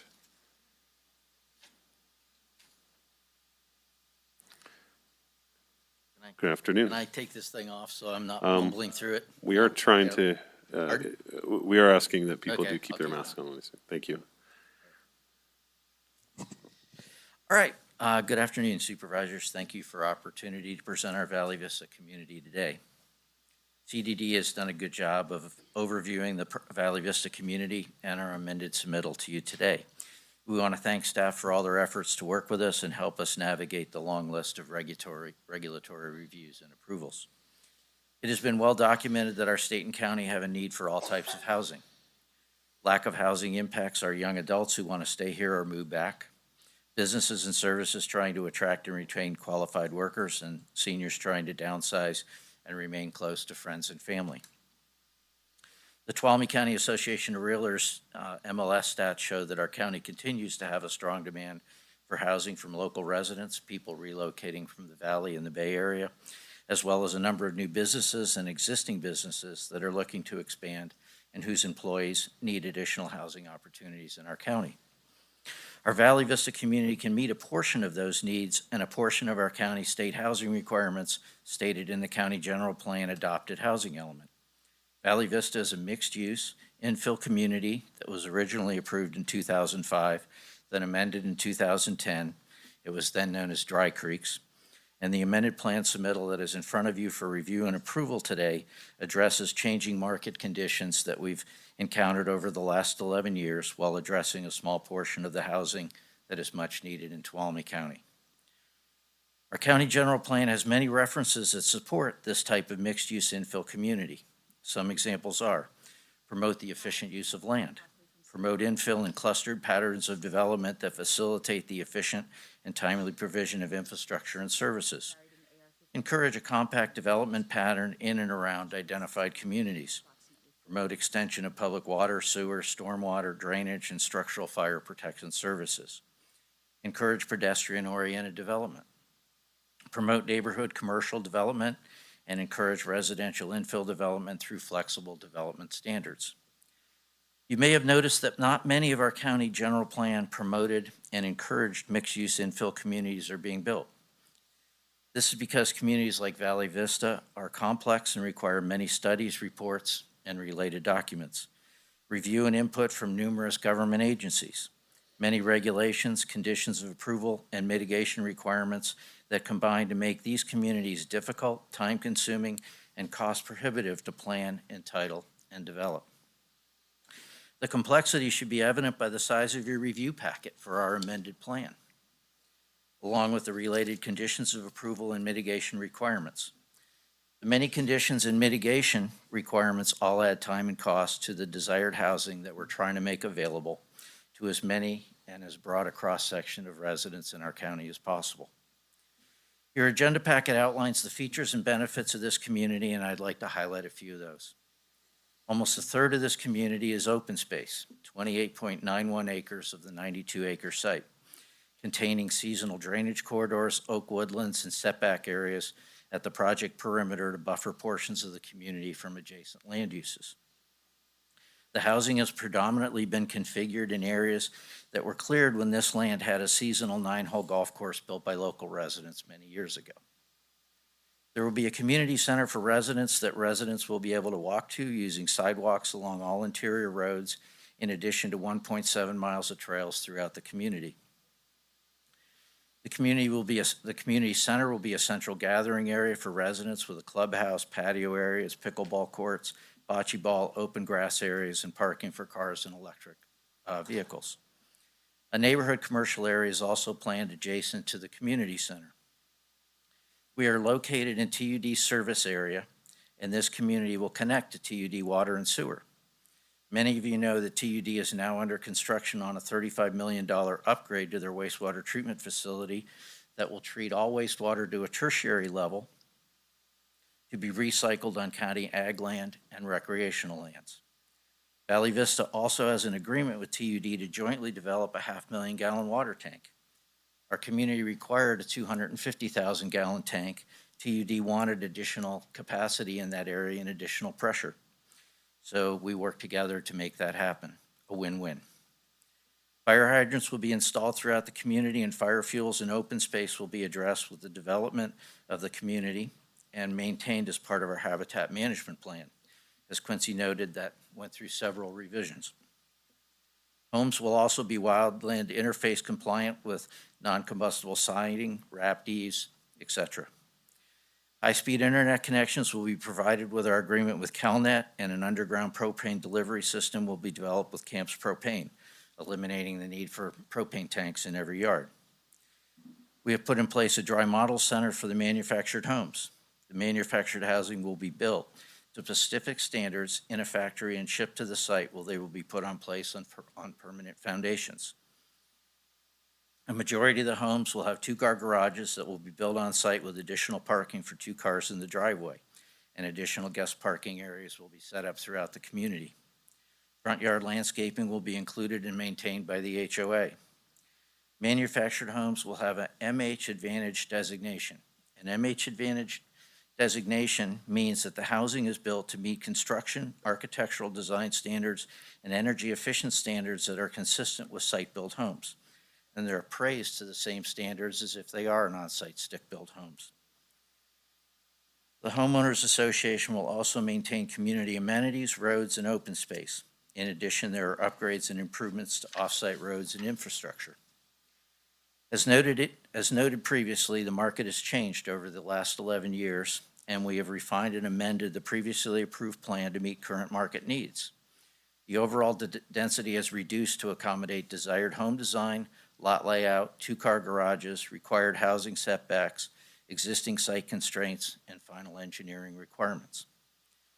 I will now turn it over to our consultant, John Anderson, to go over some of the specifics of the modified plan and related conditions in more detail. And I'd be glad to answer any questions when John has completed his presentation. Thank you. Thank you. Thank you, and welcome. Mr. Chairman, members of the board, my name is John Anderson, JB Anderson Land Use Planning, 139 South Stockton Avenue in Ripon, California. I'm pleased to be here. It's been 33 years since I presented before this board. At that time, I was a planner, a young planner with Tuolumne County, working under Jim Newsom. So it's been a while since I've been in this chamber. So it's wonderful to be back here again and see Sharon Maravich and some of the other locals here. I would say probably 18 months ago or so, Ron asked my firm to try to help him maneuver some conditions for the project that he's trying to build, to work with Quincy Yaley and her staff and David Ruby to identify a path that we could make changes to the conditions, modifications to the conditions that would both satisfy the intent of the original conditions, but also allow the project to be able to move forward. Ron and his team of designers and engineers have spent a lot of time trying to reanalyze the project. There's a lot more information that he and his team know about the property now than they knew back in 2010. A lot of the refinements that Quincy and her staff have evaluated are a direct result of mitigating impacts, adjusting the project to minimize impacts to Oak Woodlands as an example, as well as minimizing impacts to the historic rock wall along Golf Links Road and, of course, the oak trees along there. So that's been a lot of work to this point. The end result of that effort, we were unable to resolve it at staff level only, which is why we're here today before your Board of Supervisors to talk about the changes that have been made, to represent the addendum that was presented, and the one major issue that we weren't able to successfully address at staff level had to do specifically with oak woodland mitigation. Early on, Quincy made it very clear to us and my team that we had to be on an apples-to-apples comparison when we're evaluating both the mitigation measures and the conditions of the original project approval. And that was the one issue that we could not overcome, which is why we're here, which is why we prepared the addendum, which is why there's been a tremendous amount of effort on behalf of Quincy Haley and her staff and David Ruby and other members of county personnel. So we're appreciative of all that work. I know at times Quincy would probably rather we go away and not continue to pursue with this project, but the reality is that we're working out some very fine, very specific details that affect the ability of this property to be developed. I want to remind everybody today that this is an approved project, and Quincy did a great job of doing just that. It's an approved project. There have been revisions to the project. It's no longer age-restricted housing.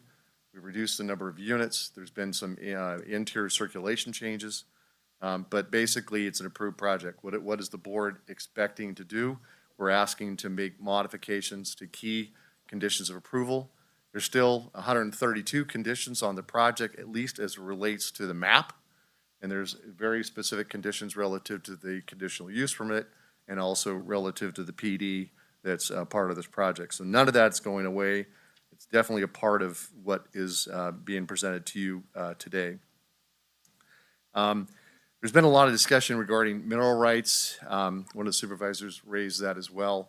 I've dealt with mineral rights probably in my last 35, 36 years as a professional land use planner, and every mineral right condition is different. I can say this is probably no different than anything else I've dealt with as it relates to separation of mineral rights versus surface rights. And it all comes down to a legal interpretation, which can only be effectuated by a court of law as to what those individuals believe they have their rights are. In this case, it's my understanding that this property is not identified as an area of interest by the state of California, and there's no mining overlay zone on the property, nor has the mineral rights holder applied for any special conditional use permit or any processing of trying to extract the minerals in this property that he believes might be in this property. The other issue has to do with separation of those rights and ability to access the minerals that are there. Many times there's no right of entry.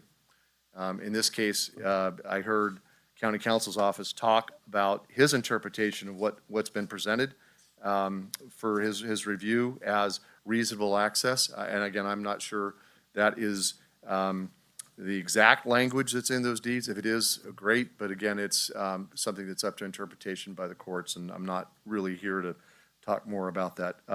They are rights, they're there, but they have to be perfected through the entitlement effort, which Quincy has already discussed. The original project proposed the dedication of a piece of property in the Jupiter area of a Mount Knight, and as oak woodland mitigation. And I'm sorry, I went back through all the historical records on this, and the Mount Knight property is in a different ecosystem that the Jamestown area is. Doesn't really have blue oak woodland habitat, which the intent was to preserve oak woodland habitat. It does have habitat value, no question. I'm not going to argue that, but it's not a equal mitigation opportunity for oak woodland, which was the original intent. So I am really confused about the original intent associated with that. The project, as we have suggested, is going to be a one-to-one mitigation. which was the original intent of the Board of Supervisors back in 2010. As Ron has indicated, about 30% of the site, not 20%, but 30% of the site is zoned currently for open space uses. So it's very restricted as to what can happen within those areas itself. Ron's also talked about housing opportunities this project would provide. Again, it's an approved project. We're talking about, minor modifications to the project as approved. There are 6 conditions that we still, from a timing perspective, have some concerns with. I want my associate David Niskanen to share with the board clerk that in turn can share with the board, and then also with staff, Quincy Yaley and others. Those items are on this sheet. It's a single sheet. It's directly related to the conditions on the VTM. It's conditions 8, 9, 21, 30, 75, and 96. I provided some suggestions there, and there's notations on the side. Conditions 8 and 9 specifically relate to road encroachment work. We believe those are directly related to any work that's to be done in a county or Caltrans right-of-way. Condition number 21 has to do with the timing of the Oak Woodland mitigation payment.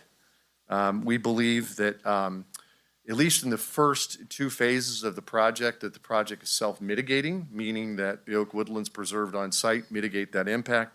It's when we go into the 3rd phase that's when we start having an impact that's not able to be mitigated on site, and we would have to take care of it off-site. So that language addresses that issue specifically.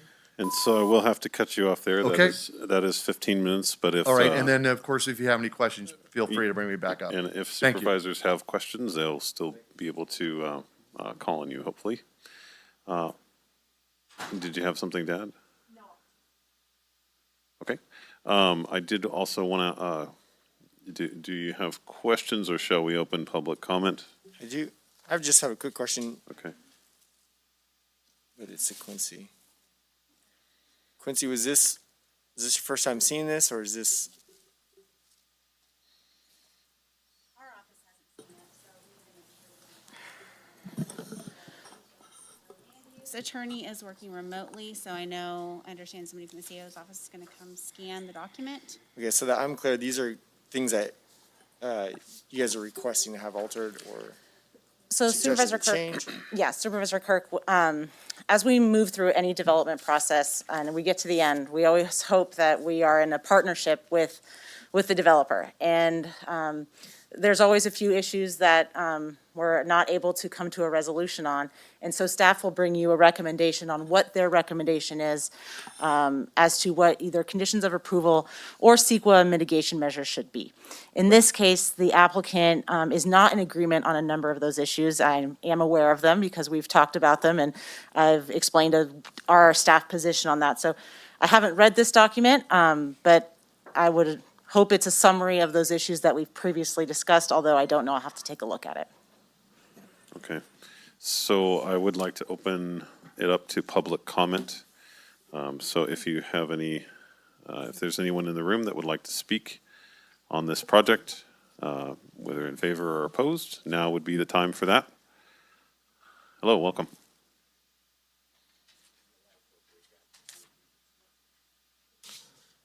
Greeting board members and staff. I am Tom Crosby. Related to this topic, I serve on a number of county public and private committees and commissions. However, my comments today are limited to my personal views as a local citizen with adult children and grandchildren living here.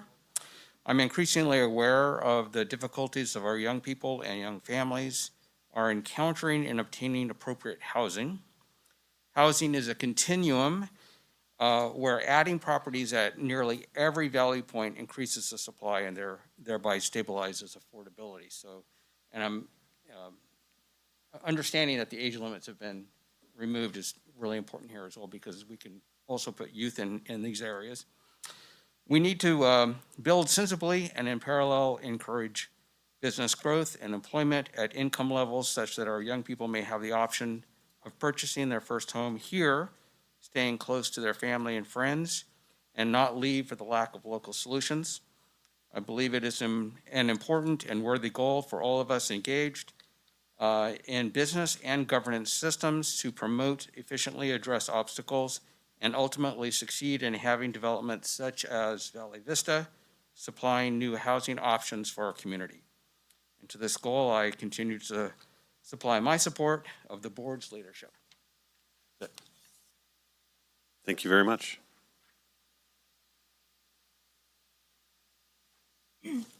My name is Sharon Maravich. I'm representing the Tuolumne Heritage Committee. We haven't taken a position on the development, but we want to bring some things to your attention. First of all, we want to thank staff for incorporating as a condition the protection of the wonderful wall, the rubble wall that runs along Golf Links Road and is a character-defining feature of not only this development, but the streetscape. We would ask that before any earth moving happens, that you require some tape, like that yellow tape that is put around areas that you're not supposed to trespass in, because sometimes people on bulldozers, don't really realize where they're going. And the other condition we ask is, if any of the wall is damaged in places where it's not supposed to be breached, we ask that it be rebuilt in kind. I'd like to call your attention to page, here it is. It's page 41. I guess it's of the staff report. The second archaeological firm that was hired to look at the property says, and this is, I'll read it to you. The Peak and Associates report was published in the CHISPA of the Tuolumne County Historical Society on May 21st, 2020. Basically, what we ask for, and it sounds like we were given, is a public history. And this is what similar to what the Board of Supervisors required of Blue Mountain Minerals and Sonora Mining. And those have been published as books by Tuolumne Heritage Publications, and they're available to the public. There is no May 21, 2020 CHISPA, and there is no May 2020 Historical Society Quarterly. So my thought is that you ought to verify whether this document was prepared or not. And as you know, I write historical articles from time to time for the paper. And if I am provided the public history, I would look at it and see if it was suitable for an article for the Now and Then column. And I really think that's all I have to say. Thank you. Thank you very much.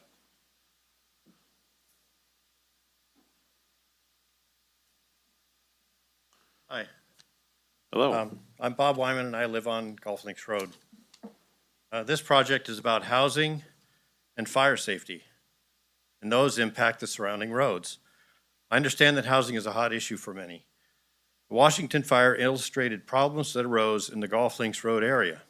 We live in the oldie residence immediately north of the Valley Vista project. Aerial photos show that there's only one thing north of that northern border, and that's fuel.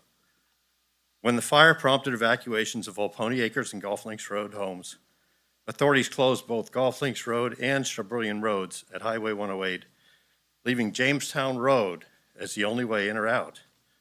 Golf Links Road was a parking lot, and many of the driveways were blocked. The addition of 256 residences could be disastrous. Traffic studies provided show Valley Vista could generate 1,705 additional daily trips. Widening Shabrillion Lane at 201 trips is limited to only 20 feet width in some places because of right-of-way problems. And at 401 trips, still phase one of the project, it is proposed to convert Golf Links at Highway 108 to right turns in and out only, closing the most used left-hand turn to Sonora, where we all know most trips lead, and funneling that traffic straight into Shabrillion Road, or Shabrillion Lane. I've driven Golf Links Road since the 70s, and taking away the left turn there would be possibly the dumbest idea ever. Then go to the 1,705 trip level and see what happens. Additionally, Condition 101 from the approved subdivision map regarding 7 a.m. and 7 to 7 p.m. work hours and no work on Sundays, holidays, county holidays is inexplicably removed. Also removed is a condition 108 regarding a 15-mile-an-hour speed limit for work vehicles. I'm not satisfied with the oak mitigation measures or removal of the item 102 regarding bird nesting boxes, which was part of the initial plan. When you satisfy John Buckley at CSARC and Tom Parrington at the Audubon, then I too will be satisfied. Finally, we sent an information packet that I hope EG received regarding our easement. Ours is the easement. It was referred to earlier. I've met with Ron Koff since the planning committee meeting, but we're not really satisfied with the options that he presented. We have an automated gate, an iron fence, as shown in the photo, which I hope you've seen. We sent that in by email. And our access has been provided on all the earlier Dry Creeks maps. So then Valley Vista took us off. I'm very sorry. I have We've to been stop. blocked. I'm sorry I have to stop you there. That I is understand. 3 minutes. Anyway, I appreciate your time. Thank you very much. Thank you. Hello, welcome.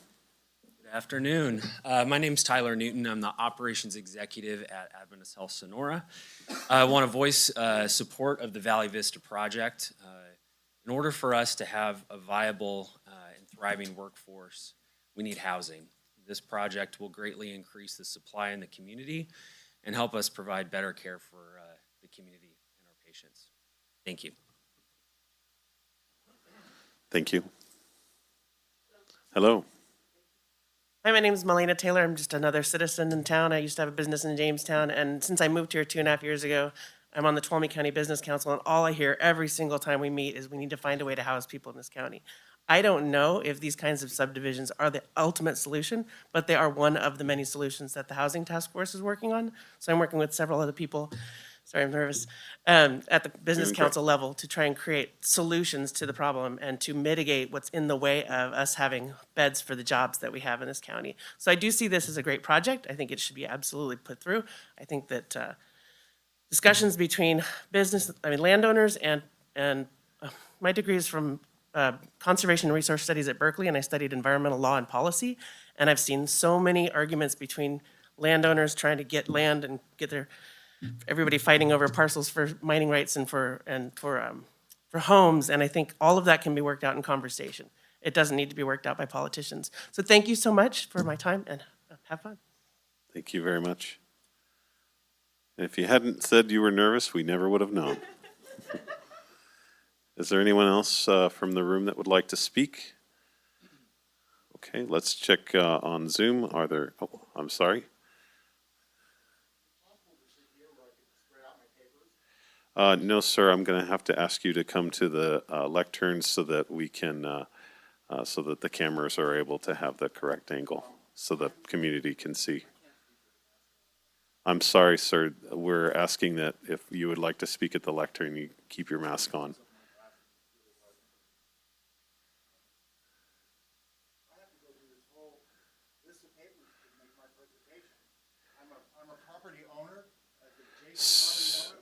So if you'll come to the podium, we'll be able to Thank hear you. what you're saying, and the folks at home will be able to hear It's you. impossible to speak. This is the first time we've been allowed to speak.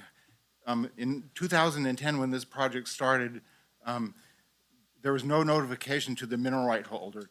The county council just mentioned in 1979, there was an ordinance passed that describes where the mineral right holder and the surface right holder can apply separate for the application and entitlements to the county, but the only catch is you have to notify the mineral right holder 10 days in advance of a hearing so we could speak. In 2010, our family had no right to speak at this project. On the application, Warren Copp's application, the mineral right holder, he said, are Jacob Barnwright and Paul Barnwright. That in 2010, those people were dead. The mineral right holders were not them. So how their application has got dead people on it, and that's a big flaw. I've worked on this project for 45 years. In 1976, I spoke before the supervisors here, and at that time, we were speaking against the ordinance that the county was trying to adopt, the surface mining, the ordinance that allowed people to apply independently. This project, in 1925, my great-grandfather sold the surface to Mr. Simons and Mr. Sagerstrom, and they negotiated a deed, and we reserved the mineral rights to the property. And in 1968, in the Superior Court of California, Jacob Barnwright and my father and his four brothers and Mr. Sagerstrom sued the Sonora Golf Course. In 1979, the suit was finished. It was a 10-year lawsuit. We spent 10 years fighting this. It was the golf course dissolved, and we had got a judgment. The judgment was to give back the Barnwrights their mineral rights. So we got them back. The county council just read a thing that, I don't know, county council read where, I'm really confused, but let me get my thoughts together. This project in 2010, Chelsea, or your planning commissioner, was in private practice, and now she's the planning commissioner here on this project.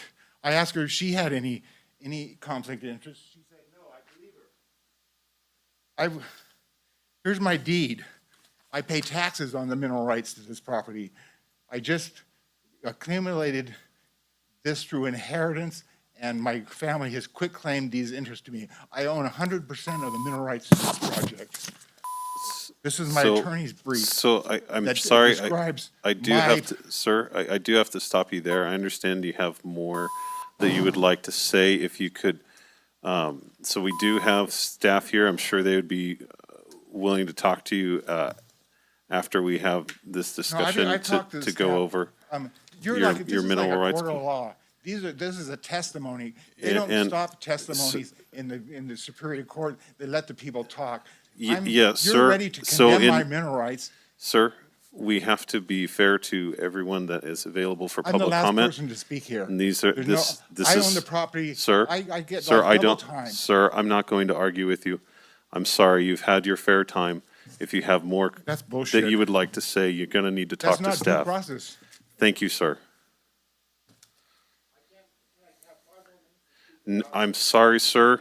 Sir, I'm very sorry. You're going to have to 3 minutes, sit 45 down. years. Sir, you've had your opportunity to speak. That's not due process. Okay. I'm being denied due Sir, process if you're in the not going to county. sit down, we're going to go ahead and break the meeting. Last time they called the sheriff department on me Okay, to so we're remove gonna me from take the a county 15 council office. I Sir, don't think that's necessary. I'm not going to I'll take argue with you. leave.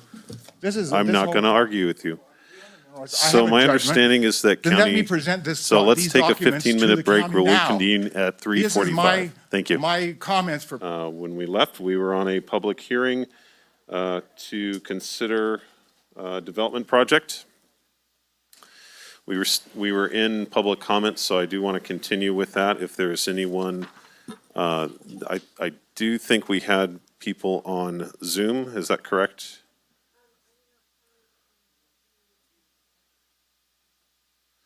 Okay. Do we have anyone from the room that?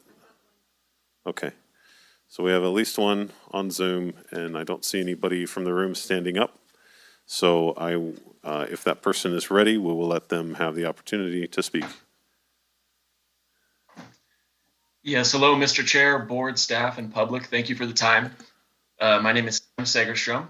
I am here as a citizen and a realtor to show support and ask for approval of this project. We need homes in Tuolumne County. Our citizens need good options, and this project will go a long way to help our supply problem.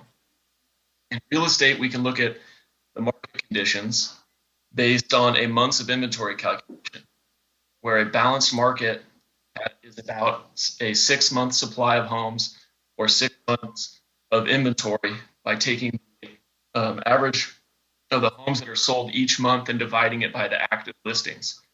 So a balanced market takes about 6 months, has about 6 months of inventory. Currently, we have less than 2 months supply of homes or less than 2 months of inventory. I know people who work in our county but have had to move outside the county to towns like Oakdale. There are people living in RVs or substandard housing because of a lack of good options. This is not a unique problem. As the California Association of Realtors has stated, there is a supply problem in many counties of our state. Projects like this are a good start to solving our housing crisis and hold a great public benefit. Thank you for this. Thank you very much. All right, do we have anyone else that would like to speak from Zoom? Okay, we do have another hand raised, so that person can speak when they're ready.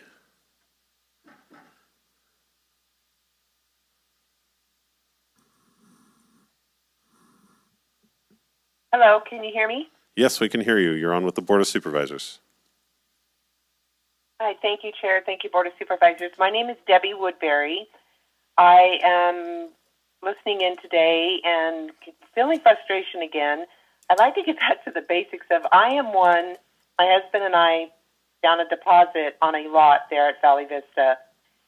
Been listening to all of this since March, figure out what is going on and when it's going to happen.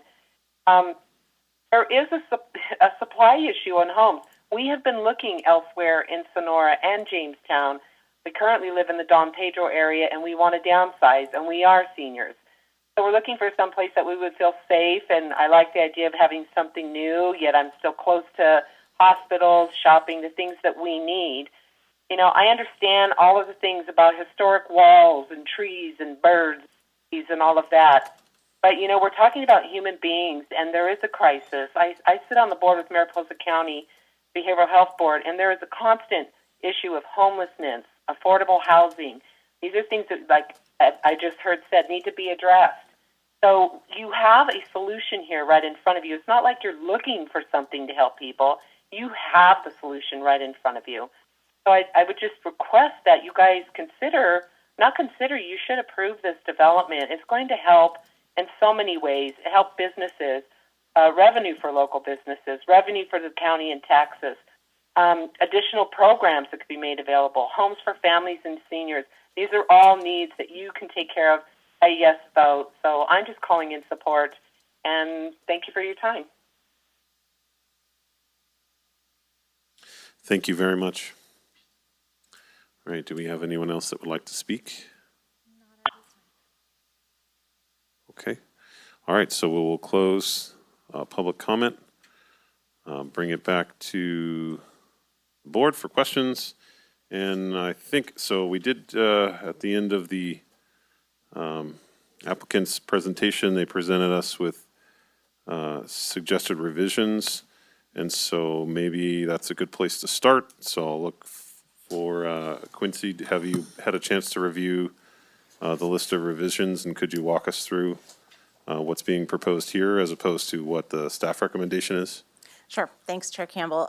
This list of 6 items has been talked over many times with the applicant, and we have given staff's reasons as to why we were not recommending to implement the changes that they've recommended.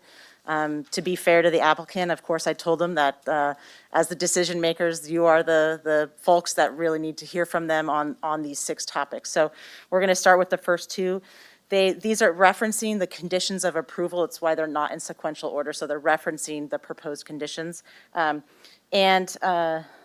we'll start with 8 and 9, and I'm going to turn that over to Dave Ruby. Hi there. Conditions 8 and 9 are tied currently as written to the issuance of the grading permit. So it's a couple of things on the checklist they have to provide prior to issuing the grading permit for the first phase of the project. We consider these in the Engineering and Public Works Department as kind of ducks in a row type of things. The encroachment permit is to legally work in and occupy the road rights of way. There's condition 9 is one for work in the Caltrans right of way on Highway 108. Number 8 pertains to all the county maintained roads and rights of way for the roads that this site fronts, golf links being one of them, McKibben being another. we've had some dialogue with the applicant. They wanted to delay getting the Caltrans permit until prior to the first certificate of occupancy for their first Phase 1 home.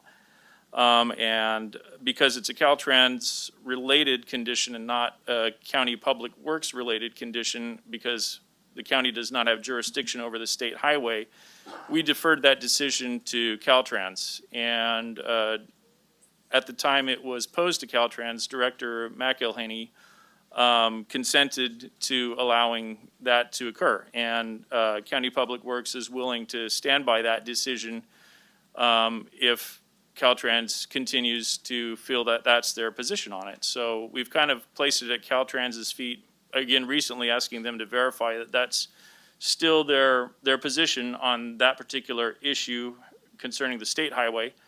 And they have not given us a response as of yet. It is something that we can follow up on, and I think we're comfortable with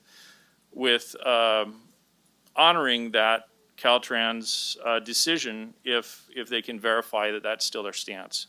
In terms of number 8, which is the county encroachment permit, we like having those things in advance of the groundbreaking of a project because there are so many other impacts that are associated with the groundbreaking on site that filter down into the existing roads, whether they're improving the roads or not, the construction traffic being a huge one. And on this project, there's underground work necessary all along McKibben for water main installation, which definitely legally needs a county encroachment permit to do. So rather than explode this into multiple encroachment permits, it's the County Public Works Department's desire to only have one that covers the work in this phase. When this phase is complete and they decide to kick off Phase 2, the next phase of the development, we'll have to do it again for the work that's appropriate to that phase. But for Phase 1 to get the grading permit as currently written, we just require them to get the encroachment permit. It's one of the conditions that was written in 2010. It's still, we feel, very logical and allows them mechanisms for accessing the existing road with construction traffic and impacts, and allowing us to work with them on that. So that is why we're kind of hoping to stick to our guns on 8 and 9. Thanks, Dave. Moving on to condition 21, this is a requirement to be fulfilled prior to the issuance of a grading permit. This is one of the changes from the 2010 CEQA document, moving from an off-site mitigation to the payment of an on-site fee. The applicant has expressed their desire to phase the payment of the Oak Woodland mitigation fee as the site is built out. Staff's position, and in addition to my role as a department head, I also wear the hat of the environmental coordinator for Tuolumne County. So I'm looking at this from not just a staff perspective, but as well as the compliance with CEQA. Unlike other impacts like traffic, which may incrementally grow over time as a project is built out, when we're talking about biological resources, especially ecosystems, especially oak woodland habitat, once you start to take a bite out of that habitat, you've impacted it. It's not like traffic that incremental changes happen over time. Once you start to remove trees, you've changed the habitat. CEQA requires us to look at the whole of that at the baseline condition stage of when we do a project. It's why I'm recommending that the entire oak woodland mitigation fee be paid at the time of the impact, not incremental over time. Dave, do you want to take 30 regarding PUEs? Sure. So condition number 30 regarding public utility easements applies to the recording of the final map for the subdivision in any of the phases that go forward. This one ratchets back to, I believe, franchise agreements that we have with underground utilities and overhead utilities. And this allows them pathways for the conveyance of the utilities. If we take those away on the final map, it can get very dicey to get utilities to the houses legally, and also to maintain them in perpetuity. So it's actually a very nice thing to have those in the periphery of and on side lots, at the back of lots, oftentimes is where the overhead stuff will go if it has to traverse some significant terrain. If those aren't there, it can be tough to bring water, sewer. In the case of this subdivision, they have an underground propane conveyance system for the entire subdivision is proposed. You would want to have those PUEs along the side lots to get those utility connections to the house in a tidy fashion, and then in the long term to maintain them. So we think that it would be a mistake to have those removed from the map.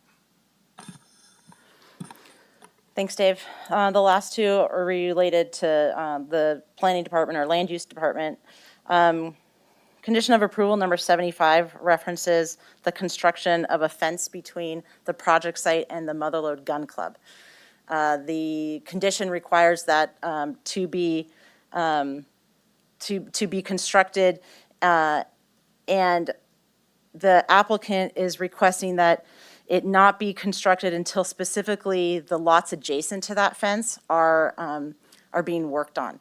It's staff perspective and opinion that as this is a vacant site, and as soon as we start putting people on it, there's a potential safety impact, and that we're requesting that that fence go up earlier in the process than the applicant to protect the safety of potential residents on that site, no matter how far away their construction or their final lot or their home might be from the gun club.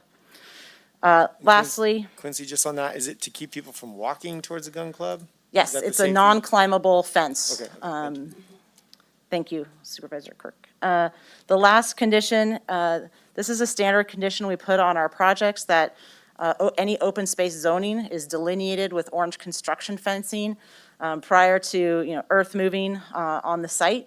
The applicant was resistant to this condition as that they felt that it would be orange fencing in places there they weren't working.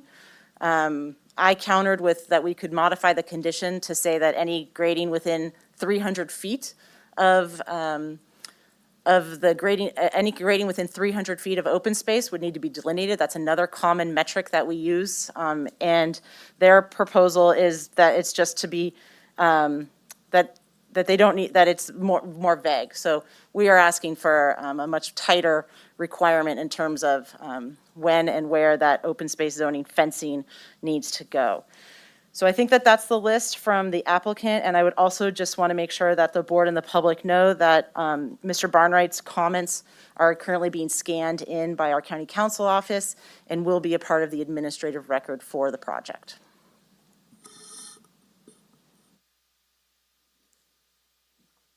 All right, thank you very much. So, okay, a lot to go over, a lot to process, but I did also, we've kind of come in and gone out, but are there board questions for staff or for the applicant? I have plenty, but if the board members want to go first, that'd be fine, and maybe it might answer some of them. I don't think anybody. I don't have questions, just comments for later, maybe. Okay, so I got a few questions. Some of them have been answered, actually. So regarding the agreement apparently for the water TUD, is that all on record that that's in place? I guess I heard Mr. Kopf speak to that. I'm not, I wasn't clear. Those agreements are in place. those were on TUD's board agenda. They were executed and environmental documents were filed, and there were no protests or appeals that were filed under TUD as the lead agency for those decisions. Okay. What she said. Sounds good. At some point, and I'm not sure where it was, there was some discussion about a pending LAFCO annexation. I'm unclear of what that means. Sure. So when the project was approved in 2010, one of the conditions of approval was to annex into the Jamestown Sanitary District. So actually, I can show you. I can show you. Here we go. Okay. So the red line is the current Jamestown Sanitary District boundary. I'll blow it up a little bit so you can see closer to the project site. Project site is right here. So they're outside the blue line. So they're outside the district, but they're inside what we call the sphere of influence, which is areas that would possibly in the future be able to annex into such a district. And so it was identified in 2010 that they were going to connect to Jamestown Sanitary. They were going to provide the sewer service. So they did submit an annexation application to LAFCO, and it was approved with the conditions. There's some financial agreements that needed to be worked out between the applicant and Jamestown Sanitary. In the meantime, there were some capacity issues with Jamestown Sanitary. Those agreements, those conditions were never satisfied, and the annexation essentially dissolved. It was null and void. After that time, the applicant went individually to TUD to seek service from them because everything north of the Tuolumne River is within TUD's service area. So there's no need for any future annexation or LAFCO action. Okay, so it's been resolved because of the TUD? From the agreement? county's perspective and LAFCO's perspective, it's been resolved. Okay, so why have a pending, I mean, it was stated that it was pending. I mean, shouldn't that be just withdrawn or something? There's nothing pending. Okay, well, it's not what I heard earlier, so. That's all I have for now. Thank you. Thanks. Supervisor Brandon? Great, thank you. I just want to start first to Quincy, you and your department, David, everybody, 461 pages. This is an immense amount of research and documentation. I know this is many years in the making, and so I really appreciate all the effort put into this because I know it's very complicated and has been a lot of discussions all behind the scenes there as well, trying to work this out and make sure that it's all good for the community and legal and everything. So again, I'm just organizing everything into making sure, at least in my head, does this meet the legal requirements? Do we have the capacity and the impact to the, I think, county and area to be able to handle it? And then lastly, the community benefit to those directly around and adjacent to it on golf links there, which is kind of how I'm thinking about it. I really appreciate everybody who did send in comments. This was a long packet. We had a number of ones that were anything from personal adjacent properties to folks advocating for it, folks opposing it or had concerns, things that want to be protected. It really was informative in reading through the entire thing. Just want to mention some of the issues, brought up related to the gun club, fire, hazard mitigation, make sure that it's, fire safe building standards, oak tree mitigation, wildlife, bird nesting sites, mineral rights, traffic, water, sewer. It really was very comprehensive at every level of the project, so I appreciated that as well. Pull up some of the other. So I wanted to ask specifically, first today, what are we being presented as far as discretionary choices that we would make in this meeting? Is it, as you said earlier, yes, no, or send back to staff? Does that mean that we are going to give some direction and still potentially approve or deny it today? Or does that mean that any change will send this back for review? And the follow-up to that is how long would you expect that to take? Oops. So, that's fun. So the Board of Supervisors is the decision-making body for subdivision maps. We're here tonight, and the plan unit development, which is, it's not tonight, afternoon, here for you today. And we'll just leave it there, as well as the use permit. That's tied to all that together, as well as we're asking for you to certify the initial study addendum. So this is a public hearing. We've noticed it in the newspaper. We've taken the correct path in order to get here in terms of going to the Planning Commission as a recommending body.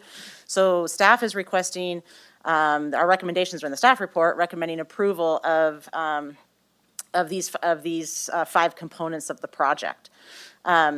If modifications to the project are made, it depends on what those modifications are.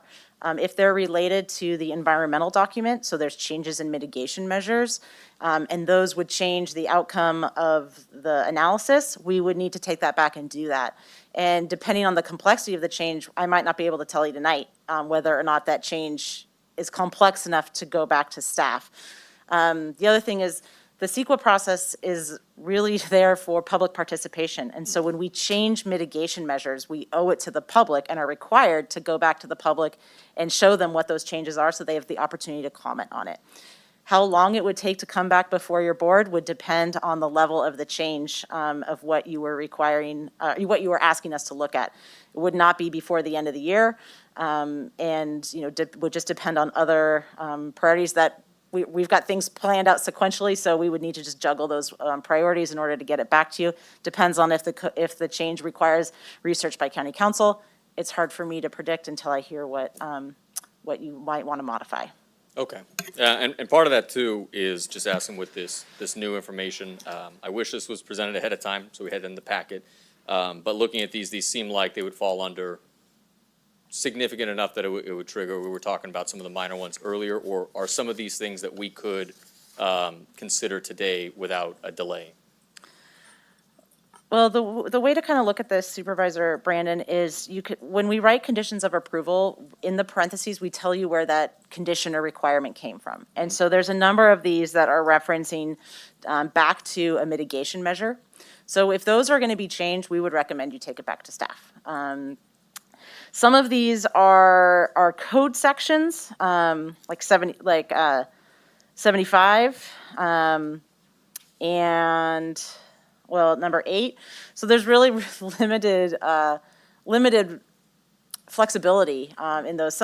But some of the questions from the applicant are more related to timing, which is really back to our staff recommendation of how development projects should be processed in a logical, straightforward, and efficient manner. Okay, appreciate it. I want to set most of this aside. One that I did want to bring up was the 300-foot for construction fencing. I'm thinking of a fairly large project.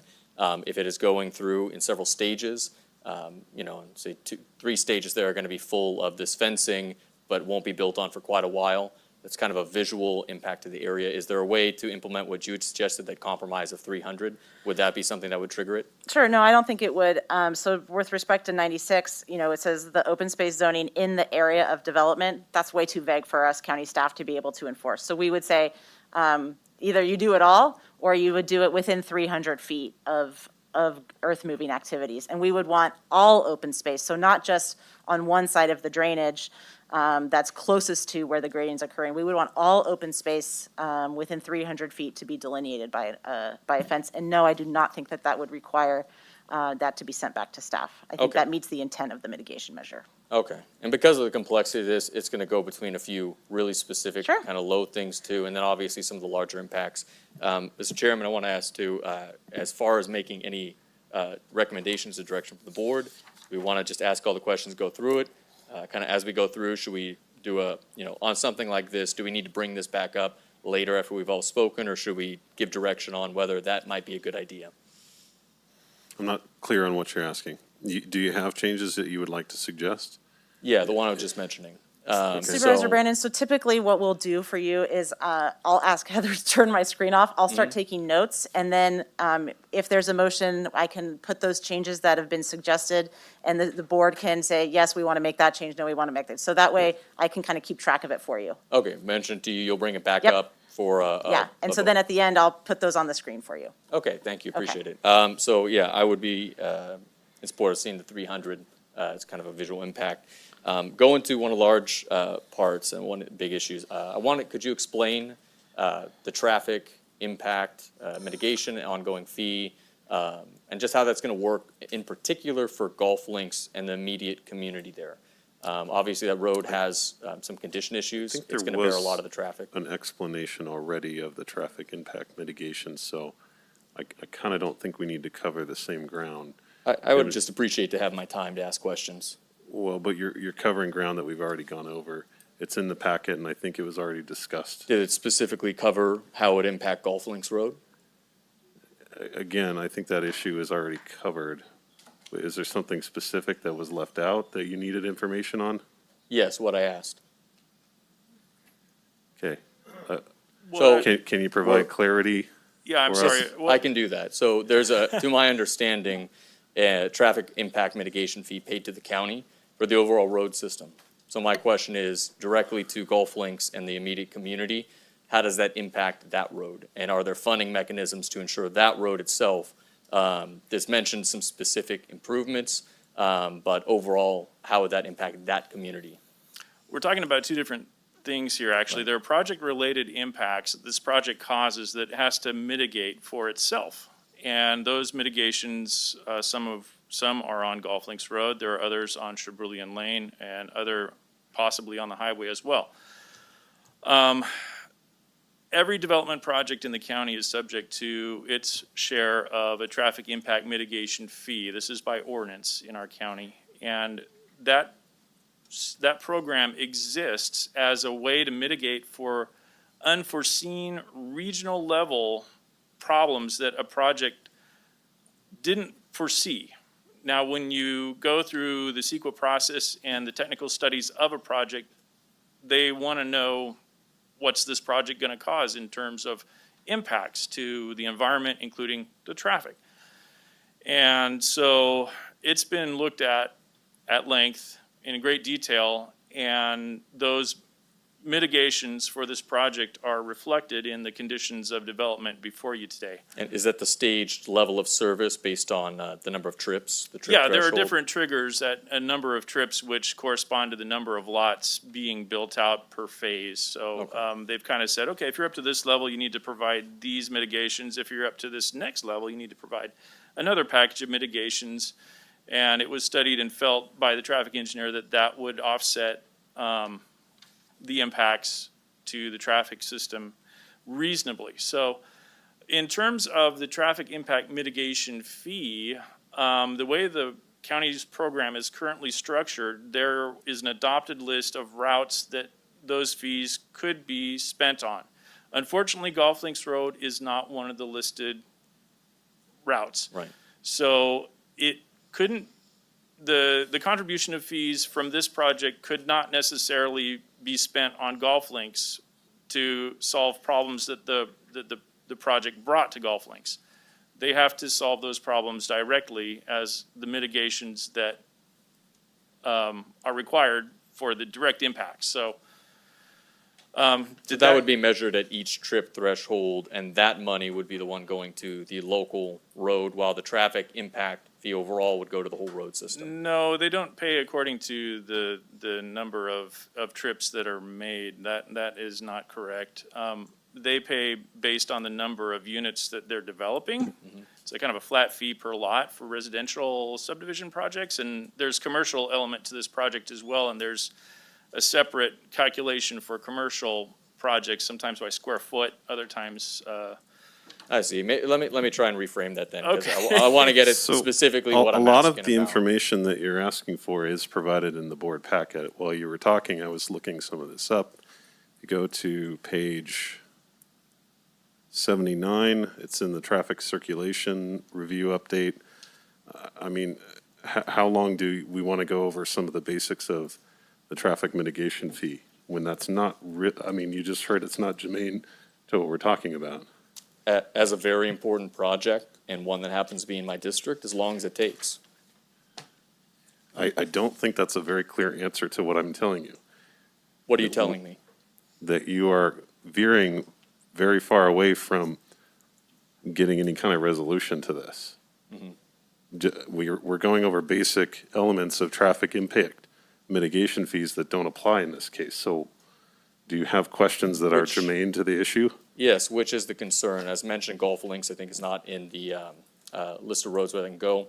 So my concern directly is, of the funding going to any type of traffic mitigation, what would be returning to Golf Links? And if none of it, is there an option to be able to earmark some of this to stay directly in that community?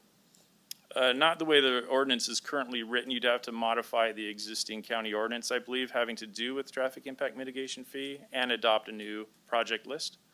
So it's a little complicated. It's like apples and oranges here. I think maybe that hopefully helps you understand it a little better. Yeah, and there was also for the community service fee covering public safety services to the area. Is there any option like that? And Quizzy, this is something we talked about previously. Wanted to pick your brain to have that ongoing funding that is maintaining the direct kind of community road there. So, when we do an environmental evaluation, we can only ask for the the project's impacts. There's a rule in CEQA that whatever the mitigation measures are, have to be equivalent to the impact of the project. And what we've proposed to you is a way that we're planning to mitigate for those projects' impacts. So anything above what is already being proposed is not something that staff feels we need, because we're capturing we're capturing the impact from both the project-related mitigation measures that are in the environmental documents and the payment of that Geiger fee, the county service impact mitigation fee. So staff's not asking for anything else above and beyond that, because we feel that those impacts have been met. I can understand and appreciate that since we can't divert the funds directly to Golf Links Road, that can be frustrating. It seems like, that if there's a project next to Golf Links, then they should pay for Golf Links. And part of it, there are mitigation measures for them to do improvements on that road. So it's not like nothing will happen. Which is part of what I was asking too. The improvements that is specifically a part of that as well. What would be going directly to Golf Links? Sorry, I'm having a hard time getting around to the direct question on that. The scope of work for Phase 1 actually does have some improvements for Golf Links Road in widening and adding a turn lane for Shabrulian Lane, widening Shabrulian Lane to honest 20 feet down to make that the preferred path back to the highway. It adds, I believe, a bike lane through the project frontage on Golf Links as well, and some entry features. So it's mitigation measures 7A at the zero trip threshold. They have to install a flashing beacon at SR 49 and 48 at Golf Links Road. At 201, they need to conduct a safety investigation review, and they might need to do some other items. So the mitigation measures are laid out in both the addendum and in the 2010 CEQA document as to what those improvements are, both on Golf Links and in the communities that the traffic study has identified would be impacted by the project. Great. Thank you for reiterating it. Appreciate that. Those were vetted by Caltrans as well, bears mentioning. Yeah, we had many, many meetings with Caltrans and a variety of levels of their staff up to including their regional director to make sure that the county was in sync due to the complexities of this project being so near a state highway. Right. Great. And obviously fire has been one of the big ones. I've been satisfied as the community benefit of mitigating with the station, learning about the WUI building design. One more that's come up though a lot, especially in the packet, has been the oak tree mitigation from the 2010 to the current plan. The original was a 78 acre one, and now I believe it's an in lieu fee to the Oak Trust Fund, right? That's correct. You said it's $175,000 currently? That's what the current is, and the mitigation fee will be about $50,000.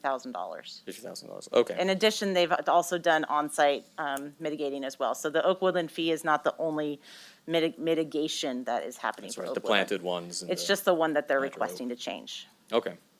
Will there be any measures as far as traffic calming on the road? Anything of going speeding, just as an issue bringing it back from earlier today?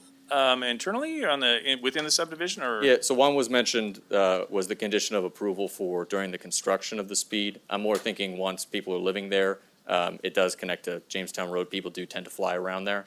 Will there be any type of traffic calming to keep it as a neighborhood road kind of slow down? Currently, the speed limit on Golf Links, I believe, is 25, and that's not going to change. We didn't have any traffic calming measures programmed for Golf Links proper. The subdivision itself is, I believe, gated, and so internal trips will be pretty calm. I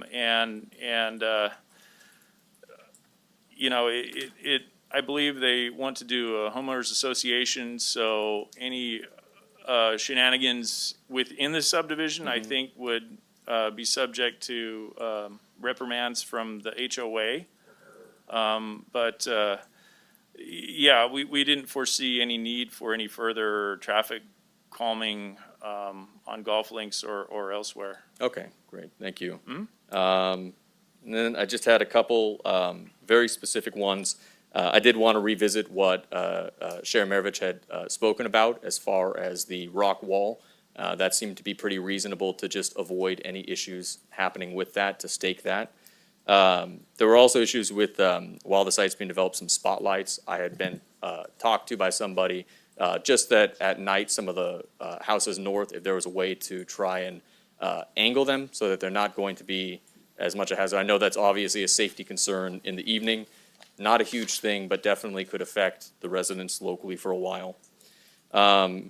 And with that, is there any discussion or any decision or direction from this board to end up giving on the issue brought up by Mr. Wyman on the driveway at the north entrance there? I know that that's been in discussion a little bit. Want to know if that's something to be resolved privately, whether we've done everything we need to in that issue. Both myself, Survey Division, and County Council have been looking into that. Warren, do you want to talk about that? Or Cody Nesper can also talk about it. I can talk about high level, but these are the true experts, Cody and Warren. Sure, I can weigh in. The questions regarding the access to that parcel north of the project site. And there is a condition that an easement be granted. There's not any specifics about where exactly that easement is, but reasonable access to that parcel is a requirement of the project. So that should fulfill the property owner's need to,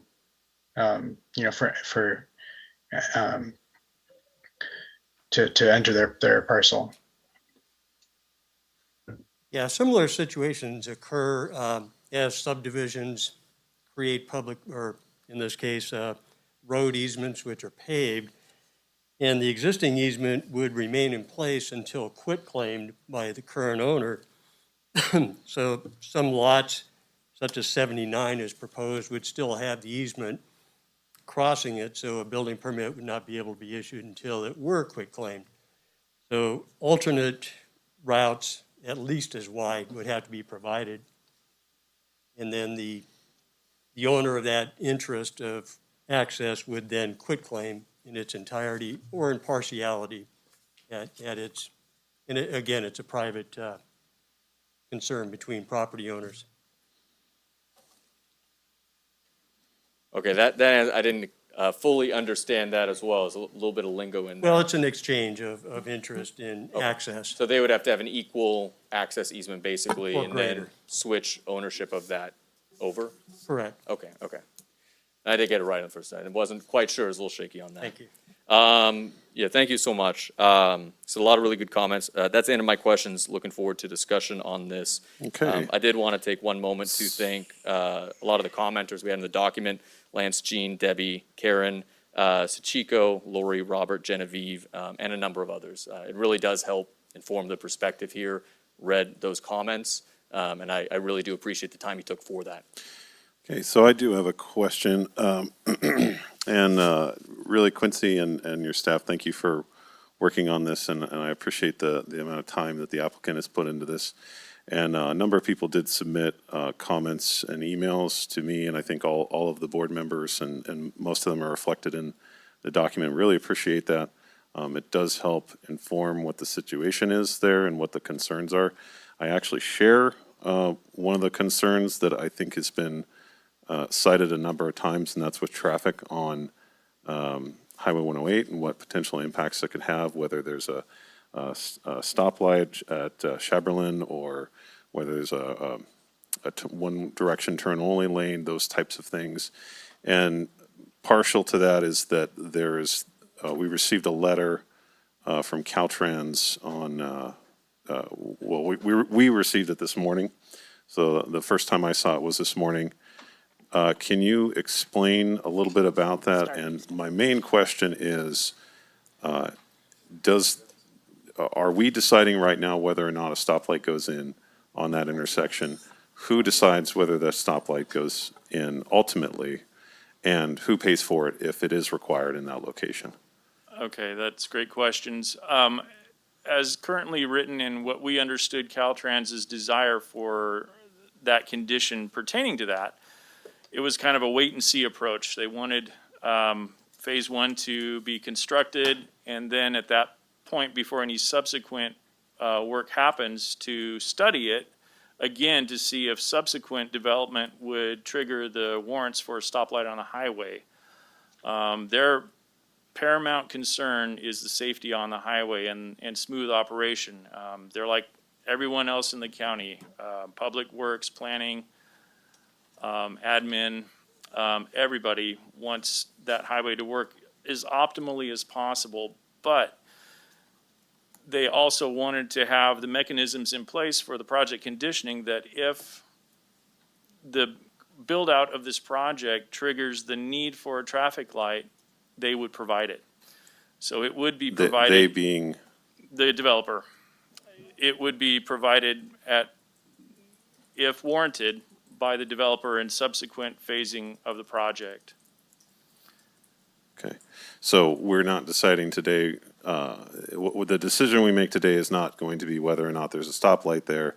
That is up to Caltrans, and if Caltrans at any point decides that that Caltrans wants a stoplight there, the applicant will pay to have it installed. Am I understanding that correctly? That's correct, and it's also contingent on a warrant study being performed that quantifies the warrants that you do need a traffic light to serve that intersection. So it's a maybe, maybe not. It just kind of depends. We don't have the crystal ball to know how things will shake out in the future precisely, but Caltrans, for their highway, and we have to agree with the wisdom of this, wants a placeholder in there so that if this project does bring the impact that they've reached a point where, according to Caltrans's metrics, it needs a traffic signal to make that highway safe through there and to make it operate as optimally as it can through there, that it will be provided. Okay. And then the last question is that we have a list of revisions that was provided. Did the Planning Commission see this? The revisions that were presented today?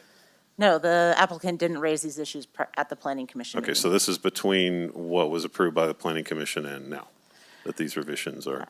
I was aware of their concerns going into the Planning Commission meeting. They did not come up as questions, nor did the Planning Commission consider them.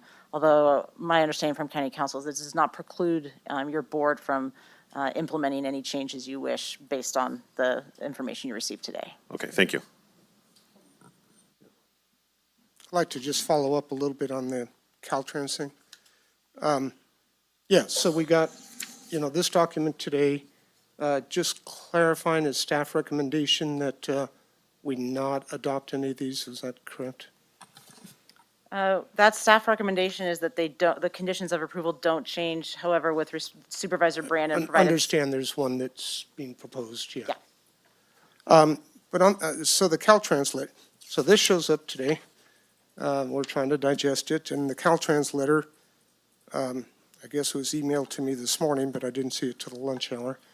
So the letter dated October 29th of 21, page 37A, indicates that the zero trip threshold, install advanced flashing beacon at State Route 49-108 Golf Links Road. So the letter received on October 29th was a reiteration of the conditions of approval that Caltrans had already provided to us. So there's no changes that we received as a result of that October 29th letter. The reason it was sent is because the applicant continued to ask questions regarding some of the timing of the mitigation measures.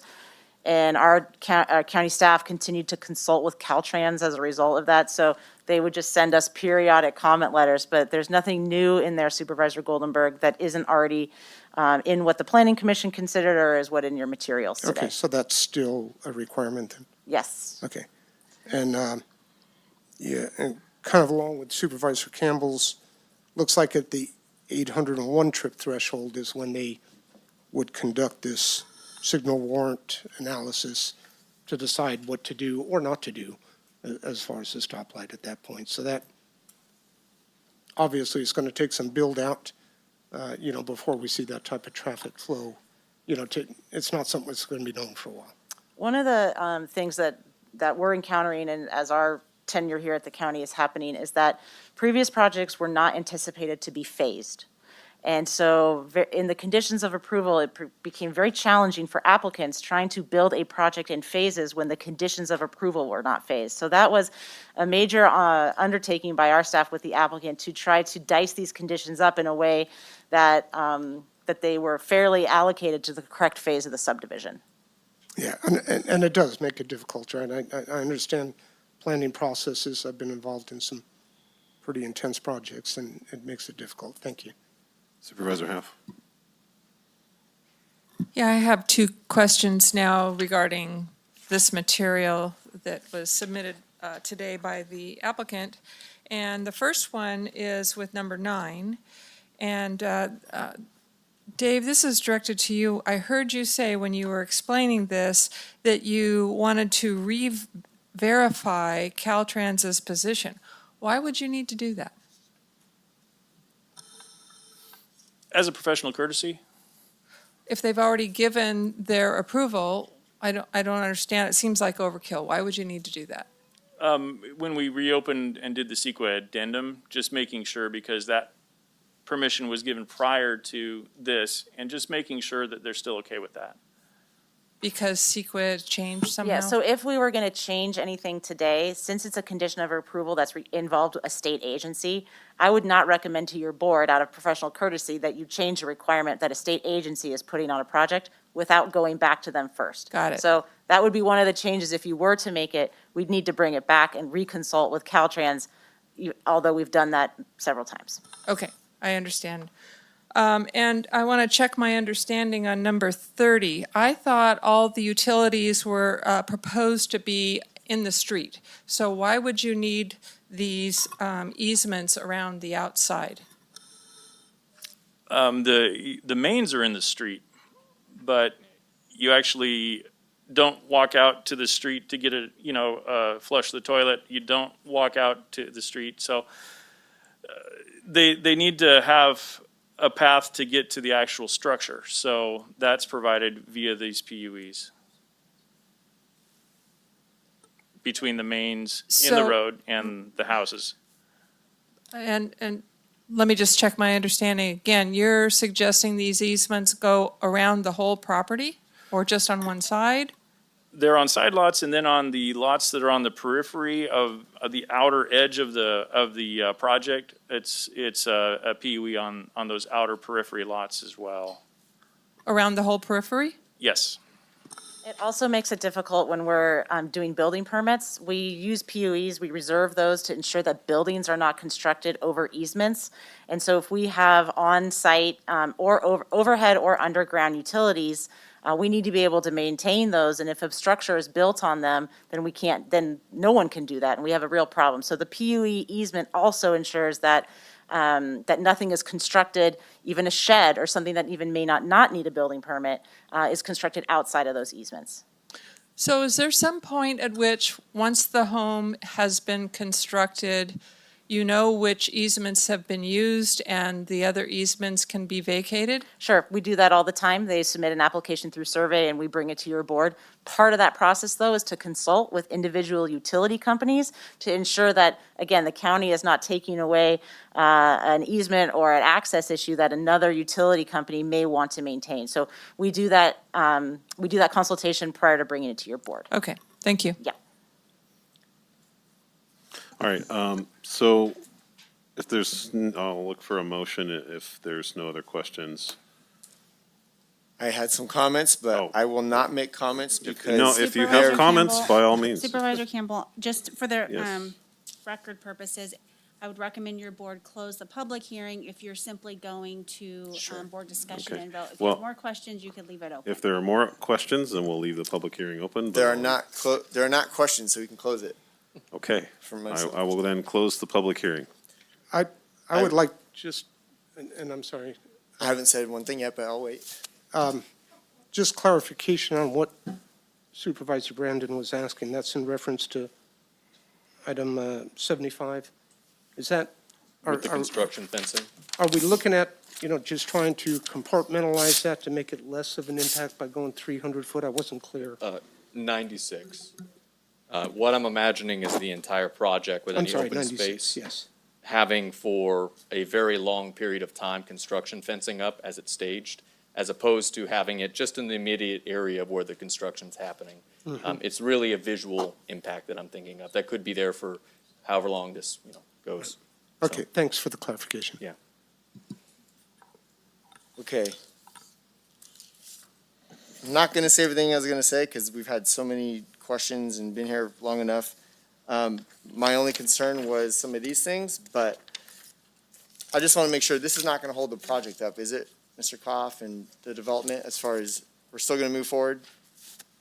It can be a quick answer. I know you. Without, if we move forward without these, Yes. will that hold up the project? Yes. Yeah, we're gonna move forward with it. There were Okay. just, a couple comments that were made that we wanted to clarify relating to PUEs and things like that. If I could take 2 seconds or 2 minutes to do that, I would appreciate that. So are you going to reopen the public hearing then? If you, but if not. So, I'd rather not. And the only reason being is because, well, unless you want, do you want to? I would rather not, because here's what I'm hearing. I'm not an expert, I'm not an engineer. I want to make this process, I want to see this project go through, but I want to hear your concerns. But like I said, I'm not an engineer, I'm not a lawyer, but what I'm hearing is their reasoning for not going down these roads, for me, was a little bit more convincing than to go down these roads. So as long as it's not going to hold up the project, we can still make this happen, then. It's not gonna hold up the project. It's just, as it was pointed out, that the county is, not used to phase projects and how they do it. Right. If you're doing a large lot project, it makes sense to have PUEs all around them. If you're doing a small lot project that's a master plan community that you've already addressed all the infrastructure needs within the community and in the road section, it doesn't make sense to have all this additional information on the small lots that are going through it. Like, for instance, it says a 6-foot side yard setback. We only have a 5-foot side yard, or a 6-foot side yard PUE, when we only have a 5-foot side yard setback. So, some of those things were kind of problematic of trying to make it work. It's not gonna hold up the project. All we were trying to do is clean things up, so as we go forward, it makes sense from a sequence of doing a mixed-use master plan community. Okay. So I'm sorry to interrupt, but we will need to reopen the public hearing and close again. We just need to keep our administrative record really clear here. Okay. Okay, if there's any more public hearing questions. reopened? Okay, thank you. Any other questions? No, Okay, From Public anybody hearing. else? from anybody else. okay, Please no. all right. Okay, thank you. Speak now or Okay. forever hold your peace. So with that being So we'll said, close the public we hearing. are closing the public hearing. I would make a recommendation on, what's the final, do I have to read all this? So move on staff. Move So on you staff can move on recommendation. staff recommendation, Would although probably be- these are changes proposed by Supervisor Brandon. Condition 96, adding a condition approval, I took a stab at it. I don't know if that's the wording that you would like it to be. And then I'm not exactly clear on what change you would like regarding a spotlight, although I'm happy to figure something out if you can tell me more about it.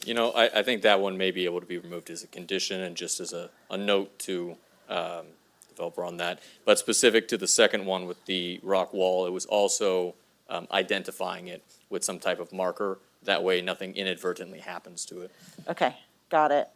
I'm just going to shorthand this. While you're shorthanding that, is construction fencing the yellow tape or the No, orange tape? Fencing, it's orange construction actually- webbing. Oh, the Fencing. webbing, It's the okay. webbing. Got it. Okay, how's that? I think just identifying with some, not necessarily construction fencing. I thought what was recommended was a stick with a flyer on it, a sorry? little, with a marker on it with a little tie.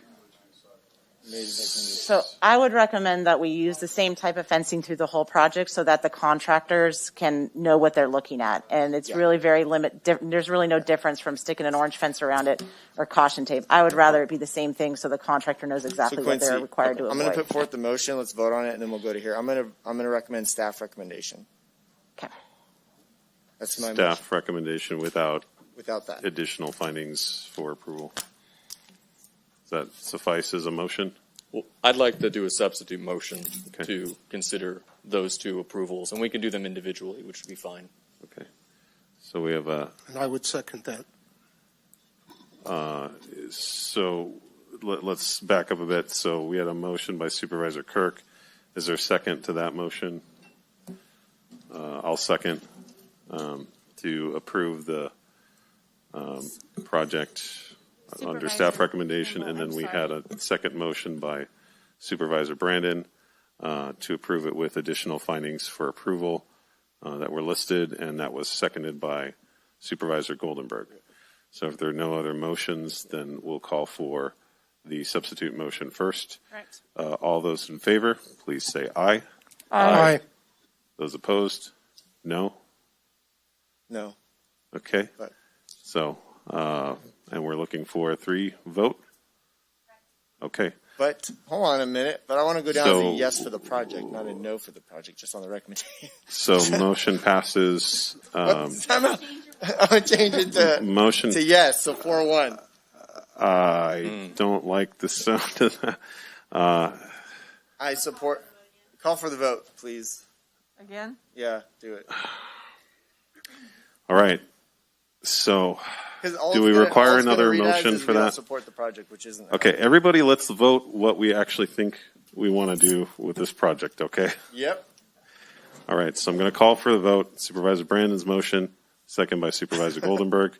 All those in favor, please say aye. Aye. Those opposed? No. Okay, motion carries 4-1 with Supervisor Campbell voting no. We still have stuff. Okay, so we're going to take a break until 4:53. Good afternoon, Dory. afternoon. Can you guys hear me? Good. Here you. Dory Beats, your Office of Emergency Services Coordinator, and I'd like to introduce, if you have not already met, Walt Cruz. Walt is a former Tuolumne County Environmental Health Director who left us and then is retired, but has come back to help us out during the Washington fire and specific to wildfire debris removal. And of course, everyone knows my dear friend Quincy. So she decided to stay along during this conversation. But let me go ahead and give you a little background. As everyone knows, the Washington fire started on August 26, 2021, consuming 136 acres and destroying 19 structures. The County of Tuolumne proclaimed a local emergency on August 27th and then later ratified on August 30th a request of the governor to proclaim a state of emergency. On Friday, October 22nd of this year, Governor Newsom proclaimed a state of emergency to exist in Tuolumne County due to the Washington fire. The proclamation enabled Tuolumne County to access resources under the California Disaster Assistance Act to bolster our recovery efforts, support impacted residents, and expedites the removal of ash and debris, among other provisions. As a result, the governor's proclamation comes with Phase 1 and Phase 2 assistance. In Phase 1, the California Department of Toxic Substances Control, or DTSC, and its contractors inspected the property within the fire footprint and removed any household hazardous waste that posed a threat to human health, animals in the environment, such as batteries, asbestos siding, and paints. This phase is mandatory under the local emergency declaration and was conducted the week of November 1st. Phase 2 is now underway and provides for assistance to the county to protect public health and safety. Pursuant to the proclamation, the California Office of Emergency Services has offered a program in partnership with the county to remove the debris piles and hazardous trees at no out-of-pocket expense to the property owners. This is the state program. As a participant and partner with the state in this program, the county must adopt the urgency ordinance, which provides for an alternative program for any homeowner who does not enter the state program for debris and hazardous tree removal. It will dictate authority to the Community Development Department to develop criteria and metrics for an alternative program and establishes deadlines and enforcement for cleanup. The state of California also requires the county to establish a right of entry, or ROE, collection and processing center, answer public inquiries regarding the ROEs, transfer the completed ROEs to the state debris planning team via a state-provided electronic system, and make reasonable efforts to collect unused insurance proceeds from insured property owners to avoid duplication of benefits. The Community Development Department has initiated this process and has sent the ROE and the information to all the affected property owners. We are currently awaiting return of those signed ROEs from each of the property owners. Once they have filled out the ROEs, it will grant government contractors access to the property to conduct the debris removal.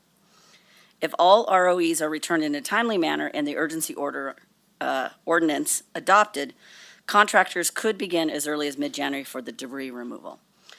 Walt will oversee that ROE process, and the state has given us a deadline of January 15th to have all completed and signed ROEs turned in. This urgency ordinance has been reviewed by County Council and may be adopted pursuant to Government Code 25123D. No public hearing is required, and the ordinance is effective immediately after it is adopted by the Board of Supervisors by a 4/5 vote. No first and second reading to public is required. A notice and summary of the ordinance was published in the paper, and a copy of the full text was made available at least 5 days prior to today. To benefit from the state program, this urgency ordinance is required by the state of California. Staff recommends that your board approve the urgency ordinance as written so that we can take advantage of the state debris removal program. And we are here happy to answer any questions that you may have. Okay, questions? I'd like to make a motion. Okay, before you do that, I haven't is there made any- the motion yet. You can't second. is there, before you do that, is there any public comment on this item? Anybody on Zoom? No hands raised? Okay, bring it back to the board for a Okay, motion. so I'll make the motion, and thanks for keeping me in line. I'll make the motion to waive the reading and adopting the current urgency ordinance pursuant to Government Code Section 25123D, establishing requirements for removal of fire damaged debris from private property following the Washington fire. I'd like to second that. Okay, motion by Supervisor Goldenberg and a second by Supervisor Half. All those in favor, please say aye. Aye. Any opposed? Okay, motion passes. All right, with a minute or Awesome. 10 seconds to spare. All right, before 5 thank o'clock. you. Have a great evening. Thank you very much. Have a good evening. So we have one more closed session item to discuss. Okay, so we have that. Do we want to forego reports until next week? Okay, so we'll do reports. CAO Riggs. I forgot your name. I saw that. You, over there. Yes, you over there. So just real quick, all of us were at CSAC last week. It was a great opportunity. But while we were gone, in my stead, my coworkers kept everything going. And I just want to make sure that I give a shout out to them that they were here, they were keeping and answering questions for all of us. The other of that is while we were gone, you may have also noticed that they decorated for us to make everything very festive. So again, a shout out to the 4th floor and our absence for keeping everything going while we went away to network and learn what's going on at the state level. So thank you. Thank you. County Council. Well, I agree with Ms. Riggs. I also wanted to indicate that we did hire a new executive legal assistant. I believe most of you have met her, and we're really happy that she's part of our team. Thank you. Okay. Board Clerk. Sorry, mic troubles there. And that was loud. Just want to say thank you to you all for allowing me to attend the CSAC conference. It was incredibly valuable as a new clerk. I made some really great connections with people who can help me with board clerk specific topics that are huge in the grand scheme of things and will allow me to provide a better service to our public. So thank you for investing in me and allowing me to attend. We're a wonderful investment. Supervisor Half. Yeah, I've got several things. First of all, the Board of Forestry came out with their revised draft, and it's not looking pretty. It's being discussed today as we've been at our board meeting. It's probably already been discussed at the Resource Protection Agency. And the board itself tomorrow is meeting and may act on any committee recommendation. So it may be a foregone conclusion. I have not had a chance to read this. I asked Kim McFarland if Dave Ruby would be able to review it, and he's going to be, but it may be a moot point. So I've got this to copy for anybody who wants to, read yourself to sleep. There may be some pretty exciting parts in it that we might not really want to entertain, but anyway, I just wanted to alert you to that, and I can have copies made for anybody who wants it. Next, you heard this morning when I made the announcement for the pit count, for the point-in-time count for the homelessness. What you didn't hear is that, I'm part of the Navigation Center ad hoc group, and we got approved a supplement to the pit count survey, because that was already finalized, but there's a one-page, it has 3 questions on it, kind of check-the-box questions that will help us do our feasibility study for the Navigation Center. So it's going to be done in conjunction with the pit count, so we won't have to do a separate survey, so that's really good news. Next, the meetings that I've been having in Groveland up until December have been drop-in, and I've changed that to appointments, half-hour appointments instead, so that I don't drive all the way to Groveland to find that nobody's interested in talking to me today, and that's happened a couple of times. And actually, the appointment plan has stimulated people to sign up for appointments with me, so far that's working well. Last is that there will be a Groveland ambulance tax measure on the ballot in June. I've already written one article for the Yosemite Express that has appeared in the December issue at the beginning of this month to start informing the public over there about what this means. It's for educational purposes and not for advocating one way or another. And we will be having a town hall in January, and I'll be announcing that probably at the first part of January when that is in my reports, and also you'll see it on social media. So we will have some kind of a public input and Q&A type session in January and then again in May, but for all intents and purposes right now it's just January. And that concludes my report. Thank you very much. Supervisor Goldenberg. Yeah, hang on one sec here. So, obviously, we were all at CSAC. Excellent experience. There was some areas that I learned quite a bit, other areas, just making good contacts, and appreciate the opportunity to be there. As expressed a little bit earlier, the RAD card program, my wife Linda and I were downtown on Saturday right after Thanksgiving, and there was lots of people, lots of excitement, and all of the owners of the businesses were very happy with it. So that was really good to see. While having a conversation with Debbie Batista about redistricting, somehow it popped up on her screen. We looked at how the transfer taxes we're doing, and it's looking good for the county. They're up about 60,000 over last year's, and last year's was really high, so that was positive to see. Fire Safety Advisory Committee. We've been having meetings, subcommittee meetings, different ones, and we're meeting like every week on some of these, and it's hectic. We're moving forward, with the vegetation ordinance. Just good participation. Chief New from Sonora City, been real active in it, and that's welcome to see.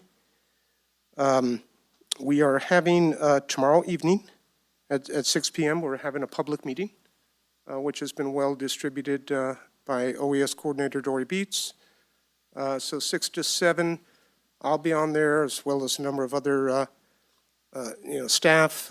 Chief Murphy will be on there, and other people from the committee. And this is just we want to reach out to the public, and we want to get their input. We realize that there's some concern about going down this road of the ordinance, and want to do everything we can to,